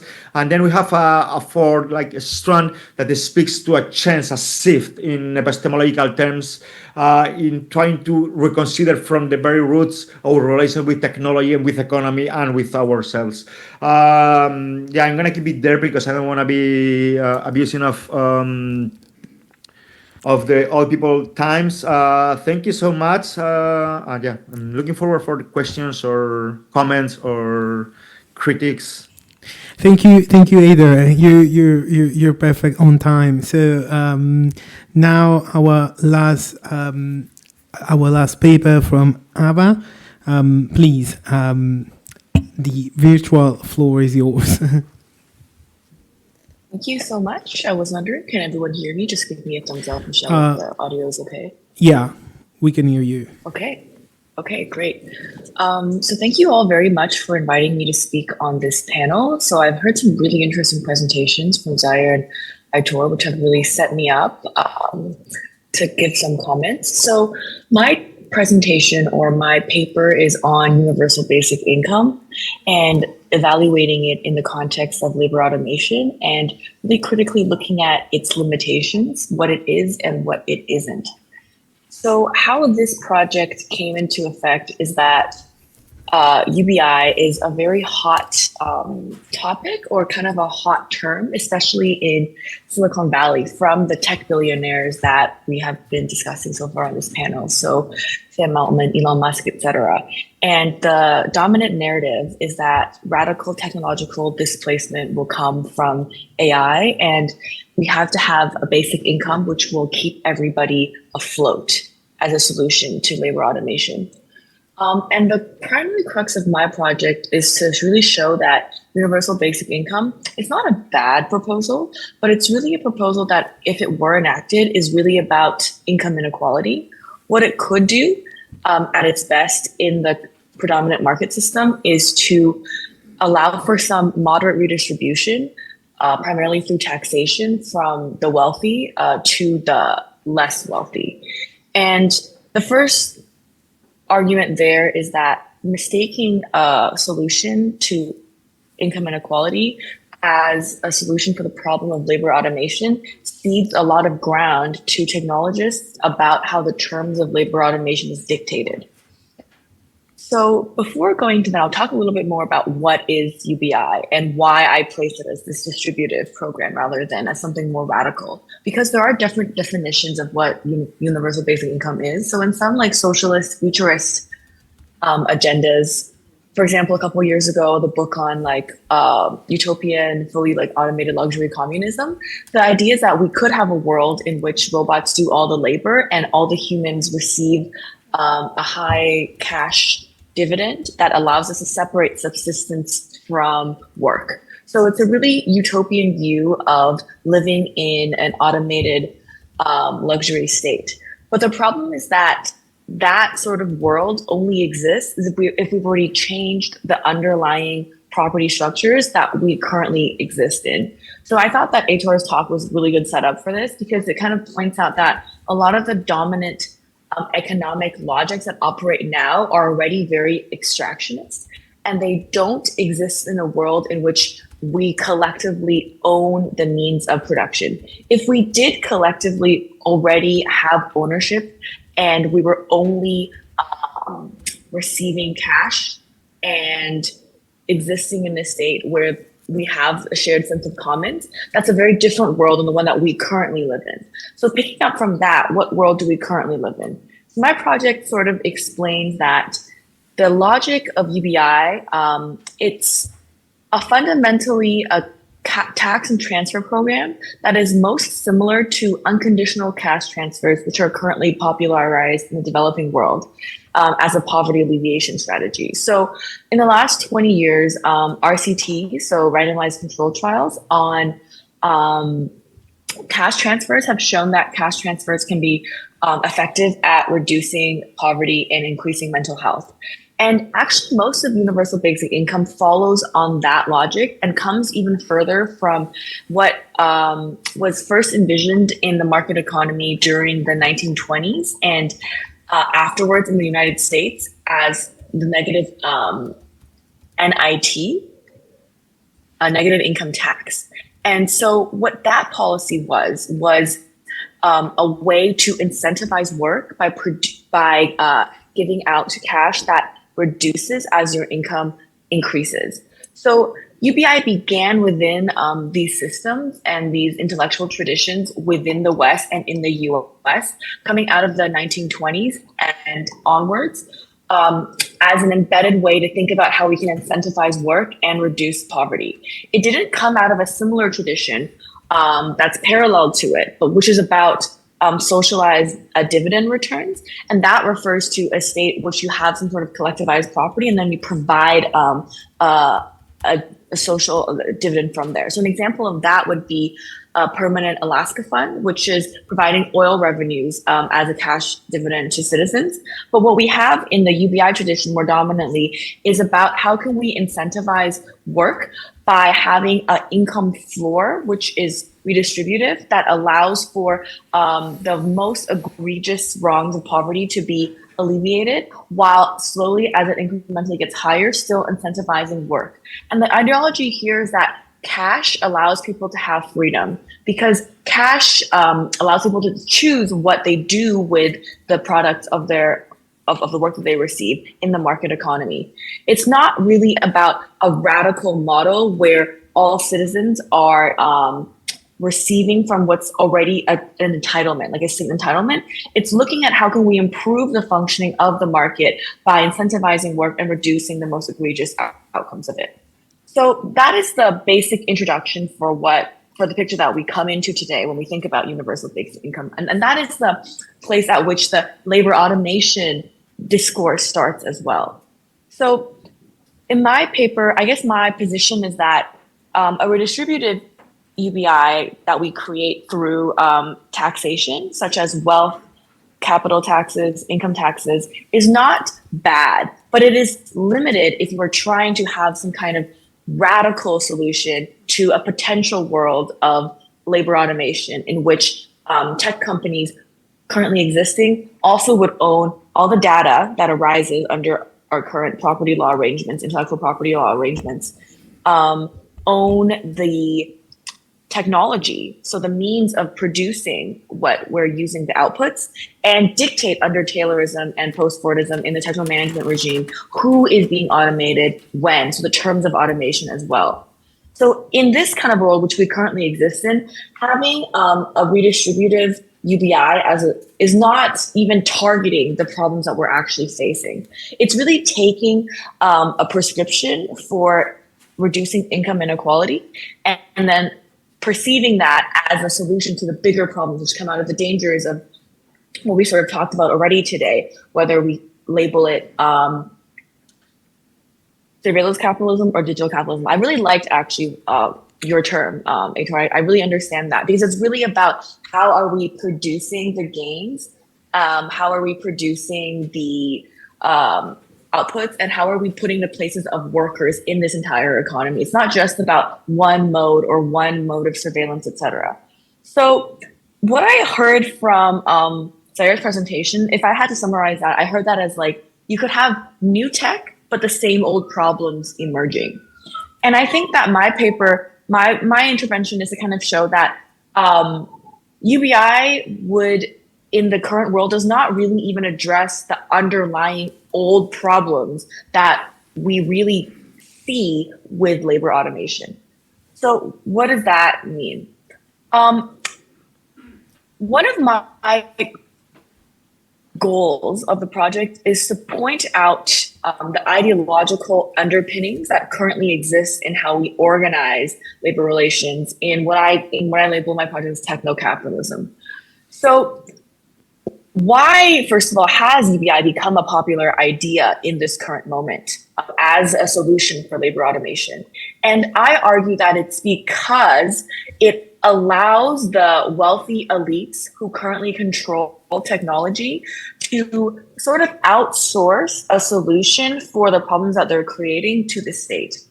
So as they're able, under current intellectual property, IP, corporate laws, to dictate the terms of automation. And that means choosing which workers are displaced, choosing what technology modes are deployed within the firm, and also keeping for themselves the gains from that, from the automation. So kind of, they still get to own, as capital, they own the profits that are excessive of any kind of like labor automation, well, benefits of tech essentially. And under that model, the state then stepping in and providing a moderate substitute to workers through a vast redistributive system that doesn't even target actually these tech companies, but is created, for example, so Sam Altman has proposals to create a land tax and a capital and a corporate tax. These are sort of wider ranging taxes that don't target the firms in which labor automation is exactly happening. Now, there are ways to target the firms more specifically, even within the redistributive model. So you could have a robot tax, which is targeting automation gains from the firm specifically. So taxing them as they deploy technology and then redistributing those gains to workers. So I talk a bit about that in my project. Would be happy to talk more about that if anyone wanted to connect afterwards. And also, some taxes are more progressive, meaning that they actually target wealthier classes, and also more effective and more radical than others. So that's also part of the project. I discuss how a land tax is, because it's pegged to a fixed supply in the economy, and is less likely to be subject to the problem of international regulatory arbitrage, is a more robust tax than a VAT, which is a consumption tax. The consumption tax would be taxing consumption across the economy and then redistributing that, for example, through UBI. But a consumption tax heavily disproportionately affects middle and lower class people who use a higher proportion of their income on consumption, so basic necessities such as food, etc. And general taxation systems also are subject to the problem of international regulatory coordination. So a firm today can more easily move the site of their company overseas than a worker can move their labor overseas. So capital moves more freely in this international financial economy than labor can. So you always have the problem for now of offshoring or of moving if it's a capital tax or a corporate tax, of moving your headquarters offshore. And especially in the current system where capital interests control state interest, they would be able to make these accessions easier so that they could potentially offshore the sites of their location, making a UBI less effective, even as a redistributive system. So even if you had a benevolent tech firm that intended to share power, profits, data, coordination in an egalitarian fashion with their workers, they're still bound to underlying economic and legal structures, which require them, for example, to maximize shareholder value. I think the crux of my paper is really pointing out that the systems that we live in are embedded with institutional incentives and economic financial incentives and designs, which go deeper to how we organize economic life. And we have to really interrogate these structures in order to create more radical egalitarian solutions. An example of UBI shows that creating something within the current system, even though it's very well-intentioned, is more likely to have a limited output because of how the redistributive system, for example, in tax and transfer in the market economy has limitations with how it intersects with capital, with tax law, and also within its own ideological structure, what it's actually aiming to produce for us as workers, as citizens, is more limited than what the tech entrepreneurs are telling us that it can do for us. And in the meantime, they will still be able to progress as they wish to within their firms and with their tech. And we're actually ceding a lot more ground around automation and around democracy and around data governance than we know by accepting the terms in which the labor automation discourse is fed to us. If it's fed to us as UBI as a solution to a problem that UBI is not really adequately equipped to address, then we're actually ceding the bigger problem and what those terms are to people who benefit very much from these structural incentives. We have a compensatory mechanism for the negative externalities of technological change. UBI becomes a more superficial fix to a deeper systemic problem around how labor is organized in this society and how data is organized, and what happens if we kind of let these incentives and structures run amok. So the limitations of redistributive proposals like UBI and some of the problems that they run into in the current system, that's an invitation, I think, to rethink more critically and more deeply what are the power structures that we need to really shift to create more radical possibilities around labor automation, around tech governance. So I go back to thinking about how could we possibly create more radical modes of ownership and production.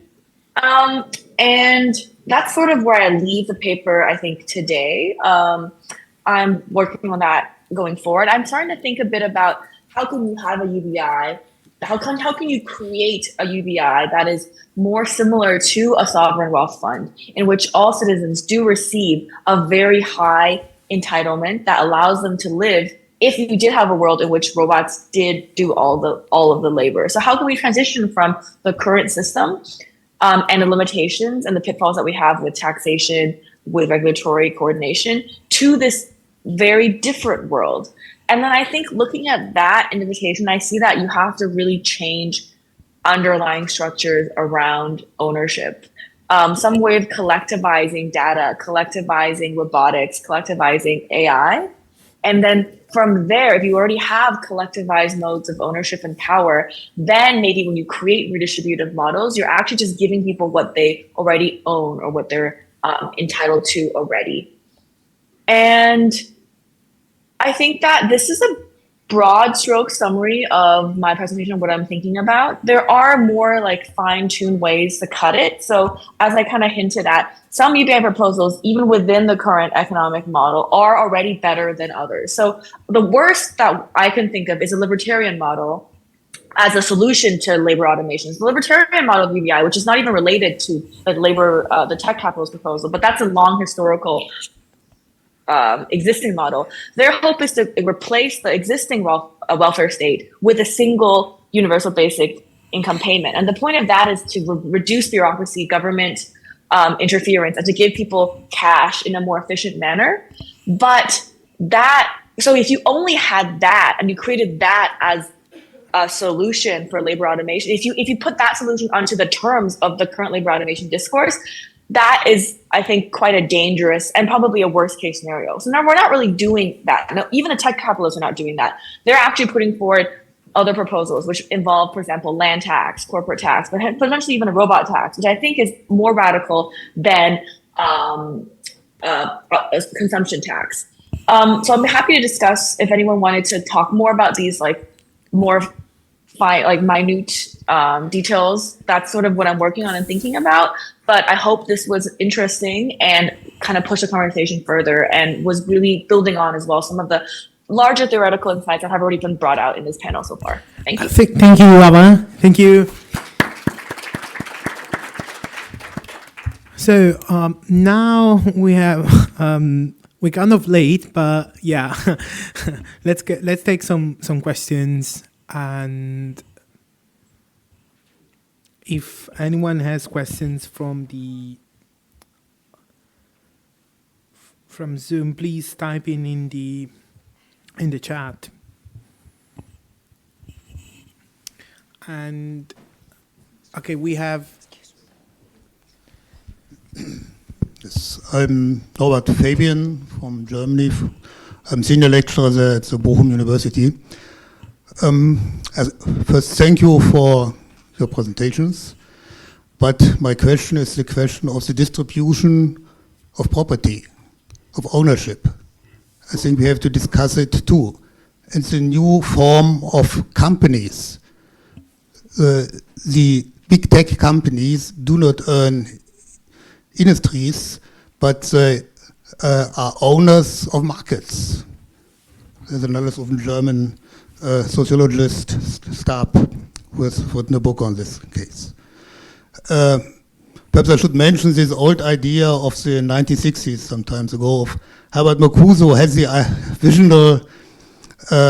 utopian vision of technology, of computer technology, which would create a better world in which workers earn much, a better workers' condition, the working times would be reduced, and so on. I don't think that the opposite happened, but there's a tendency to the opposite.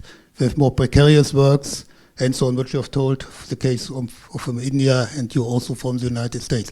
The problem is the problem of distribution. How can we distribute ownership, and how can we regulate these markets? Because markets are infrastructure, and infrastructure is a task of the state, of the public. It's not a private task, mainly, I think. Yeah. And therefore, there's a discussion, I think, in the European Commission how to regulate these big companies. In the United States, the opposite happens with Musk and so on. Yeah. But that's my question, how to regulate and how to distribute these markets, which are now private markets, mainly, especially if you look at the big tech companies, and which is our subject today. Thank you. Yeah, we discussed this issue this morning regarding how democratize the ownership. Yeah, but it seems to be like a long durée threat. Rabi, please. Thank you. I have two questions for Aitor and Ava. I will start with Aitor. I think you made it very clear that about how the technology cartel in the US is positioning itself within the far right political discourse. And when you mention combating, do you have a more concrete ideas about how we could do some micro resistance? Maybe you didn't have the time to speak about it. I would like to hear you about how in practice we could get engaged in micro resistance practices, hybrid of hybrid nature, like in the cyber and in offline mode. My second question goes to Ava. Thank you, Ava, for this presentation about the UBI, which is really fantastic. And one of the things when we talk about UBI, we forget that initially this was Milton Friedman's proposal. Like at the beginning of earlier time, this was proposed by the father of the neoliberal, by one of the founding fathers of the neoliberalism. So and especially when we approach UBI from a left wing or progressive perspective, we always forget something that you were mentioning it, that we are in not a Keynesian modes of governance or macroeconomy. We are on an austerity-centered governance. So like how austerity-centered government will redistribute cash to citizens, and while they are cutting spending all over the country. And especially because, and you mentioned with the welfare state, do you think that UBI might open the venue for uncontrolled privatization of what remained from the services, like the systematic attack on the public services in the US, in Canada, and in the somehow in the EU? Would you think that with the UBI, this will be an open venue for this action? Thank you.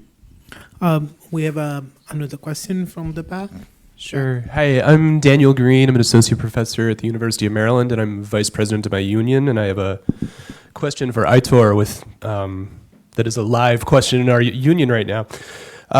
So I really like the framing of the crimes of digital capitalism, and I want to ask, what is the value of that framework of saying that the whole order is criminal? You know, not that it's run by criminals, you know, Trump is a felon, or that the state commits crimes, you know, we invaded Iraq illegally, we assassinated people illegally, but that the entire order itself is criminal, what the Germans would call Unrechtsstaat. Why choose that framework? What do we get out of that politically and analytically? Yeah, we have last question from Aida.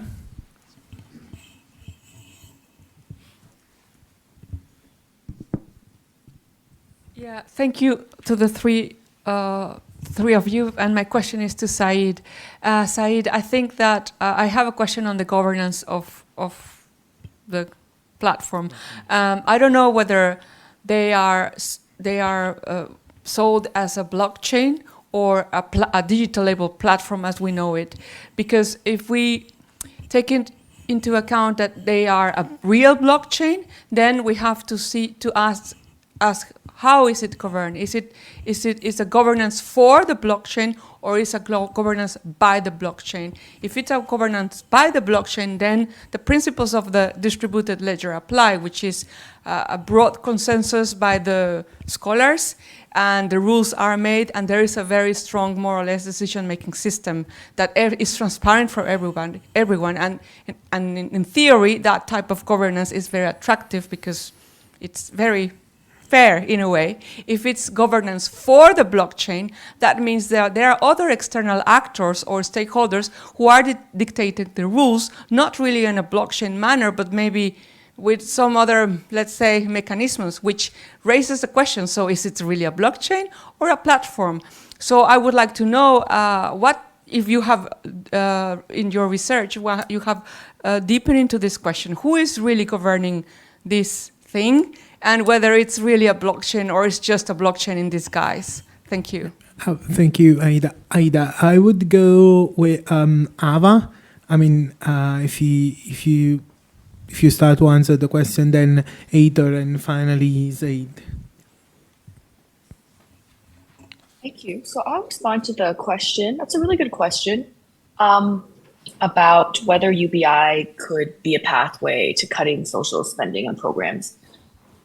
So the answer is yes, it could be, but I think that it is possible, even within the current market economy, if you put aside the specific problem of labor automation, which I don't think UBI is really even addressing, but if we talk only about whether it's enforcing public programs or decreasing public programs and the welfare state, I think it is actually possible to design a UBI that shores it up further. So that bolsters the safety security net.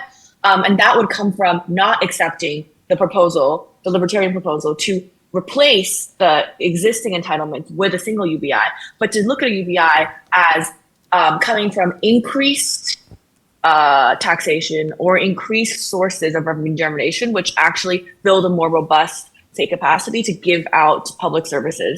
So some examples of that would be capital tax, wealth tax, inheritance tax, land tax. So these are all taxes that don't really exist yet at a high level.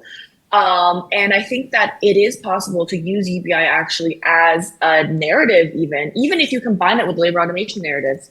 You can actually say like, oh, we have this labor automation problem. Silicon Valley is concerned about it. Let's create all these like high taxes and do some income redistribution. So what you're kind of doing is you can be strategic, I think, in like using UBI as a way to get higher welfare protections, as long as you accept that, as long as you know kind of that you're making that move and it's a strategic move and not falling into the point of the problem in my paper as well, just like ceding the labor automation grants to the tech entrepreneurs and being like, okay, even if we have these taxes, you can just automate everybody. That's a different problem. But if you really wanted to only focus on the welfare state problem, you could actually build, I think, more robust protections through a UBI.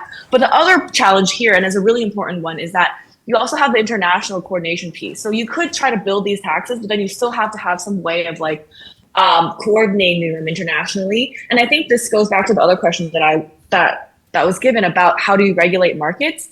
And you have a problem right now where if you have these unregulated markets, you will have firms that compete using jurisdictions as what's a favorable venue for them to do business. So the issue right now, for example, in the EU versus the US is like the US is so tied in with corporate interests. Like the state is basically the handmaiden of these big tech companies, and that's this like new social contract that they're making. And so it makes the EU's regulations ineffective because these companies are now choosing a more favorable forum to like harvest data and to push forward their model of ownership. And I think that you have to, I think you have to have some kind of international coordination around restraining the power of these corporations and the power of these markets. But the problem is that we're so far from that right now that it's a pessimistic, I think, look about what's possible at the moment. Thank you. Thank you, Ava. Aitor? Yeah, two great questions. Let me start by the end. What we have to gain with that kind of use of conceptualization, I think we have to gain at three different levels. At an epistemological level, from a criminological perspective, I think it is good to see how the powerful consider and label what is crime and what is social harm. I think it's good to call them like this is structurally criminal, as it was slavery, as it was exploitation, and we have to put names to that kind of massive social harm. So it's again at the epistemological level, but it's also again at a very political level, because no matter how much harm they cause, no matter how much they lie to us, no matter how much they are destroying and appropriating our infrastructures and sabotaging of our economy and triggering tremendous political unrest. No matter that, we are keep negotiating with them at the highest levels. We are handing them the education infrastructure, such as Zoom, such as and we are relying for them to run our public administrations through the privatization of clouding services, such as is happening right now with the Spanish services, who are increasingly being handed to companies such as Amazon. And so we know that they are liars, that they are criminals, that we have to find them, that they are exploiters, and still we are trusting them and negotiating that at the highest levels. That's kind of just disgusting and awful at so many different levels. And finally, at a practical level, that could mean considering them as criminals and not just as an administrative, faulty people or corporations. At a practical level, could mean new ways of understanding what criminal law could represent from an abolitionist, because I'm an abolitionist. I don't believe in carceral measures, but for instance, maybe taking the shares, a percentage of the shares every time Google gets fined, that could mean an option to start like approaching or triggering a transformative justice into these corporations. If we are start taking control of them instead of just finding them, maybe we can change something. And the other question is again a really big question: what we can do at a micro resistance. I don't believe in micro resistance. I don't think that they could be any useful. Like tweeting something on Blue Sky won't change a thing. Moving to Mastodon won't change a thing. I think we need political organization, massive organizations, and how to. That depends on the problems. For instance, we are now struggling on fighting against data centers that are being built just to fuel a speculative bubble of AI, which is a supply trigger. It's not demand. No one is demanding a chat GPT. No one is demanding a DeepSeek. Who is demanding that? This is just a supply bubble fueled by speculative financing. So we have to think that and to fight that accordingly. Data centers that requires a local fights and trigger again also legal means, but other like data speculation and data extraction requires a different set of measures. Every problematic requires a different solution. But again, micro resistance, we need macro resistance, universal resistance, total resistance. I'm gonna leave there. Thank you, Ada and Zed. Yeah, briefly. Sure, no problem. Thank you for the question. So just to go into a little bit of detail, you were saying that it was by governance by the blockchain. I would have said that it is governance by the blockchain, but the problem here that arises is that the wallets where the governance tokens actually go and through which the participants would have, the scholars would have had governance. What happens is that wallets are still controlled by the managers. So what happens is that even though the blockchain essentially should have and would have given governance to all those scholars, the wallets where this, since it's all technical and automatically it goes into the wallets, those wallets are still by the managers. So, you kind of had that problem here again, where the one who is working is not getting the rewards, those governance tokens. The person that owns that wallet gets those governance tokens, and so the governance shifts again to that wealthier person. That's a short answer since time is Yeah, time is running, and you might discuss further this theme later in our break. So, okay, I think we can give another round of applause to our speakers. And our break is 5 minutes, and so please keep it in mind, and we will be here for our keynote speaker, Ursula Hoops. So 5 minutes break. Yeah.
Je pense que vous avez mis tout le monde mute, n'est-ce pas? Oui. Okay, she answered me. She answered me. C'est fine.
Okay.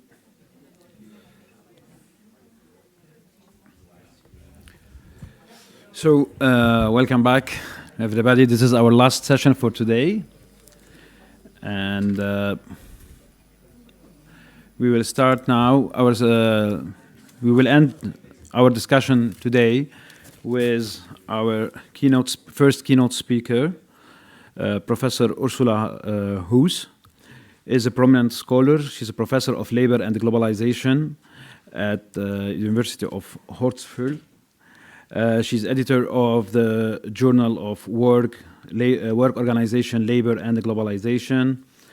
Her books on the making of Cybertaria, Labor in a Global Digital Economy, and also the third one, Reinventing the Welfare State, are, for me at least, a must read in order to understand how the automation and digitalization is changing our everyday life and also the organization of labor and influencing public policy. Thank you for being with us, Professor Hoos. It's a pleasure to listen to you. And the floor of you is yours. Today we had 4 panels.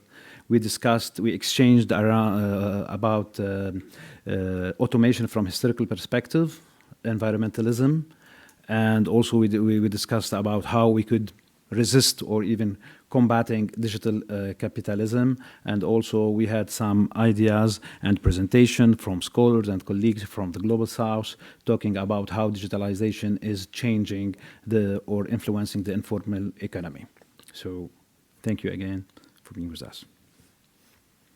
Okay, well, good afternoon, everybody. I wish I could be there in person. Apologies, I can't for health reasons be with you in person, but I can see from the attendee list that there are some old friends there, and hello, everybody. Secondly, I should point out that I no longer work at the University of Hertfordshire. I'm now still editing the journal, still writing books, but thank God, retired from academic life. I'm poorer but happier. I've got a PowerPoint presentation, but I have to say I can't see it. I thought I'd shared the screen. We are able to see your screen. You can see it? Yeah. All right. Okay. I found a way of seeing it. So anyway, where to start? I'm sorry, I'm trying to get into the menu that, well, let's do it this way. Oh, I'm sorry, I can't get into the presentation mode. This is I can't get into the usual slideshow mode. Yeah. It seems to, your magic system seems to have somehow changed. Anyway, I'm going to do it a different way. So, oh no, that's not working either. Can we do it? It's not enabling me to advance to the next. We will share it from our side. Well, I've got a you'll share the version that I've got, will you? I'm really sorry about this. Est-ce qu'on est capable de la partager Oui, parfait. Usually there's like a little icon where you can just go into screen show mode. It's working now. Are you able to see it? I can see it, but I can't go advance to the next slide with my mouse. That's what's not working. So we could. It's quite complicated. So you could use yours, and then each time you want to move to another slide, you say next, and then we will. Oh well, okay. Well, next slide, please. Will it be fine? Okay, next. Yeah. I'm sorry about this. Sorry for this. Right, and the next bullet point. I think we have to say, I'm old enough to remember all the kerfuffle in the mid-1970s about the arrival of what was then called new technology. And since then, that was in the aftermath of the crisis of 1973. Since then, we've had other crises of capitalism. And each time round, we get the same story. 1973, 1990, 2008. These are big crises of capitalism. And next bullet point, please. And Capitalism after a crisis needs to dramatically restructure itself. Next bullet point, please. And one of the things that happens in that process of restructuring is the application of the technologies that have actually been developed in the previous period of capitalism, but not actually implemented, because employers don't implement technology for the hell of it. They implement it because it's useful for them at that particular moment, right? Next bullet point, please. And it's typically the first uses, or one of the uses, are to standardize and de-skill existing jobs, usually picking off the best paid and the best organized workers. In the 1970s, that was like auto workers and print workers. And that, of course, leads to the displacement of skilled workers and the hiring of much cheaper workers, often in different locations. Next bullet point, please. But it's not just about existing industries and existing labor processes. The new technologies also become the basis of new products, some of which, of course, are the new means of production. You know, the drones or the robots or the 3D printers or whatever. You know, there is the new technology become the basis of new means of production, and also the basis of other kinds of new commodities and new products. These involve the creation of high-skilled jobs, but also often in new work locations geographically. Next bullet point, please. And sort of simultaneously with this, you see the emergence of new business models and new forms of work, which typically they start becoming visible about three years after the crisis, 3 to 4 years after the crisis. If you think of the most recent crisis, platform work kind of started to become visible about 2011, 2012, for instance. But it's typically about 3. I mean, it varies a little bit. Next bullet point, please. And of course, there's a massive opening up of new markets for new types of commodities. This is how capitalism it prepares it or puts into motion its next enormous wave of expansion. Next bullet point, please. And along with all this comes an incredibly confusing discourse. Next slide, please. Next bullet point, please. First of all, there's a sharp polarization between optimists and pessimists. Next bullet point, please. You've got, on the one hand, your technology is going to bring a new world of leisure. It's going to bring plenty for all. On the other hand, it's going to bring mass unemployment. This is often accompanied by arguments like, yeah, but robots don't buy cars, so this is going to bring about a new crisis of capitalism and so on. It's also, we also have this kind of the pessimistic and the optimistic idea that technology is going to provide a solution to lots of societal problems. At the moment, we're hearing all about how AI is going to cure cancer, and bring about all these wonderful health benefits and so on. And on the other hand, we have the argument that whatever new technology it is, it's going to bring new awful societal problems. It's at the moment, there's a lot of discourse about the negative impacts on mental health, about how new technologies are all carcinogenic, about how it is going to create social isolation, and there's a whole lot of arguments about the negative impacts of social media and so on. I've just realized what the problem is. You're showing a different version of the PowerPoint. You're showing the version that I sent and not the version that I'm sharing from my screen. Problem explained. And because I corrected that a little bit this morning. Next bullet point, please. There are also, at a theoretical level, there are lots of claims that traditional theoretical models and methodologies don't work anymore. They don't fit. The Marxist labor theory of value no longer works because we have a knowledge society, for example. Lots and lots of those kinds of arguments. And next bullet point, please. And an enormous proliferation of new terminologies. I mean, I could go back to the 70s, but even sticking with the last financial crisis, we had the sharing economy, the platform economy, the crowdsourcing, crowd working, gig economy, etc. Lots and lots of new phrases. And next bullet point, please. And because they're not very clearly defined, they're actually very difficult to actually research empirically. You can't find them in the statistics because they're new phenomena. People mean different things by them. And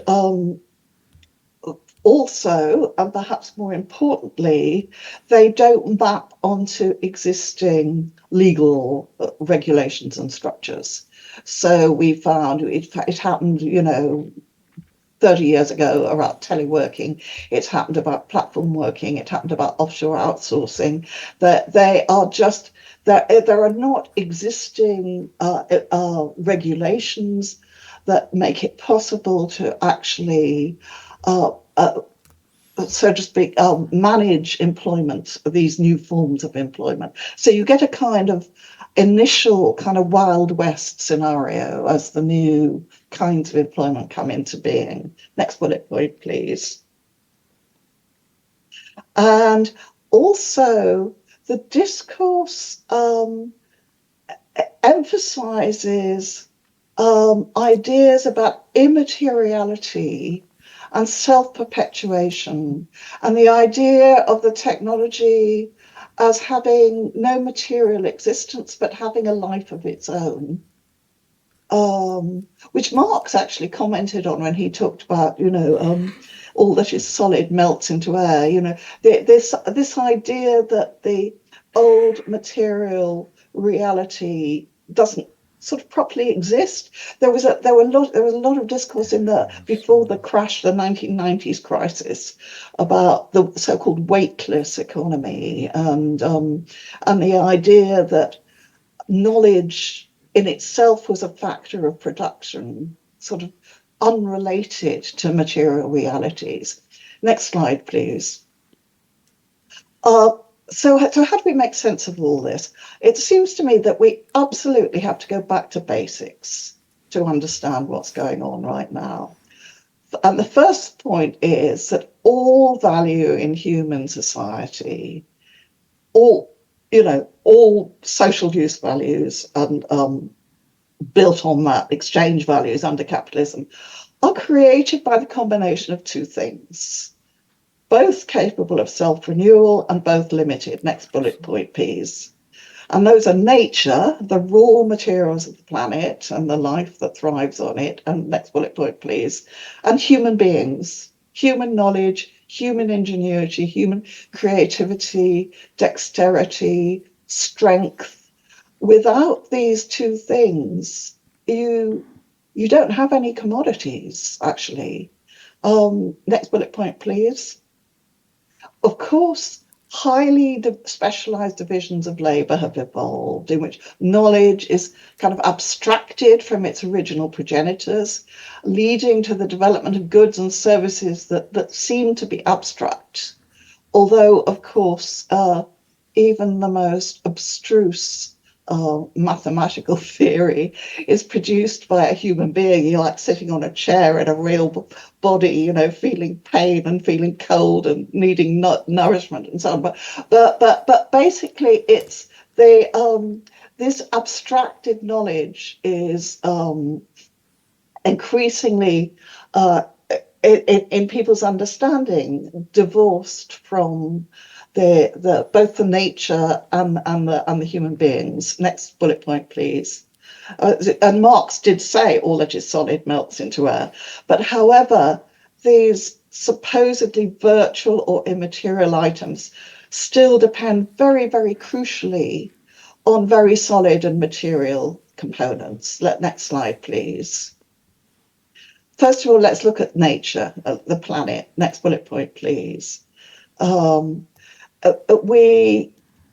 technology that we use at the moment depends crucially on minerals, including rare earth metals. Next bullet point, please. Satellites, including the technology to manufacture them and launch them into space. Undersea cables, oil pipelines, telecommunications infrastructure. Next slide. Plastics, chips, and other components. And all these things have to be physically shipped around the planet, as well as you think of the enormous labor involved in like mining the minerals and laying the cables and so on. And electrical power, next bullet point, please, next. None of these things run without electrical power. And data storage, with AI particularly, data storage is a huge issue. Next bullet point, please. Just the cloud requires vast amounts of, physical resources. This is a quote from a book called The Cloud is Material, published a couple of years ago, that the carbon footprint of the cloud is huge. If you add in the electrical requirements just of the immediate devices that we use, like smartphones and tablets and things, that's 2% of all carbon emissions. And then on top of that, there's all the other electricity that our lifetimes use. Next bullet point, please. Sorry, we're on the next slide. So we have to keep reminding ourselves that these so-called abstract, AI programs and so on, actually couldn't be used, couldn't be produced without this huge toll on the physical resource of the planet. And human beings, human bodies, the current wave of restructuring in particular, actually, and of course the continuing growth of capitalism in general, involves the commodification of many aspects of human life. Next slide. Next bullet point. We've got a whole wave of new commodities that have recently emerged based on the body: pharmaceuticals, bioproducts, genetic engineering, cosmetic surgeries, all these kind of tracking devices that combine bioproducts with IT products, like Apple watches and things of that sort. Next bullet point, please. And sociality, human sociality, social media platforms, games, cultural products, dating apps, pornography. These are all these things which previously were sort of outside capitalism in a way. They were just things that human beings did in company with each other, are now commodified, both in terms of there being physical products that people have to buy, like smartphones or whatever, but also capitalists were taking a rent. Every time you make a phone call, every time you post something on social media, you're paying a rent for the infrastructure, to use the appliance, and very often for the software that you use. And next bullet point, please. Mental health is currently one of the most rapid growth areas in terms of new what are seen as new opportunities for AI companies and technology companies more generally. We've got wellness apps, you've got online psychotherapy platforms, which is a kind of Uberization of psychotherapy, which both de-skills psychotherapy and introduces this kind of rental model. You've got things like mindfulness courses, next bullet point, please. social reproduction, human social reproduction, is now the basis for probably the largest single field of expansion of capitalism around the globe. Platforms providing childcare, social care, domestic labor, food delivery, education, health, and so on. This is the because over many parts of the globe, these activities have been largely in the informal economy, not under the direct within the direct scope of capitalism. The kind of formalization of the informal economy by online platforms in countries like India and Indonesia and all over Latin America and parts of Africa is an absolutely vast field of expansion, bringing new workforces into the direct relations with global corporations, but also transforming the character of social reproduction labor and introducing this element of rent into it. Next bullet point, please.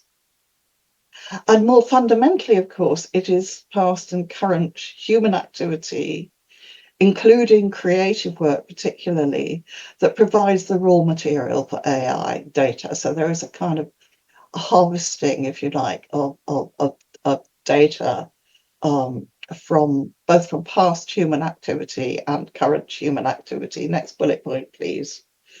And of course, no innovation is possible without human knowledge and human labor. Next bullet point, please. All right.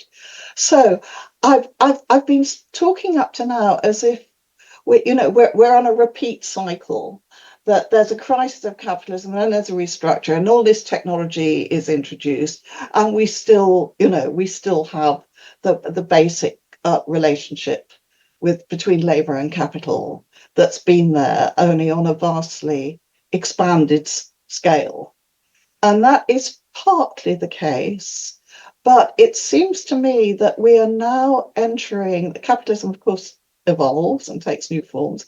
We're now entering a new phase of capitalism, which has some very distinctive features that were not there before.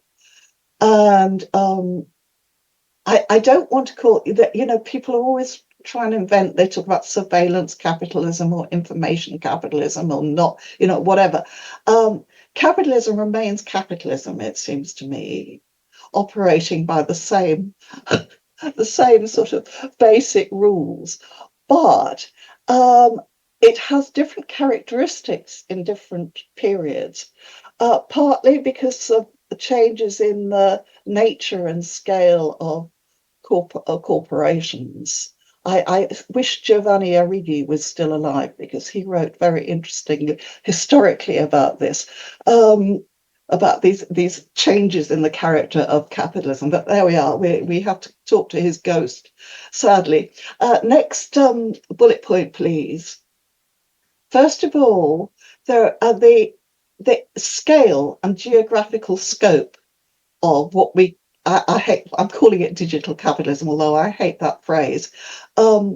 It's enormously extended, both geographically and in terms of the sort of scale of what any individual corporation provides. And it's created monopolies or near monopolies. And we're also seeing the growth of these new kleptocratic oligarchies, if you like, which I think you may have been talking about. I caught the tail end of your last discussion. Next bullet point, please. Excuse me. So you've got these vast corporations with a global scope. And also, those corporations are doing combining a lot of different things. they are involved in financial activities, they're involved in commodity production, and they're involved in rentier activities. And historically, you had different capitalists doing these different things. You had banks on the one hand and corporations on the other, and, companies built on extracting rents and other companies based on commodity production and so on. And now you've got the same companies doing all of these things together, like Amazon, for example. And this growth in the rentier model of value extraction, I think it can be quite well illustrated by what they call software as a service. But that model is also being used by not just by software companies, it's being used by companies that supply technology to hospitals, for example. They or just on a local level, you buy a Hewlett-Packard printer, and Hewlett-Packard are making much more money not out of selling you the printer, but out of charging you $3.99 every month for the contract for them to supply you with the ink or whatever. So next slide, please. So Apple is a good example. It was announced actually about a couple of weeks ago. For the first time, Apple is now making more money from services than it is from selling phones. So this software as a service model is important. And this is really important for working class politics and working class strategies to understand the difference between commodity production and rentier activities. Because in the mid-20th century welfare state model that people are so nostalgic about was largely based on a kind of a triangular relationship between the state and the national employers that were dominated by commodity producers and national working class representative or trade unions, to put it shortly. And it kind of worked in some way, that model, because those kind of commodity producing employers actually had a material interest in doing a deal with labor and doing a deal with the state, because they need the social reproduction of the workforce is materially important to them. They need workers who turn up trained, disciplined, with the right attitudes, healthy, clothed, fed. Actually, the commodity, the national commodity producer of the 1950s actually needed that kind of a worker. But if you're a rentier, especially a rentier based in another country, you don't give a damn about the social reproduction of worker. Until the moment, we can go off and die in a ditch, as far as they're concerned. As long as they're getting their rents, it absolutely doesn't matter. So the relationship to the working class changes very fundamentally when you have this dominance of the rentier model. Next slide, please. Next. And the other big trends have been a diminished power of individual nation states to discipline global corporations. The EU perhaps has tried to take on, Google or whatever. But basically, all those powers that nation states had, albeit limited in many countries, particularly, to break up monopolies, to impose some kind of regulation on global corporations, that has rather gone. And the supranational corporations are very limited, especially with this new, Trump, Musk kind of regime.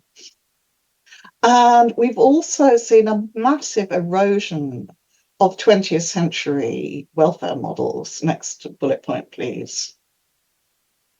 For the normative model of work, the idea that you have a full-time job for life with universal rights, which never applied to everybody. even in the most developed social democratic economies.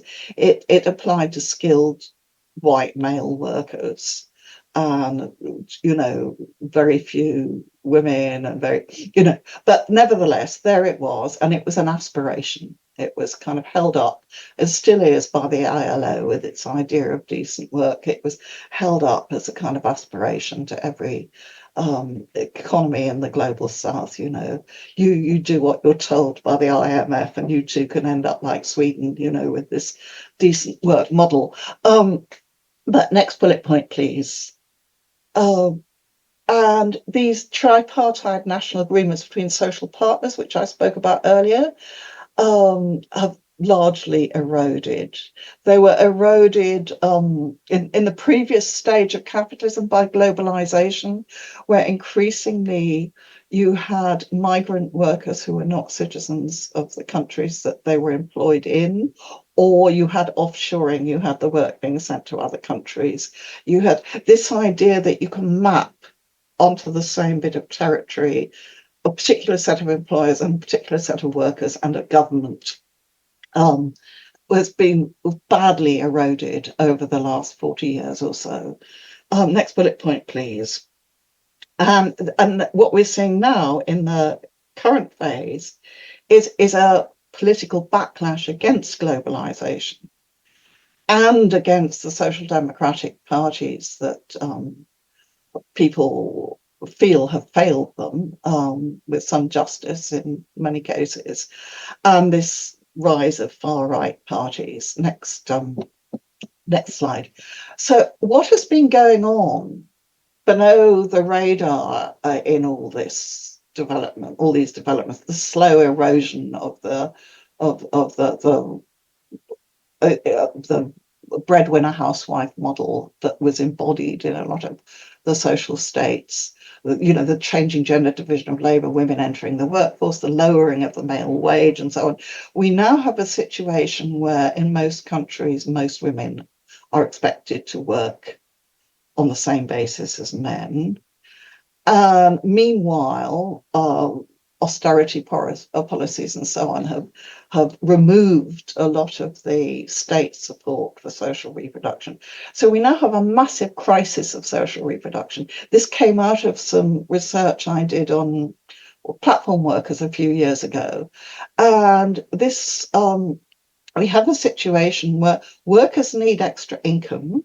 So they work longer hours, often taking on a second job or a third job. These extra hours mean there's less time available for housework, domestic and care work. So they turn to the market. Where else can they go? They turn to the market for these services. And this is where online platforms come in, because this is precisely what online platforms offer. They offer affordable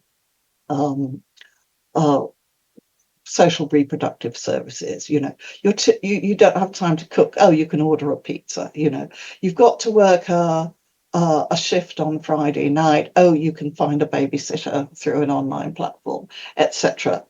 And so this turn to the market contributes to the growth of digitally enabled platforms, which of course also contributes to the more and more low-paid precarious work, which means more and more workers who need extra income.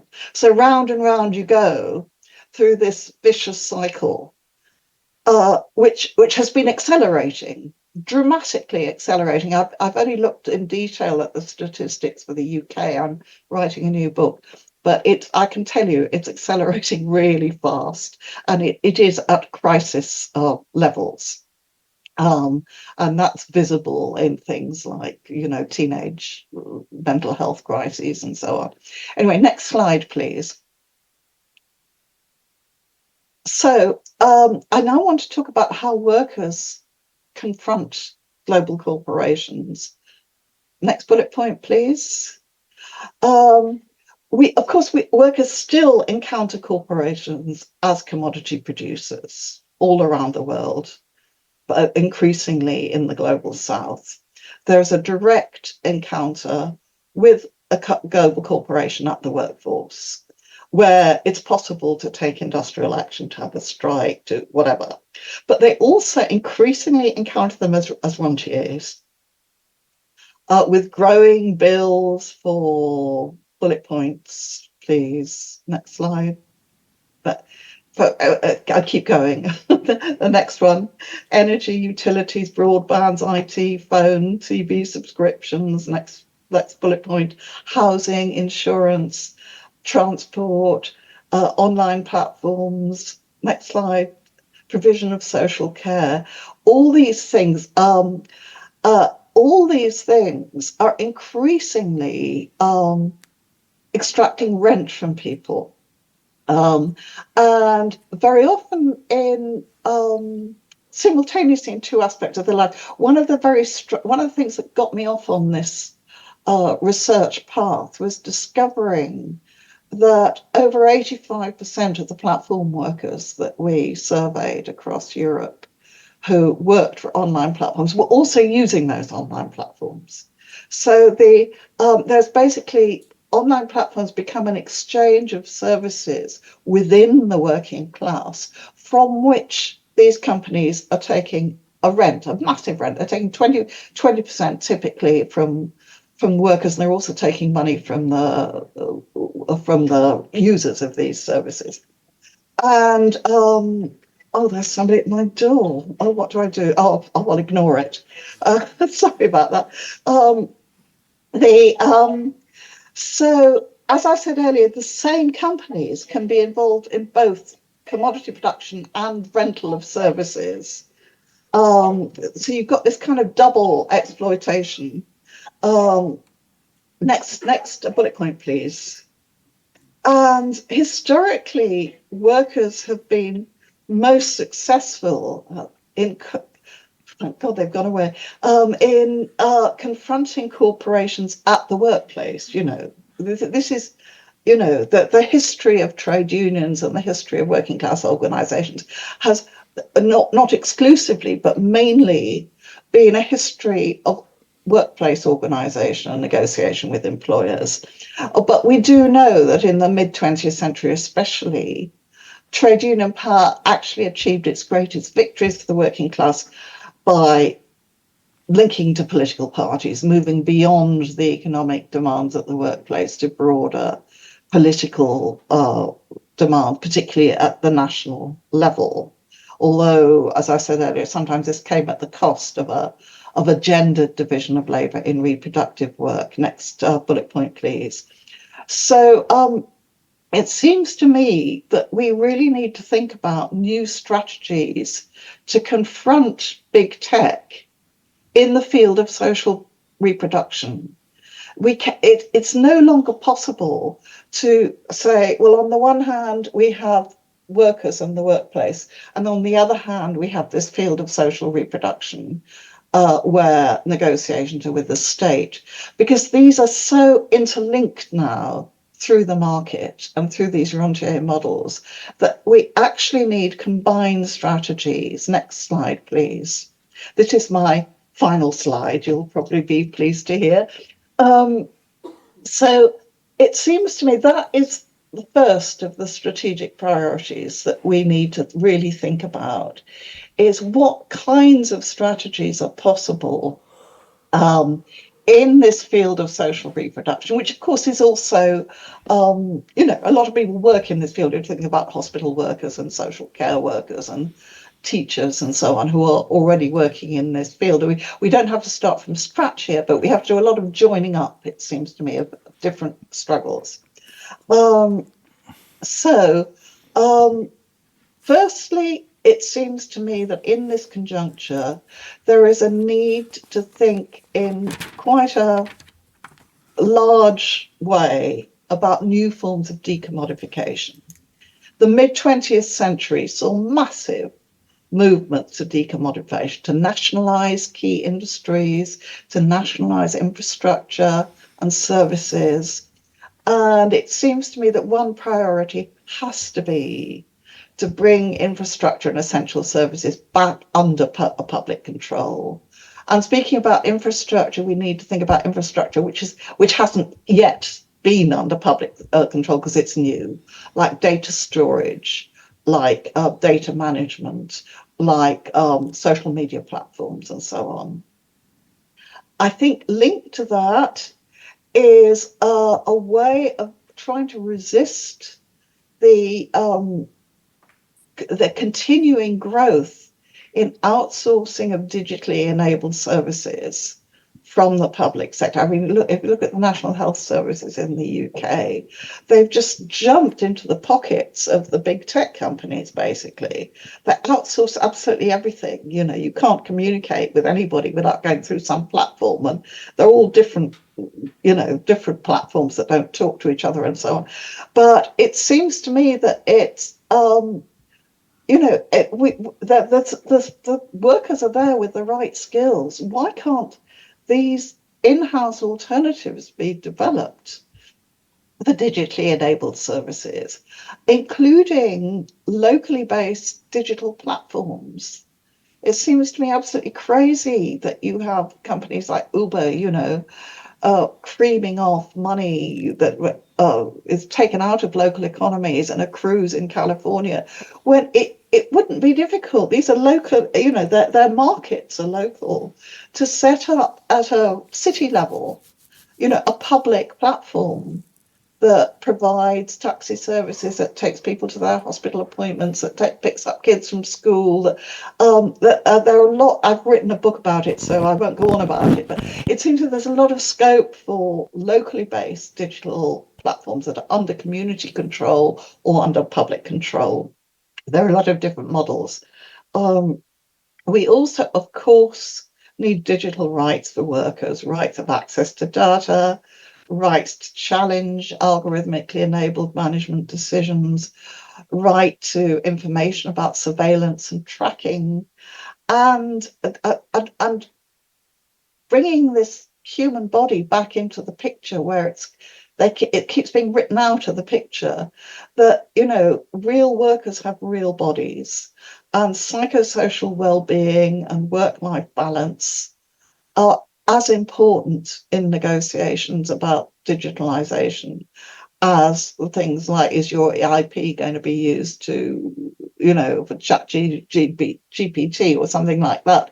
They're really crucially important, and they also, by focusing on worker well-being, you're also contributing to that project I spoke about earlier about building links between the field of social reproduction and the workplace.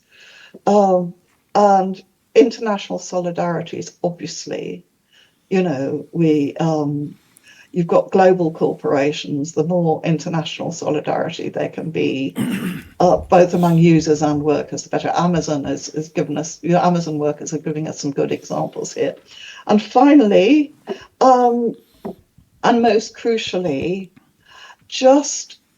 it's just the discourse about AI is, especially now, especially with Elon Musk and Trump and so on, and the prime minister we've got in the UK who calls himself Labour, the way they talk about AI, it's the disembodied way they talk about AI. We have to just campaign and make visible the cost to the planet and the cost to individual human beings and our bodies and our mental well-being. Thanks, and sorry I've spoken for too long. Thank you.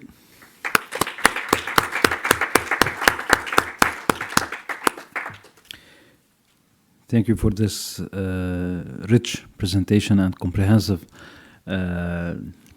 presentation of different aspects. And I share my the same thoughts regarding Giovanni Arrighi's ghost, that we would having him around.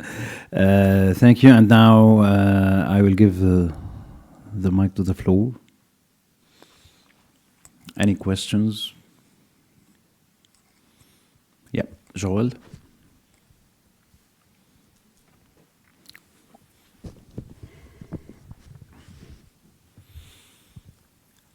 Yes, thank you so much for the really fantastic presentation. I really learned a lot from it and really enjoyed it. I wanted to return to a kind of more philosophical point you made earlier on in the presentation about these pervasive beliefs in immateriality and self-perpetuation that kind of arise with each new crisis of profitability. And you seem to want to really push back against that, and I think absolutely rightfully so, that there is still a material basis to what may seem to be increasingly immaterial. I just want to clarify maybe your point there, or push back a little bit and say, but it still seems to me significant that there is a seeming immateriality to the way that capitalism is functioning in the digital realm. Both, and we could think about this at like the micro level and at the macro level, that it's no longer as focused on physical gestures in the factory, but rather on where your eyeballs are focused, or the neuroscience of addiction and manipulating neurons in the brain. And so there's this more microscopic level, and then there's also this more macroscopic level where increasingly the materiality is hidden from us, where we don't see the cobalt mines that produce the lithium-ion batteries in our smartphones.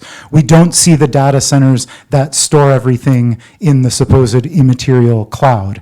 And it seems that that does still seem significant, that there is an increasing seeming immateriality, even if, as you're absolutely right to point out, there is still that material basis. Great. Thank you, Joel. Yeah, well, thank you for that very topical question. I mean, I'm with Marx in thinking that this sort of this so-called abstract, this abstract immaterial commodities are dead labor, basically. You know, we have to see them as dead labor. But your broader point about the invisibility of this materiality, actually, it seems to me that one of the contradictions, just having been, I watch as much news as I can bear, you know, over the last month, because it's so awful. But it's actually all becoming terribly visible. I mean, why does Trump want Greenland? What is the deal that he's trying to negotiate with Putin over Ukraine? It's all about rare metals. It's all about rare earth.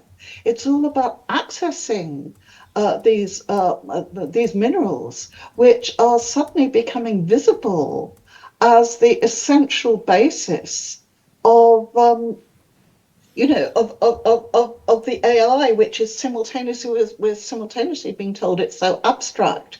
I mean, you know, why does Elon Musk want to go to the moon? You know, it's it's largely about accessing these kind of physical resources.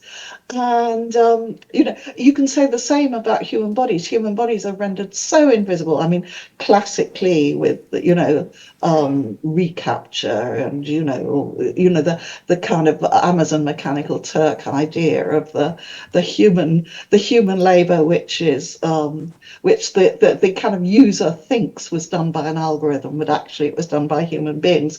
But I think that the new contradictions of this the global crisis that we're entering, I mean, we are, it seems to me, entering a huge political crisis that will probably be lead to an economic crisis, which will probably bring us to the next wave. You know, who knows what that will bring. But there's you know, there's a historical pattern of, you know, every 15 years or so, there's a big change. Ortega y Gasset, the Spanish philosopher writing in the 1920s, put it on the 8s and the 3s, you know, 1948, 1963, 1978. It's surprisingly accurate. And on that last count, you know, last year was a year of big change. But it seems to me that these contradictions are going to actually make all kinds of things visible that have been hidden. And although it's going to be so ghastly for so many people, it could actually be a huge opportunity for you know, for socialists, for feminists, for people who want change in the world, positive change in the world, who want democracy, you know, it's become, these global corporations have become so like the kind of caricatures, and in the process made visible what their agenda is. And so this might be a cause for hope. I'm clutching at straws here, but anyway, I'll leave you with that. Thank you. Any other question? Yes, please.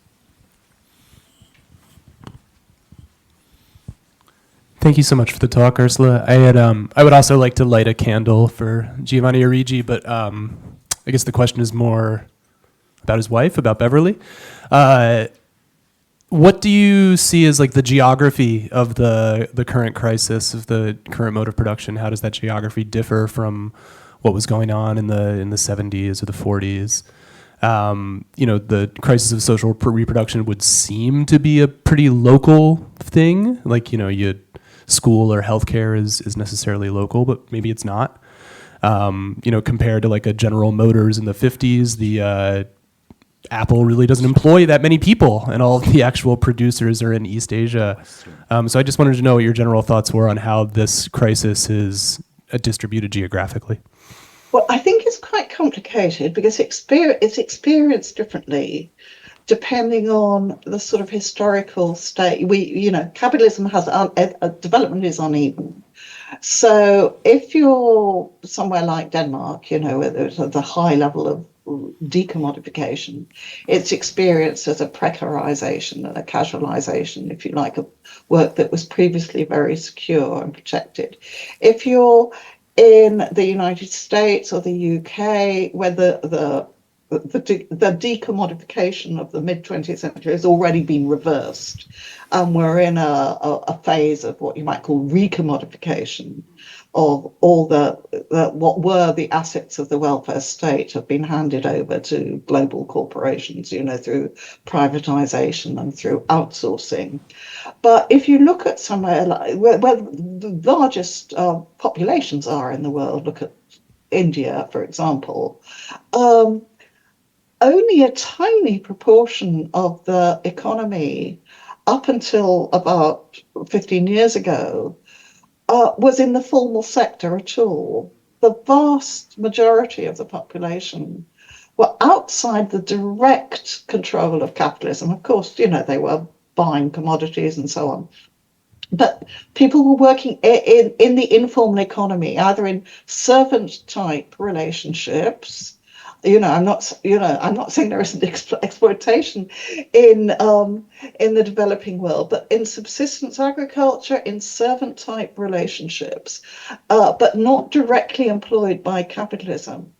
And this began to change in the previous wave, if you like, the period between 1990 and 2007, let's say, which was the what you might call the high point of globalization, where the Berlin Wall coming down opened up symbolically, you know, opened up the whole world to as a market for capitalism, and took away the threat that working class might turn to communism, you know. So that can be seen as like the opening of a new neoliberal era of globalization, which of course had partly been formed in the previous wave. And but since 2007, 2008, we've seen this huge wave of expansion of capitalism into precisely those informal economies. And those informal economies are a field of social reproduction. So you look at the spread of Uber into Latin America, you look at the huge number of new platforms in India delivering food, providing cleaning services, providing care services, and so on. So as far as global capitalism is concerned, it's probably the spread into the global south has been the most important building block of this new phase. But a lot of these technologies were, the laboratories for their development were in the global north and the global west, if you like, although not completely. And then China, oh, well, let's not go there. But I could talk a lot about China, but I won't. Thank you. Another questions from, yes.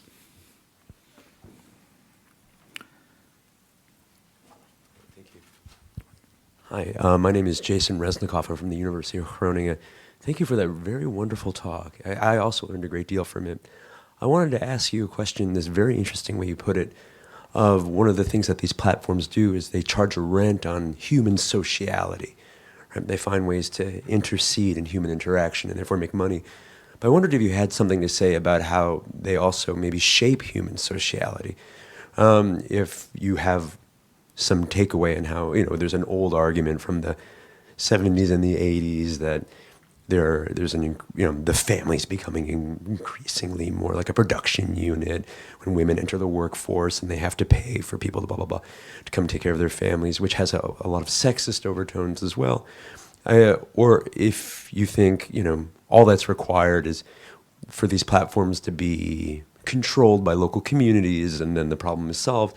Or if it's no, there's something sort of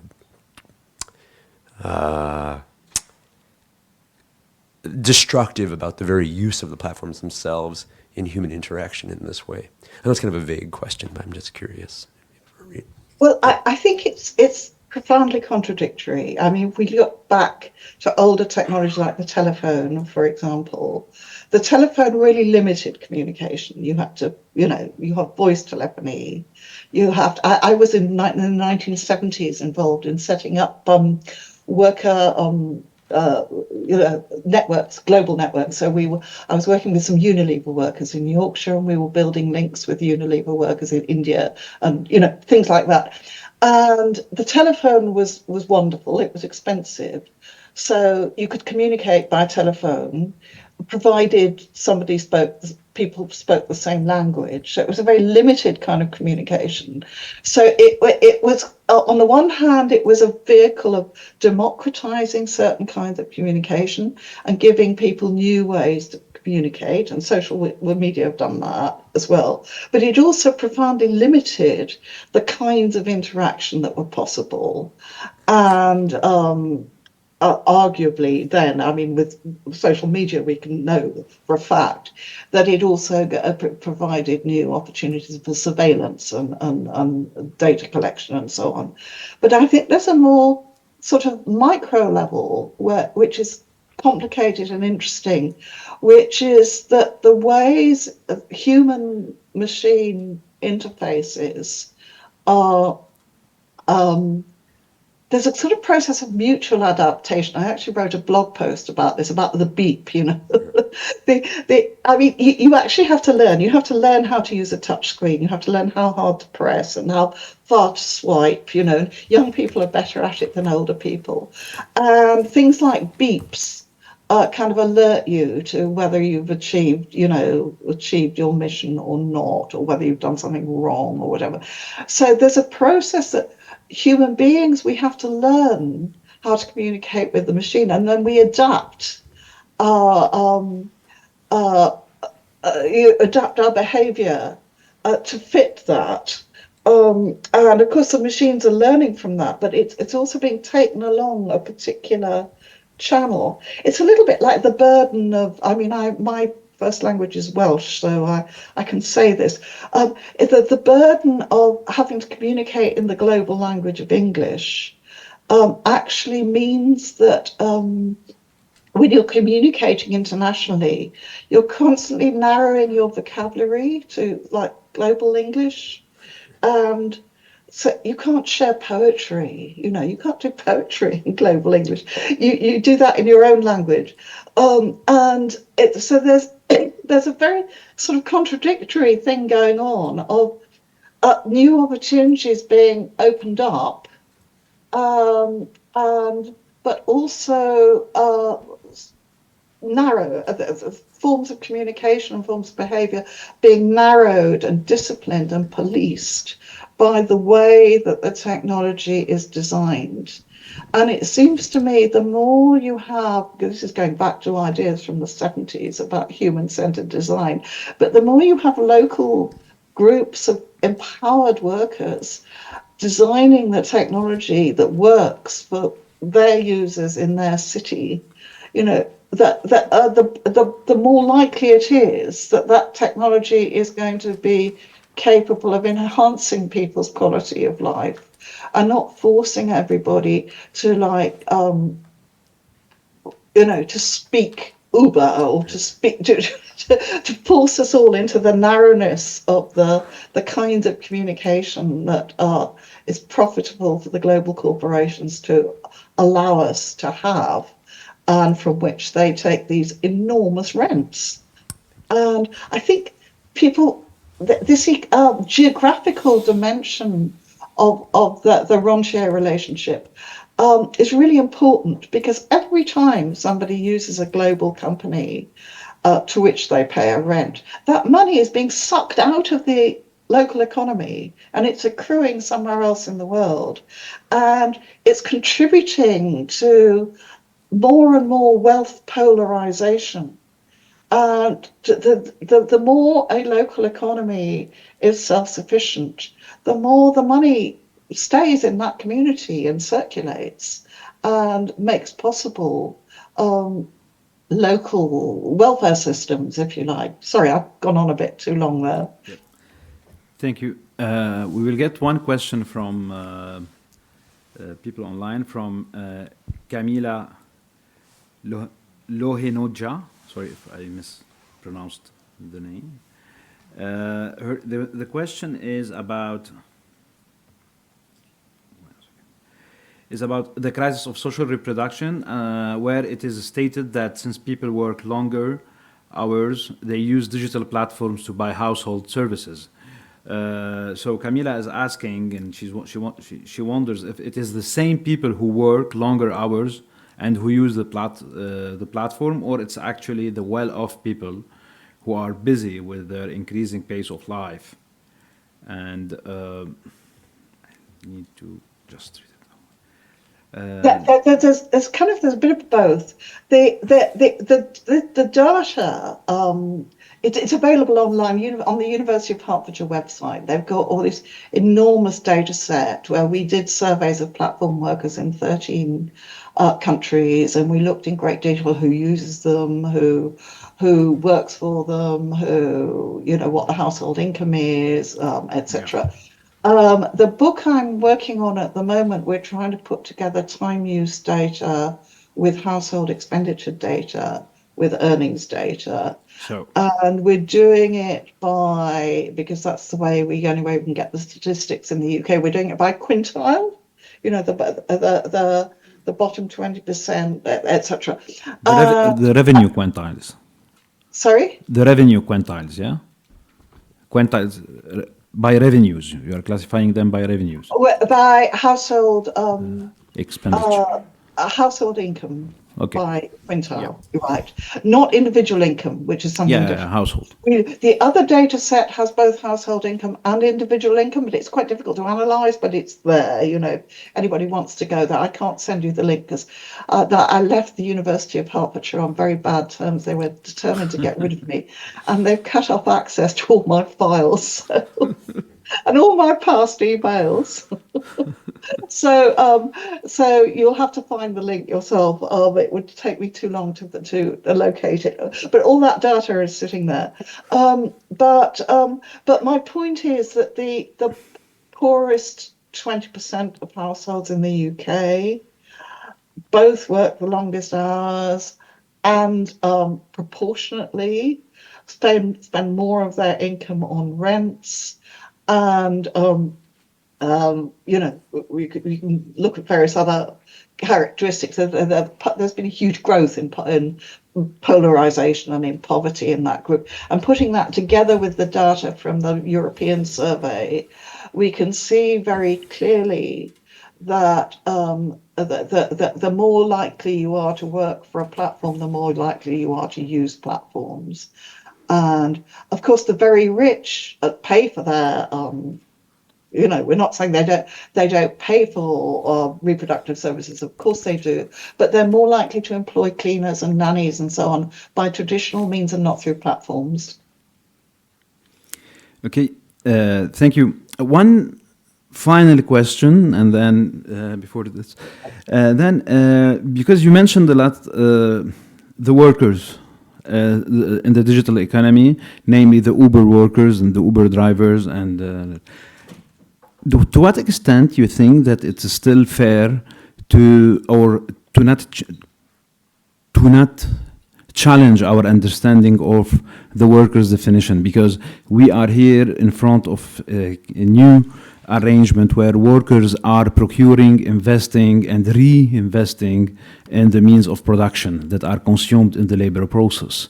So to what extent the classification in the conventional understanding of the workers is still valid, or what do we need to how do we need to challenge our conventional understanding of this notion?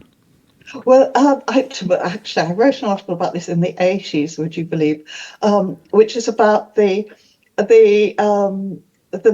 need for workers to increasingly invest in their means of production and means of reproduction.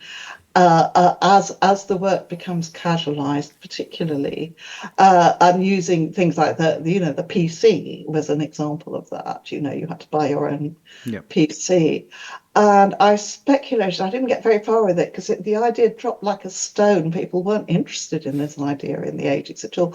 But I thought, well, what does that mean for the theory of alienation? Yeah. Because in Marx, the means of production, which is the dead labor of previous workers, is something that is used to exploit you.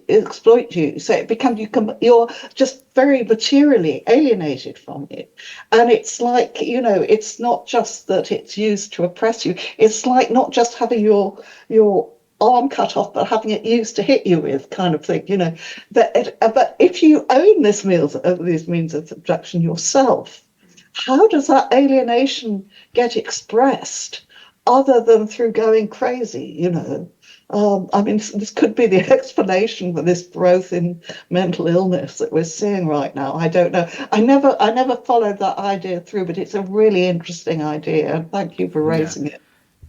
Thank you, because one of the main discussion is that now capitalism require to exploit your dead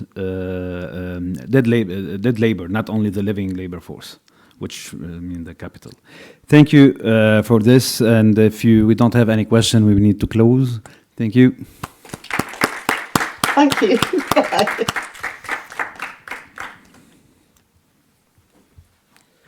So thank you for today. Tomorrow at 9 sharp, please, everyone. Tomorrow sharp at 9. I will not be with you because I will be on the plane. So enjoy the day.